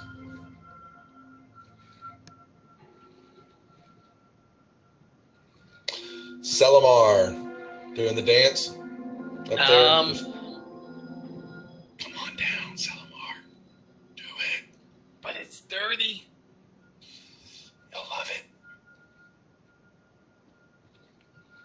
I guess he will come down to the foot of the stairs, most reluctantly, and try to shoot it with a firebolt. Point blank, which is disadvantage.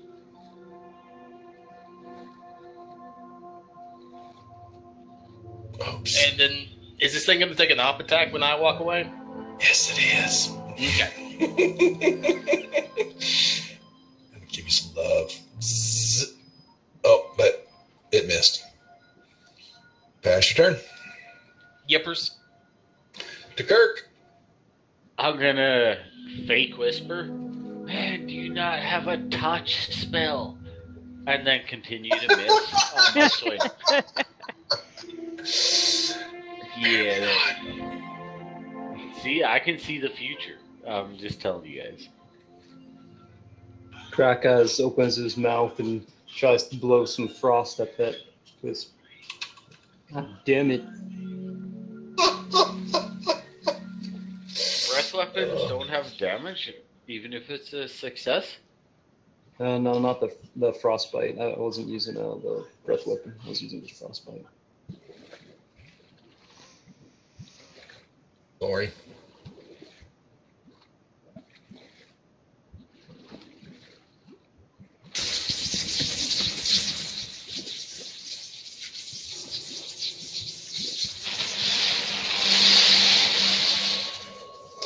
All right.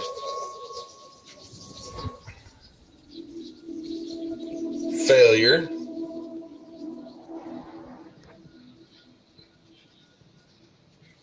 Miss. Arme. Boy, everybody's missing. All right, I'm going to What repeat. boring.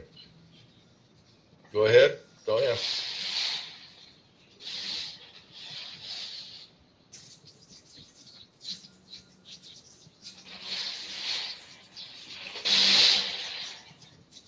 Wow. Miss. You're just going to sit here. Whiff, whiff, whiff, whiff. Will-o-wisp. All right, deep breath. Oh, boo, boo. All right, Dell. Coming in. If I need an opportunity to attack, go ahead and take it, I guess. No, I let you slide around the corner. Okay. We diagonal moves I allow, so you're good. All righty. And number 2, targeted. Oh, my God. Well, I guess I can head back up then. 5, 10, 15, yeah, because I got 35 feet of move. And there we go.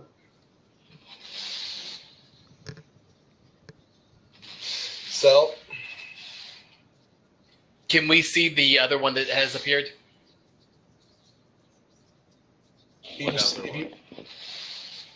I see a Will-O-Wisp 2 next to Krakaz. if you move down into the room, but you have to move down into the chamber to see it.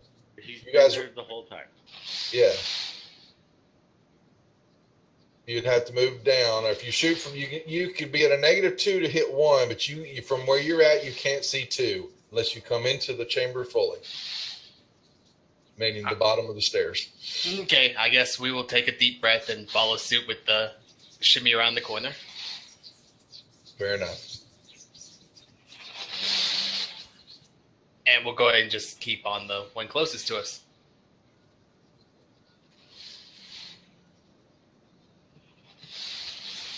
Critical hit. Woo! Nice.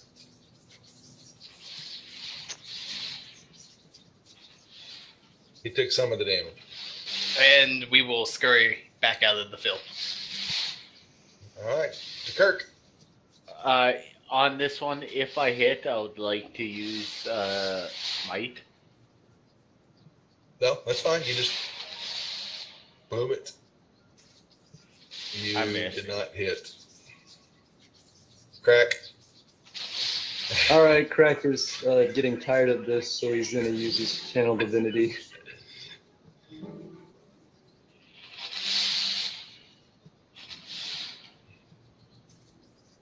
See if he can scare him away. You talking about turning them? Yeah. Okay. So, all right. All right. So you did your deal. You can move or pass your turn. All right. So this one moves and misses. The second one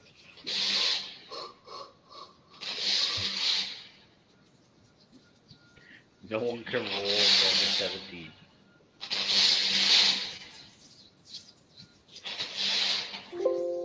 all right. I will repeat.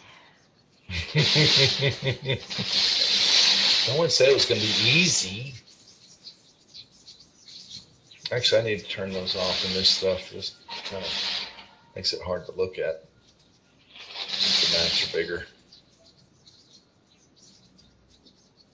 Oh, you guys are not having fun with these balls of light. Not having fun with the balls. Dell? Sorry, he started it. Stooner started it. Not my fault. Not my fault. I'll take blame for that all day. Right.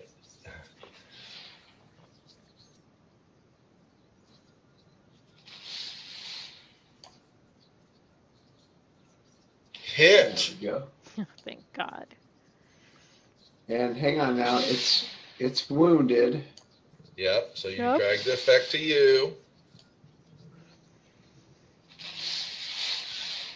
Well, And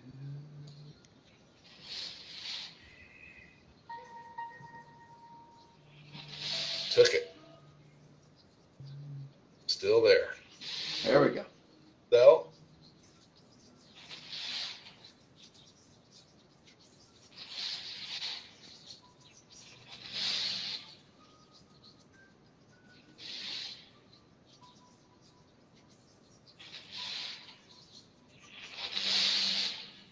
What you gonna do?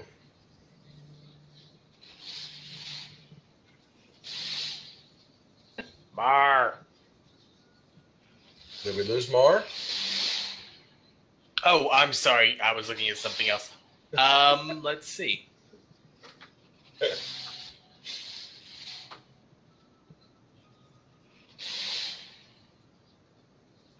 Come on down and touch it with.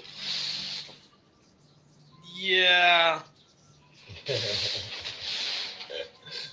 for it. we will Do it. take a deep breath, hop down, try and burn this thing again.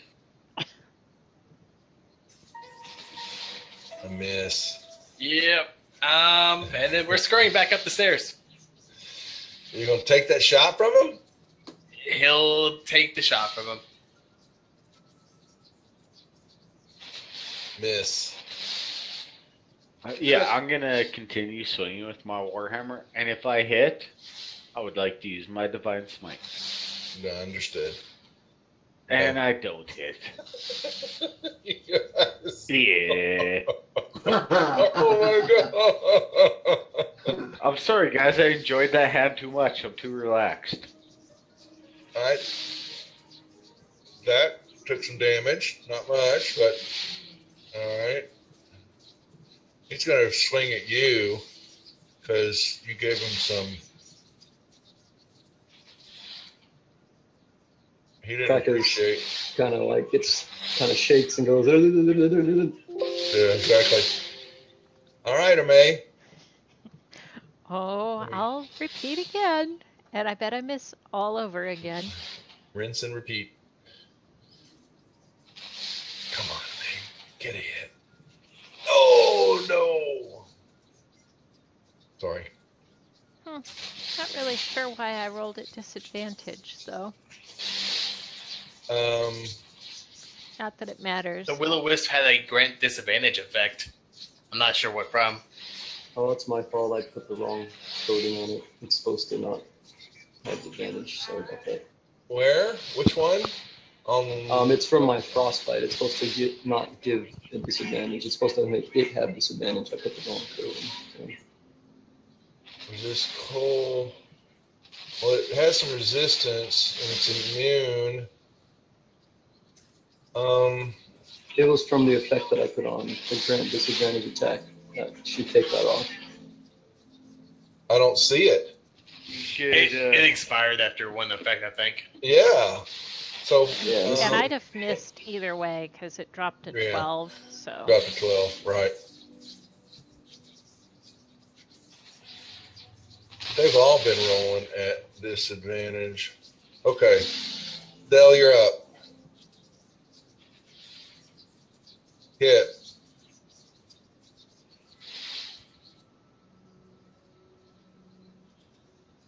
It is, you hit it and you're noticing that it's having trouble lighting up. It is not looking good.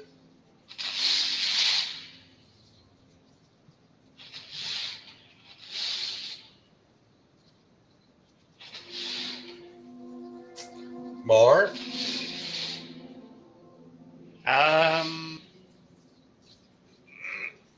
I guess we will take a deep breath and try this again. Yep. Oh, no way. So everybody's rolling at disadvantage. So it's a range attack at point blank. It has to be a that's disadvantage. why. Okay, thanks. All right. Pass the turn to Kirk. We're so close. Oh, Kirk's gonna swing always. He'll probably miss, but if he does hit, he wants to use He's gonna divine smite. Yeah.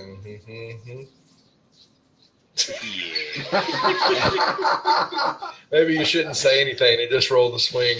Yeah, this is my mighty warhammer. It just Yeah. never works. Well, I got it saved. I have a magic warhammer on Thursdays that does the exact same thing. Rinse and repeat, May. See, normally if I'm at advantage, I miss, but these fuckers are hard to hit. Critical hit. Nice. And I got somebody close. Yes, you do. 5 feet. You get the sneak attack damage. There you go. Roll away, please. Look at that. Resisted a ton of that. Wow. Wow. Doesn't matter. It still died. It died. It fades out. Bzz, and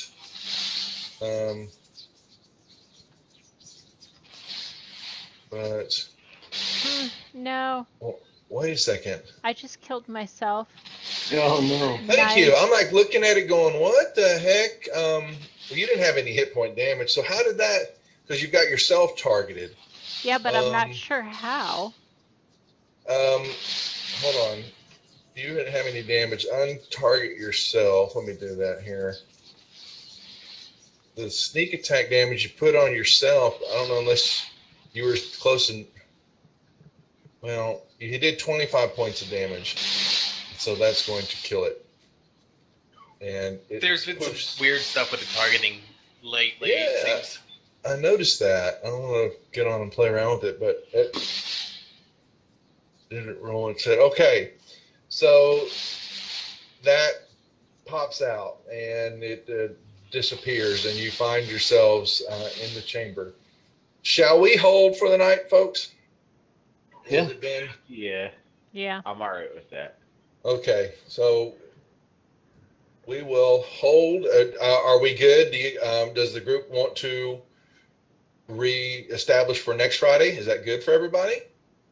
Yeah, that sounds good. Works Yeah, for me. well, this should be good. Just I'm making okay sure. with that. Yep. Stooner? Yeah, my Friday night games are on hold until Zell starts Zell. up again, and then you can go to hell. Because I'm invested in that game. I love it.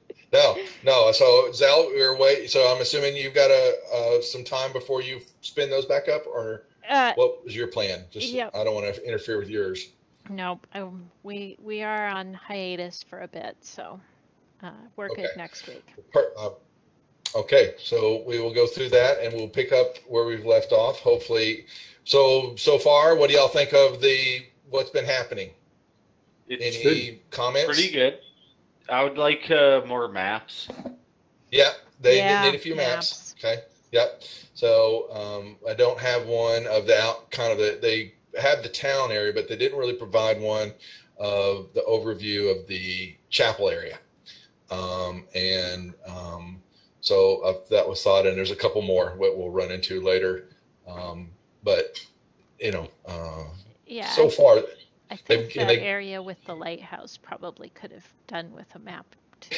well, I think that what I've seen so far, at least from from that, yes, is that if they're going to be in an area where they've got something to go for an encounter and all that we need a map. But that is they didn't develop this originally, with Fantasy Grounds or even Roll20 in mind. This was, going to be the tabletop type deal. So I guess you draw it out, but these are some of the things I'd like to give them. It's just some of the heads up, and they can take it there whether they like it or not. But they gave plenty. So a lot of the stuff that I was talking or giving you so far from the Hather Bay and all that, there was plenty of role playing and ideas to throw out there to give, which I really liked. It wasn't just, this is what this person knows, make up the rest of it. They really went into depth on some of the characters, so it helps as the DM to be able to play it and get the group to decide what they want to do, give you plenty of clues. So, all right, folks. Well, we're going to hold until next Friday night. We'll pick up the same time with this group. I appreciate everybody watching and for the group playing together, and the new players who haven't been on my tables before. Welcome, and hope you're enjoying it and enjoying my DMing style, which can be sometimes silly, sometimes fun, hopefully. Other than that, we will see everybody tomorrow night for Force Majeure for the ladies. So everybody get to sleep and enjoy your weekend, and we'll talk to you later. Bye-bye. Good game, guys. Take care. Thanks all. Thanks, Duff. Nice job.